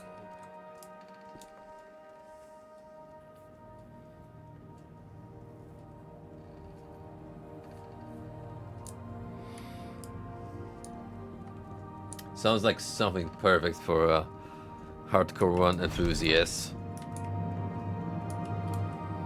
Oh, you know someone's got that game down to the bare essentials, and they'll be able to blaze through Mr. Bones with their eyes closed. But your son back. Is there something I can do for you? Thank you. Where is that slave? What hole did you crawl out of? Hey, be a little more grateful. Run back. Yes, my son, Varvos Refi, you have returned to me, and I'm in your debt. You have rescued my son, I am forever in your debt. So about that Hortita position. You have rescued my son, which can express my gratitude. Therefore, I name you Hortator of House Redren. I also promise I will use my influence with the other counselors of House Redren. Alas, there is one obstacle. Baldwin Venom will never name an Outlander Hortator. But if you have the full support of the council, he may agree to an honorable duel. The duel is an honorable tradition dating back at least to the founding of Resdain. Each party to the duel makes an agreement as to the compensation that will be given to the winner. The loser is legally bound to this agreement. Most duels are fought until one party admits defeat or falls in battle. The duel to the death is less common and only ends when one party is dead. The winner of a duel may take what he wants of the loser's possessions, but some consider this dishonorable.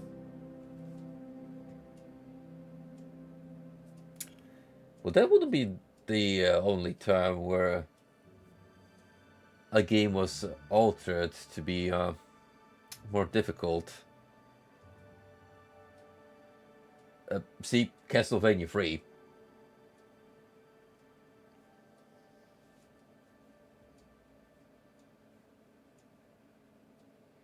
One of the more infamous examples, in fact.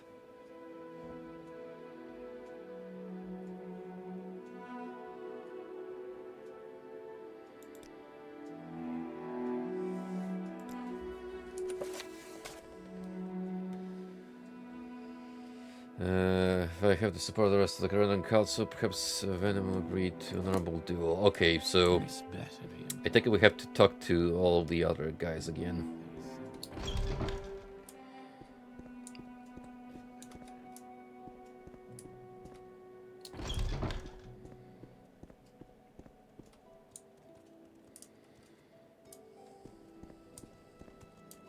This better be important. This better be important.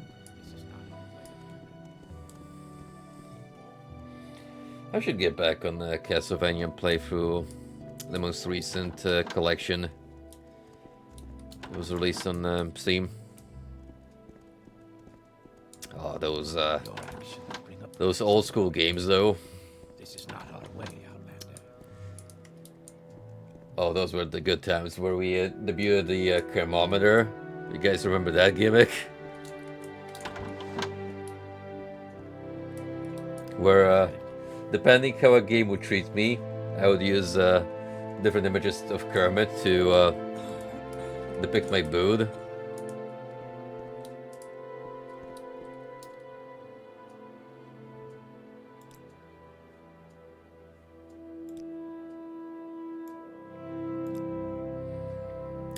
If Surfy has spoken of your good judgment, I trust him. I will vote for you as Hortate of House Redren.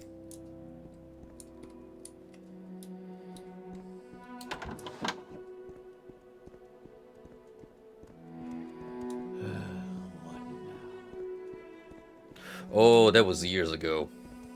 No, for an impact when we didn't even know each other, so we're talking like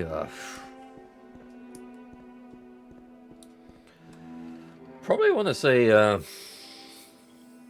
first or second year of my stream career on Twitch. Frosty definitely, he is a veteran of this channel. He has been there with me since I first started out on the platform with Deus Ex. I don't think you can be trusted. I'm sure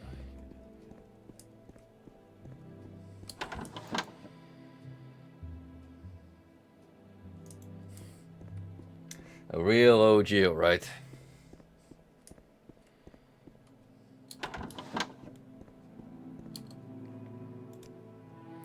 I spoke with Effin Sarifi. I like what he told me about you. You get things done and show good judgment. Your story is crazy, but your story doesn't matter to me, as long as you can do something about Dagofer and his servants. I'm making you my choice for Hortator of House Redren. I think now it's having a bolder effect when we essentially get one good deed now that is swinging the favor to our side. I'm sure this is important, but I really must go. This better be important. Now I just need to talk to the head of Erebar again. And once we have their approval, I'm pretty much challenging the head of Venom to a fight.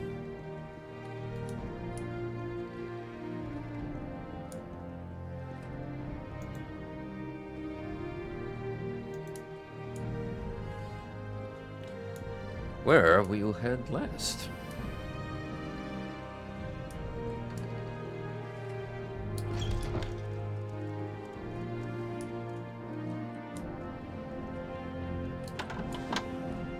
This better be important.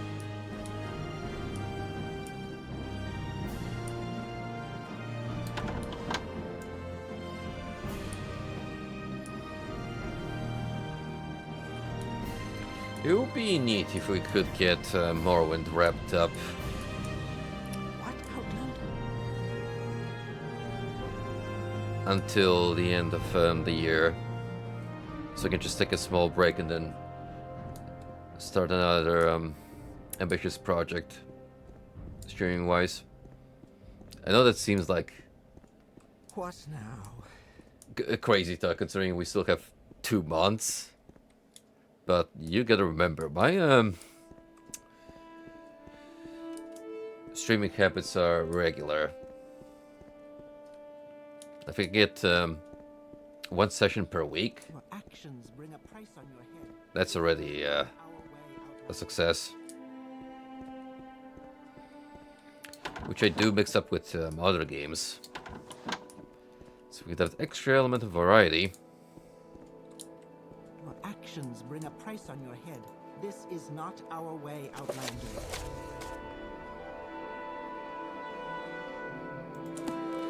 Where's that miner guy? Oh, there.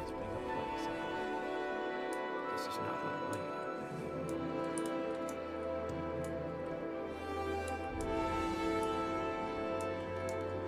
No, I didn't even know that was a feature. What is it, like a AI thing that tries to translate native games into English? Just on the fly?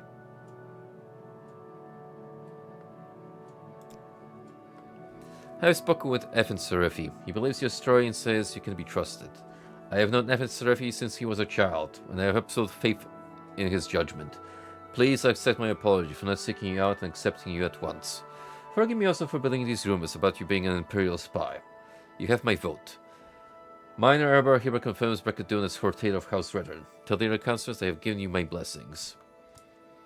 Watch out. Alright, that case. We can now move on to the weakest link of them all.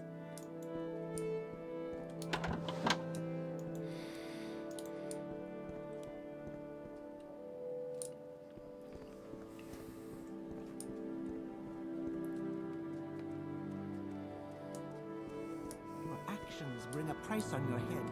This is not our way, So it's not Outlander. perfect, but for what it's worth, it is potentially a handy tool to have, especially with more obscure games that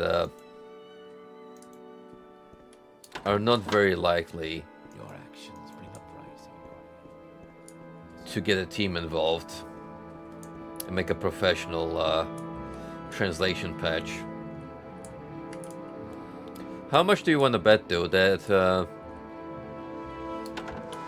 some folks are gonna get very upset about it and Watch out. scream at AI stealing their jobs? Your actions bring a price on your head. This is not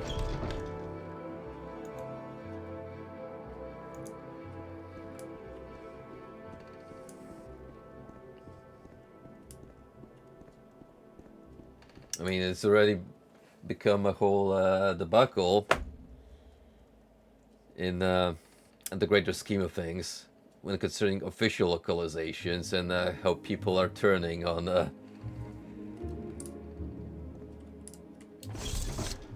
the English versions. Well, maybe you should try a more direct, close to source approach instead of freeballing it and inserting your own politics into a fan translation. Speak, traveler.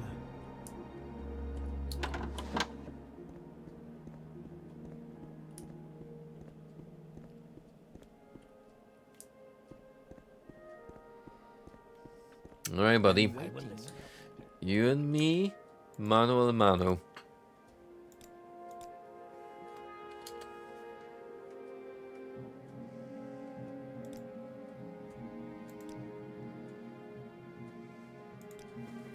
Okay, in that case, I'm gonna have to change you to a duel.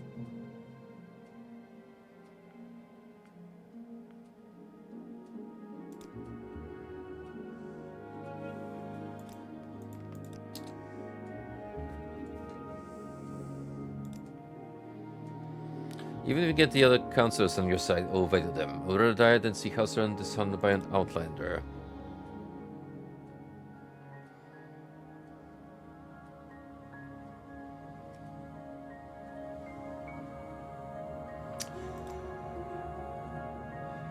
There's no need to name Hortator. If there was such a need, I will not shame Hustler by naming an outlander Hortator.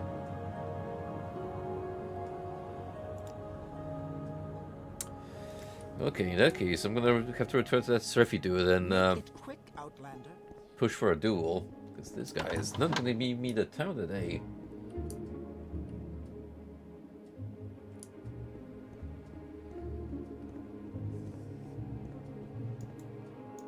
Retro Arch definitely has that element of handiness.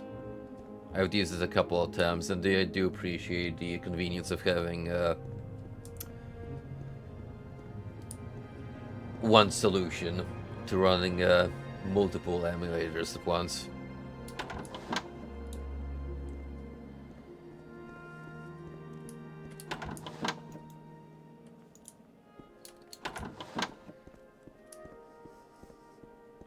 Well, for the older games in particular. Newer stuff, of course, you are gonna need to get like RPC as free or shared PS4. Your actions bring a price on your head. This is not our way, Outlander. But in that case, we're talking apples and oranges. That's like completely What? different infrastructure, way more advanced.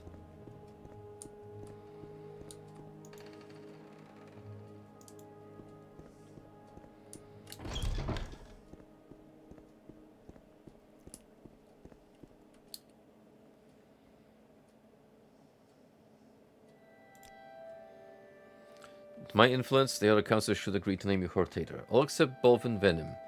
You never learn an Outlander? Or can you simply kill him without provoking the other councilors?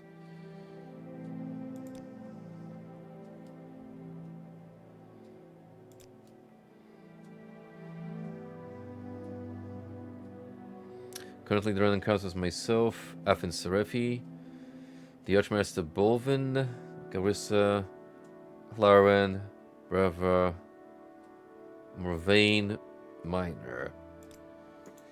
Did I talk to all of them? I feel as though I should know you.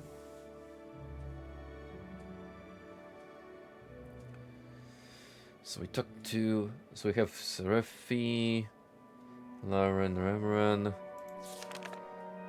Free, Minor. I think we're missing someone. Oh, Brava Morvain.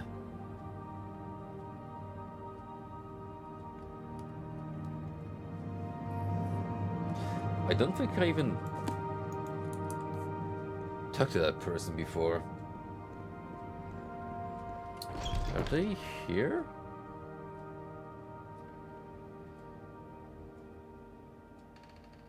Arabar, Morktong, Venom, Remeron. Yeah, they don't have a...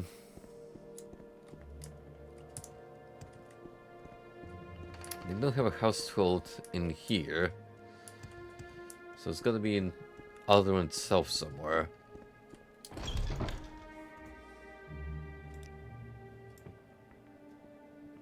Yeah, sure enough.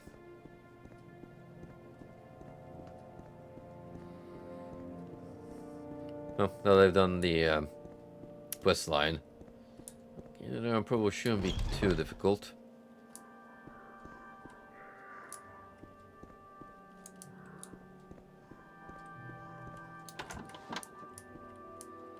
I think.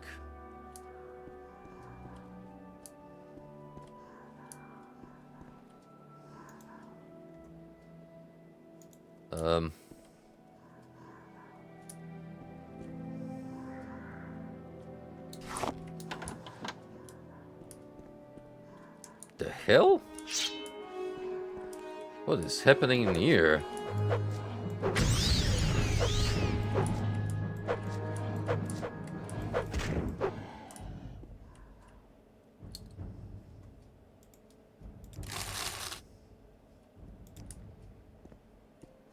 Everyone's dead.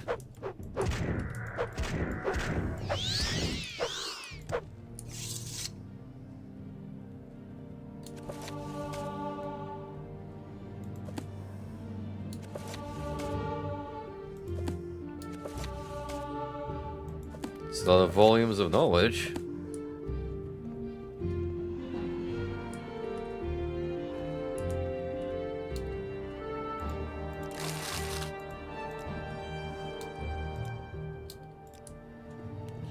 What on earth transpired here?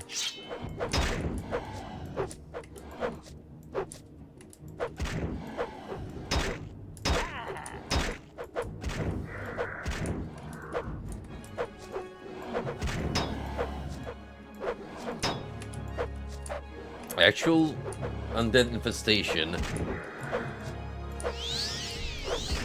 in the heart of a city. Right under their noses. Oh, someone tried to mess with something I could not control. Like how we can just lay down here.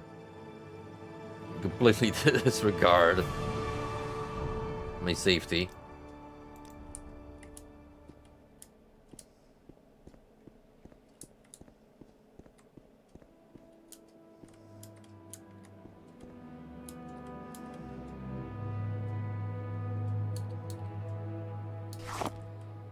I very much doubt I'm gonna find anyone alive, but maybe I'll need to bring back proof that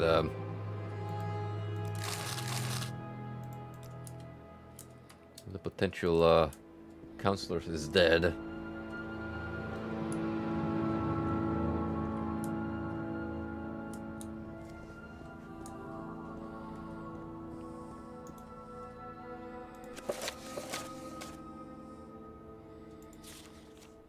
Who's supposed to lead this house again? Brara.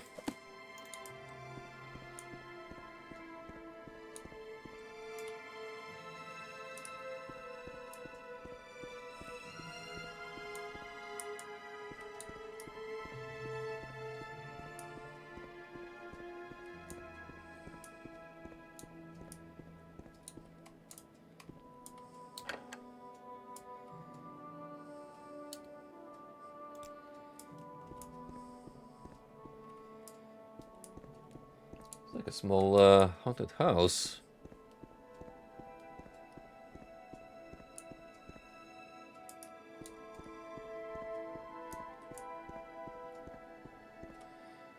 For what it's worth, I think we seen all there is to.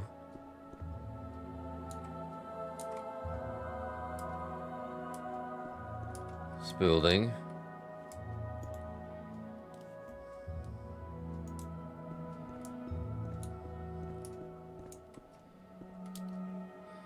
Anything else I can take from here?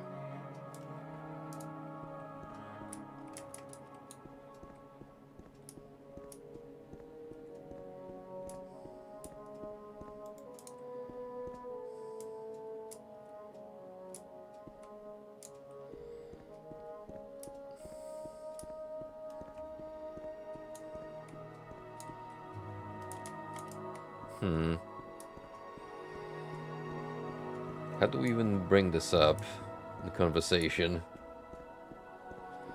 Hey, one of your households, they kind of get wiped out.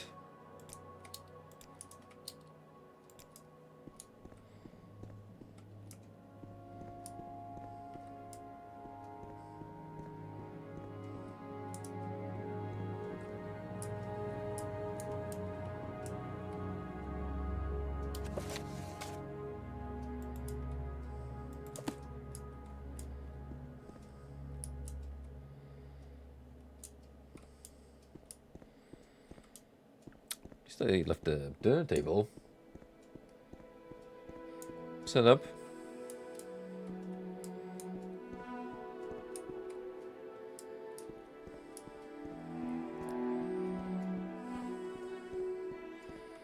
It doesn't seem like I'm gonna find anything more than what I've already established.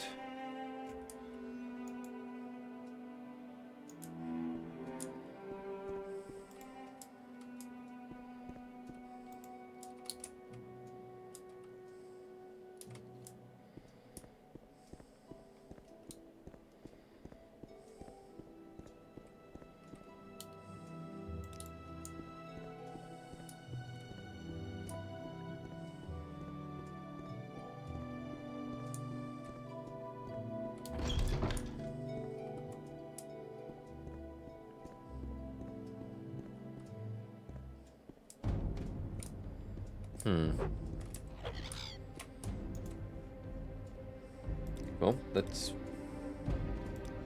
all there is to it.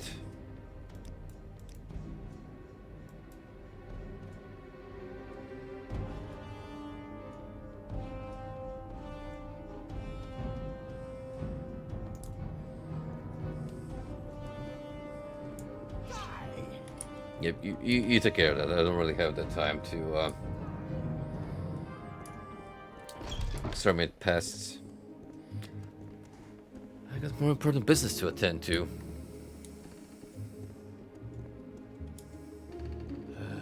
What now?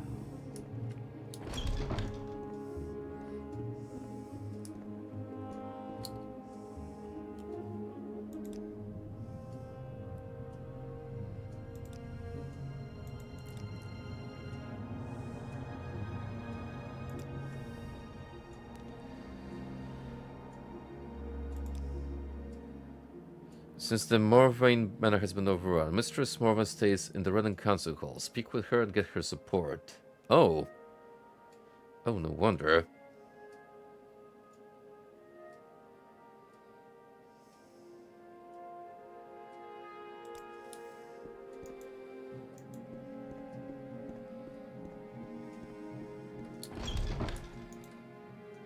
Would have thought about looking in there. But good to know there's survivors. That horrible incident.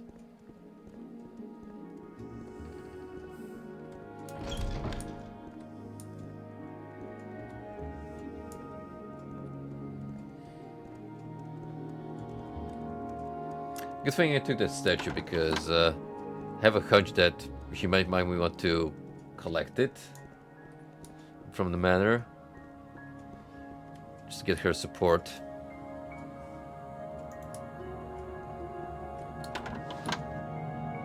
This better be important to me. I can tell. Evan Sarefi says he believes you're Stroy and believes you can be trusted. Still have my doubts, especially with these rumors that you're a spy for the Empire. But life cannot be lived without risks. I agree we need a Hortator, and I see no better candidate than you. So the records show that Council Morvain confirms Brecadun as Hortator of House Redren. This better be important. Alright, now I think we can actually enact the duel.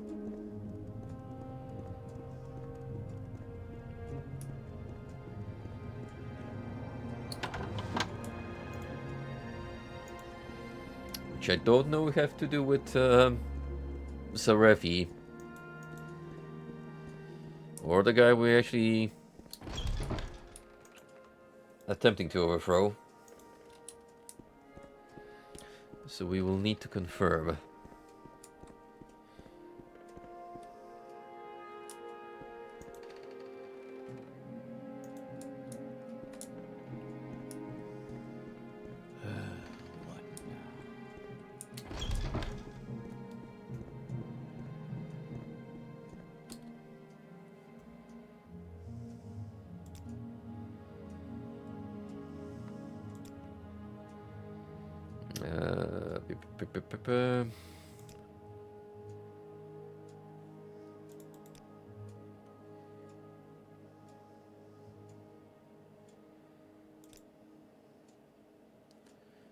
Morvain has given you support.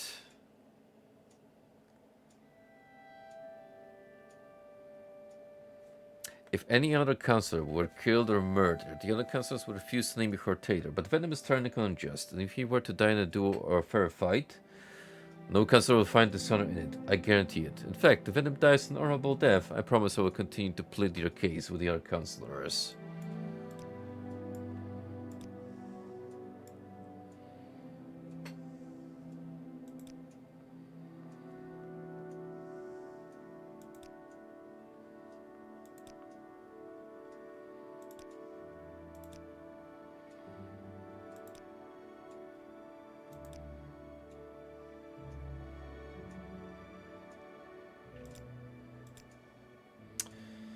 Okay, I guess it all boils down to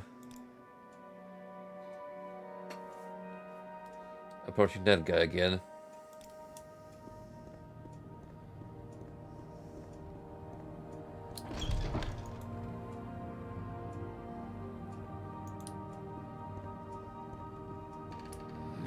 At least I hope so. So a lot of trekking back and forth. Just to pick a fight with this asshole.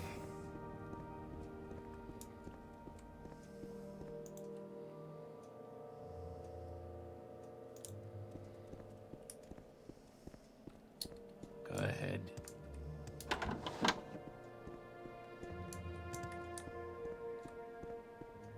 Speak quickly, Outlander, or go away.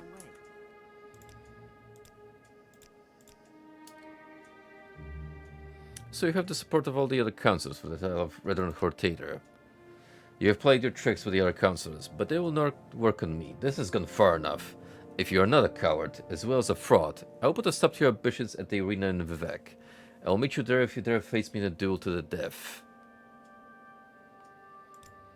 Oh, we're going all the way to Vivek for this, are we?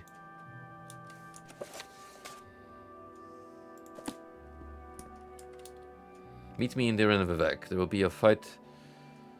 There we fight a duel to the death. Speak, traveler. Make it quick, Outlander. Okay then. Speak, traveler. I will listen, Outlander, but make it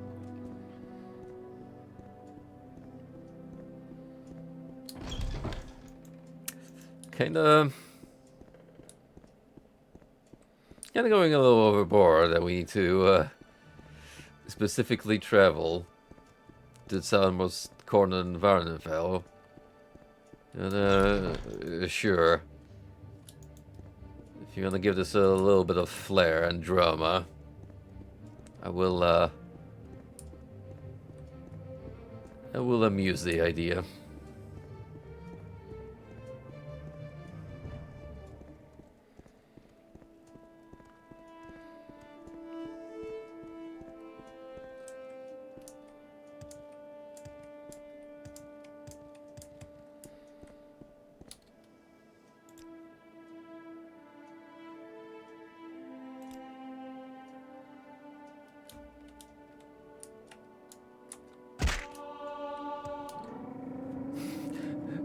Falls down, breaks knees, improves acrobatics. We make a special trip just for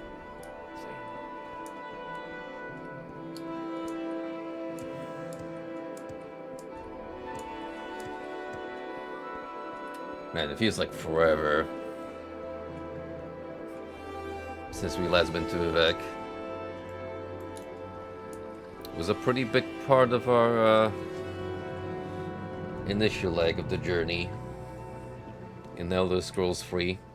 Now it's kind of been pushed more to the sidelines.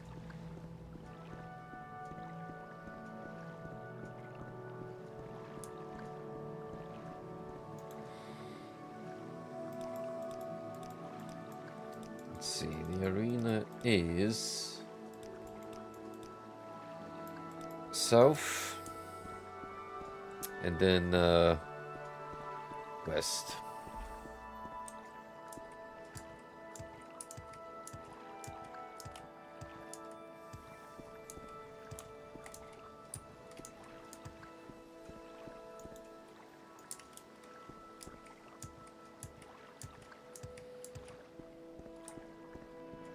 Probably gonna be the last thing we do for the night. So it's getting late.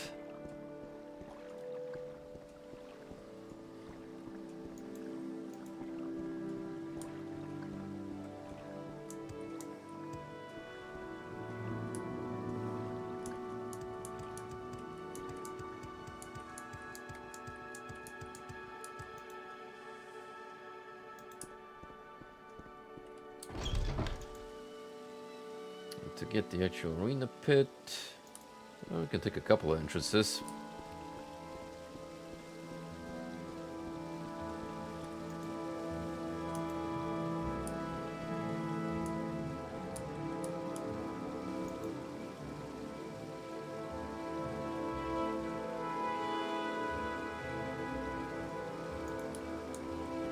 Whatever you're looking for, I'm sure I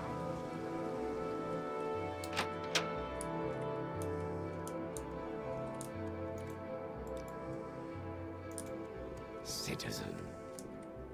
Hold up, we might actually have to roll up from this angle.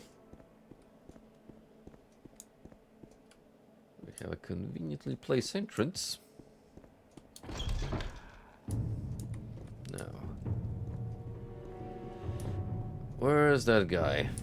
Need to face off with. Where is he?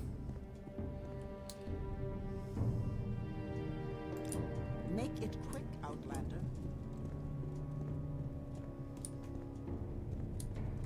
Go ahead.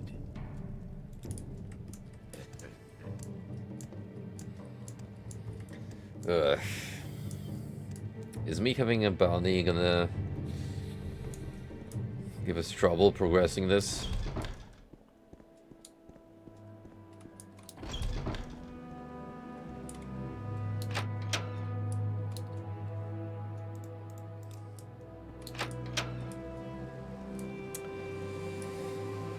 It might. I'm a busy guy, so if you could hurry this up.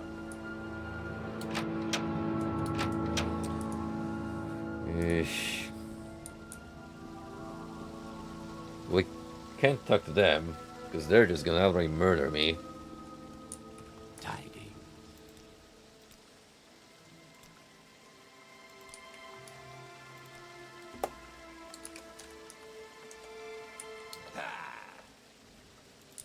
Yep.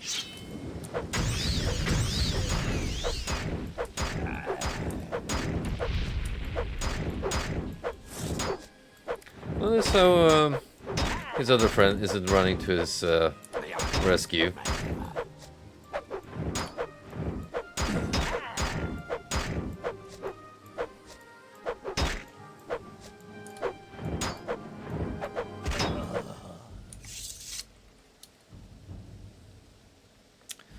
Didn't really clear my bounty. Boy, does it feel satisfying finally be able to Go on about your business. tear these guys a new one.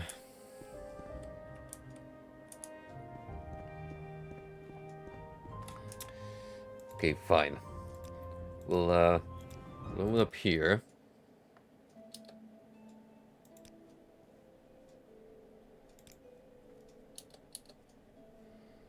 Then talk to Redden Guard to pay our debt.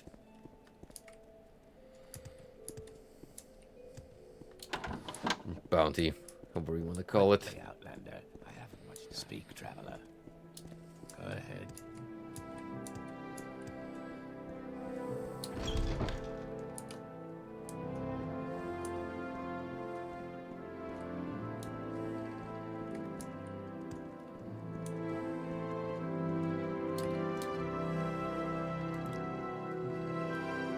What, Outlander?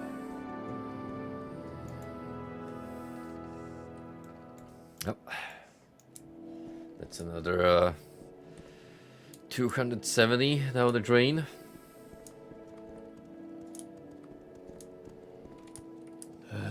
What now? Actually, one of the other candidates for the role of Nerevar What was that? had to pay an arm and a leg.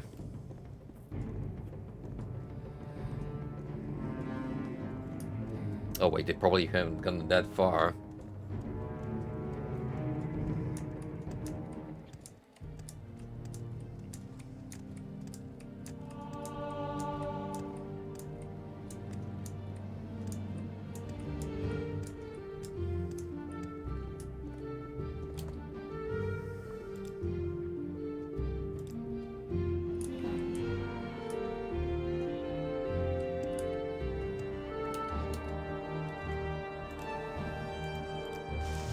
Why walk when you can run?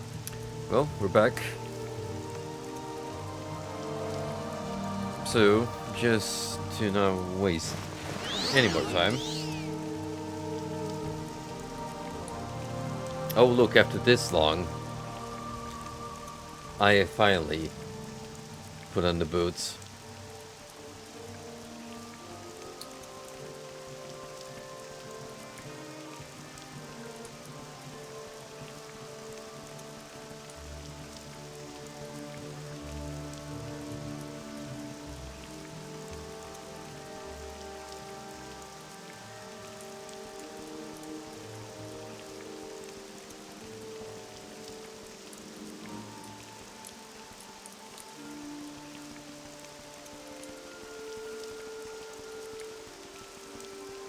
Take it easy, for the impact. You actually picked a good time, because I will be most likely wrapping up soon.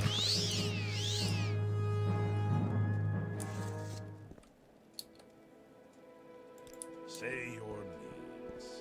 Oh, there he is. Right, how do I get down there?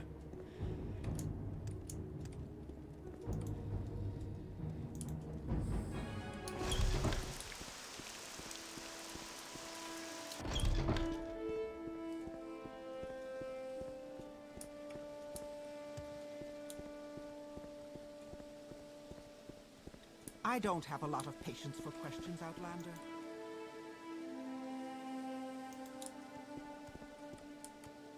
What is it, citizen?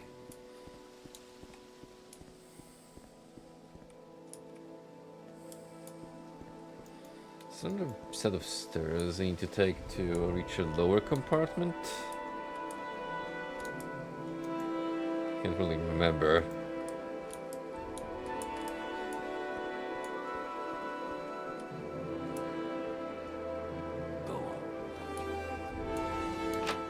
Ah, there we are.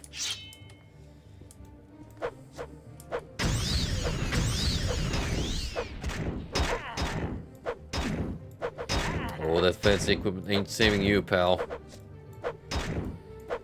You're toast.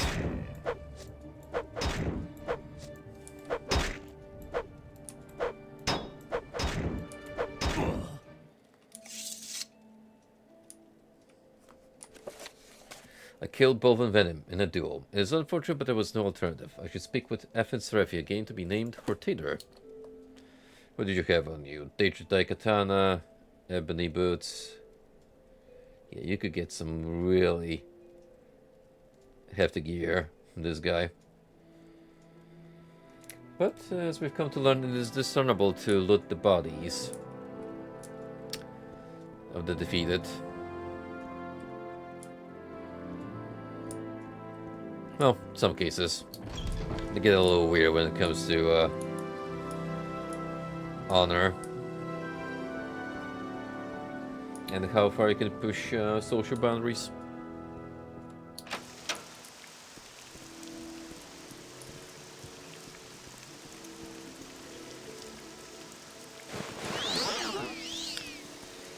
Anywho, a quick run back to Old Rune. And that'll be it.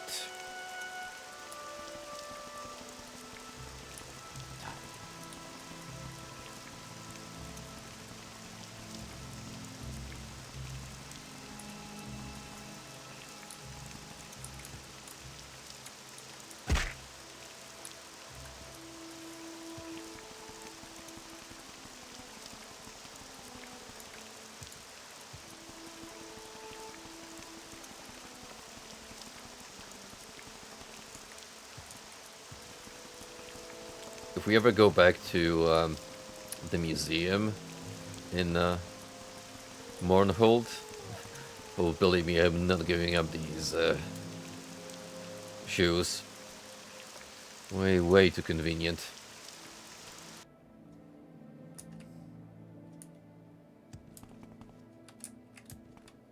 We make a special trip just for you. Same low price.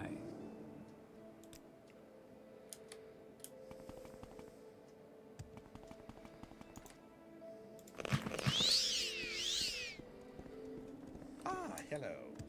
Did you want something?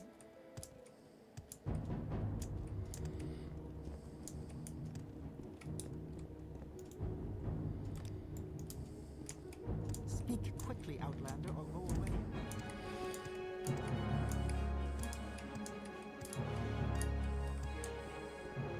All this time they still haven't dealt with this, the Fraser.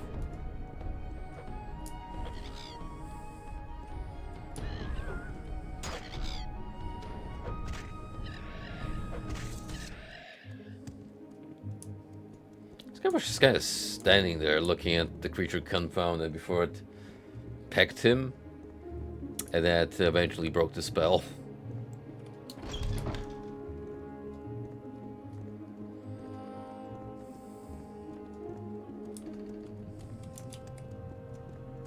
Make it quick, Mark.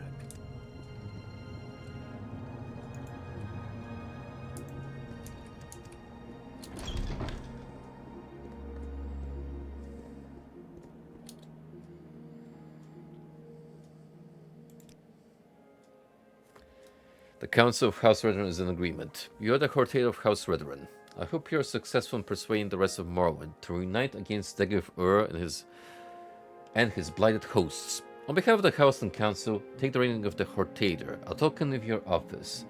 By this ring, all shall known, you are a chosen champion. I have also a sealed package for you. I don't know what it contains, but I received it from a contact in the highest ranks of the temple. My guess is that it has something to do with the temple's position on your claim to fulfill the Neverwing prophecies. And here is a copy of recent public notice identifying you as an Imperial agent. I am satisfied for your sincerity, but I warn you that others may not be so understanding. So we have public notice, note from the Archcanon, and many a journal entry. You'll bring me good fortune, Commander. How may I be of service? When Avon Surfing named me the Hortator, give me an enchanted ring, a token of my office called the Ring of the Hortator. With this ring, others shall know me as House Redden's chosen champion.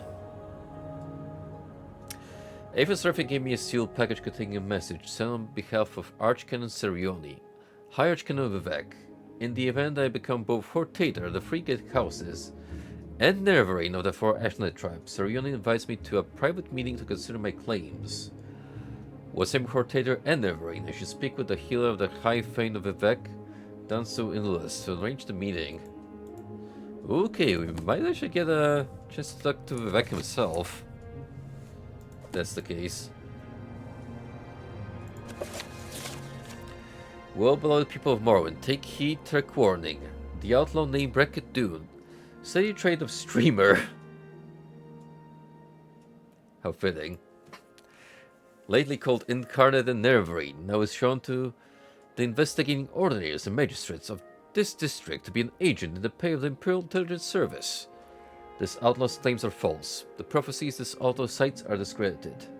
The dishonest character and base purposes of the outlaw in perpetrating this hoax are now made clear to all observers. Bracketton is sought for various crimes by ordinators and town guards. Report all encounters with this outlaw to the proper authorities. If you see this outlaw in public, give the alarm.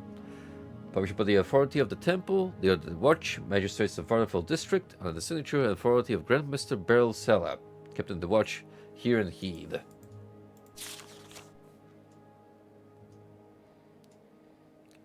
We should have a note from the Archcanon. A package sealed with an anonymous wax seal contains a single page, unsigned note. On the cover of the package, to the outliner likely proclaiming his identity as the Neverwing, to be delivered with haste. The note itself. The assertions made being in direct contradiction of the doctrine of the tribunal, namely that you are the Neverwing, the reincarnation of the sated Lord Nervar, are, in addition to being against temple teaching, incredible and implausible to the extreme. The relations made by the Inquisition, namely that you yourself are in fact an agent of the Imperial Intelligence Service, otherwise known as the Order of Blades, lately made with substantial evidence by the Lord High Archordinary Beryl Sala, further calls into question the validity of and the motivations behind your claims. However, as incredible as your claims are, as much as they are in direct contradiction with the teachings of the temple, and tainted as they are by the inferences to be made upon your close association with the covered policies and interests of the Emperor, the interests of the temple and its leadership, and in particular the interests of his immortal lordship Vivek, are best served by a close and personal examination of the claims being made, and the close and personal examinations of the motivations and character of the claimant. The temple, through its examinations of its records, in particular the records of the Hagiographa and Apocrypha, is intimately familiar with the many and varied claims of science and feats that would mark the Neverwing according to prophecy. Therefore, in the event of the fulfillment of several of those most remarkable and scarcely credible claims, namely, that the claimant should, at one time, be the acknowledged holder of several ancient titles of power and authority of the Dharma people, to wit, Hortator of the Great Houses and Neverwing of the Ashlander tribes, The temple proposes that the claimant of the identity of the Neverwing shall present himself for inspection before His Reverend Honor Archcanon Lord Foro Serioni, High Archcanon and Chancellor of Vivek, Archcanon of the Canonry of Vardenfell, Archpriest of the High Fane, for review and consideration of his claims and identity. However, until such time as the claimant actually has been named Hortelius separately and jointly by the Free Great House of Vardenfell, and at the same time has been named Neverwing separately and jointly by the 4 tribes of the Ashlanders, there is no purpose in reviewing or discussing these claims. Because of the Temple's official position on the prophecies of the Neverwing, and in the interest of preserving the security of the claimant from those parties who might wish to do him harm, it is convenient that the claimant of the title Neverwing shall present himself in secret to Archcanon Serioni in the Archcanon's private quarters in the High Fane of Vivek. To signify agreement with these terms and conditions for a meeting with the Archcanon, the Neverwing claimant will present himself to the healer of the High Fane of Vivek, then so unless the necessary arrangements will be made. Once again, the purpose is served by a meeting until the claimant is named Hortator of the Great Three Houses and is named Neverwing of the 4 Ashlander tribes. Written at the request of, in the name of His Reverend Honor, Toller Serioli, Archcanon and Chancellor of Vivek. Eleanor Lauren, Priest of Vivek, Assistant to the Archcanon. So in other words, because we're slowly starting to make the rounds and make ourselves known, the temple is taking interest and possibly wants to make a stance, but only and if we actually get to the part we have the support of the great houses and actually the tribes, of which we have 2 houses that are free, checked, and 2 out of 4 tribes, checked. So we'll do the other half on the next stream and move on from there.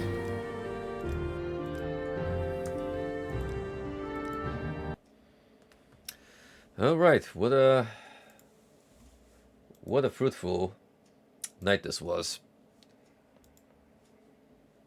It's been a lot of going back in circles, but closely tied into the main narrative.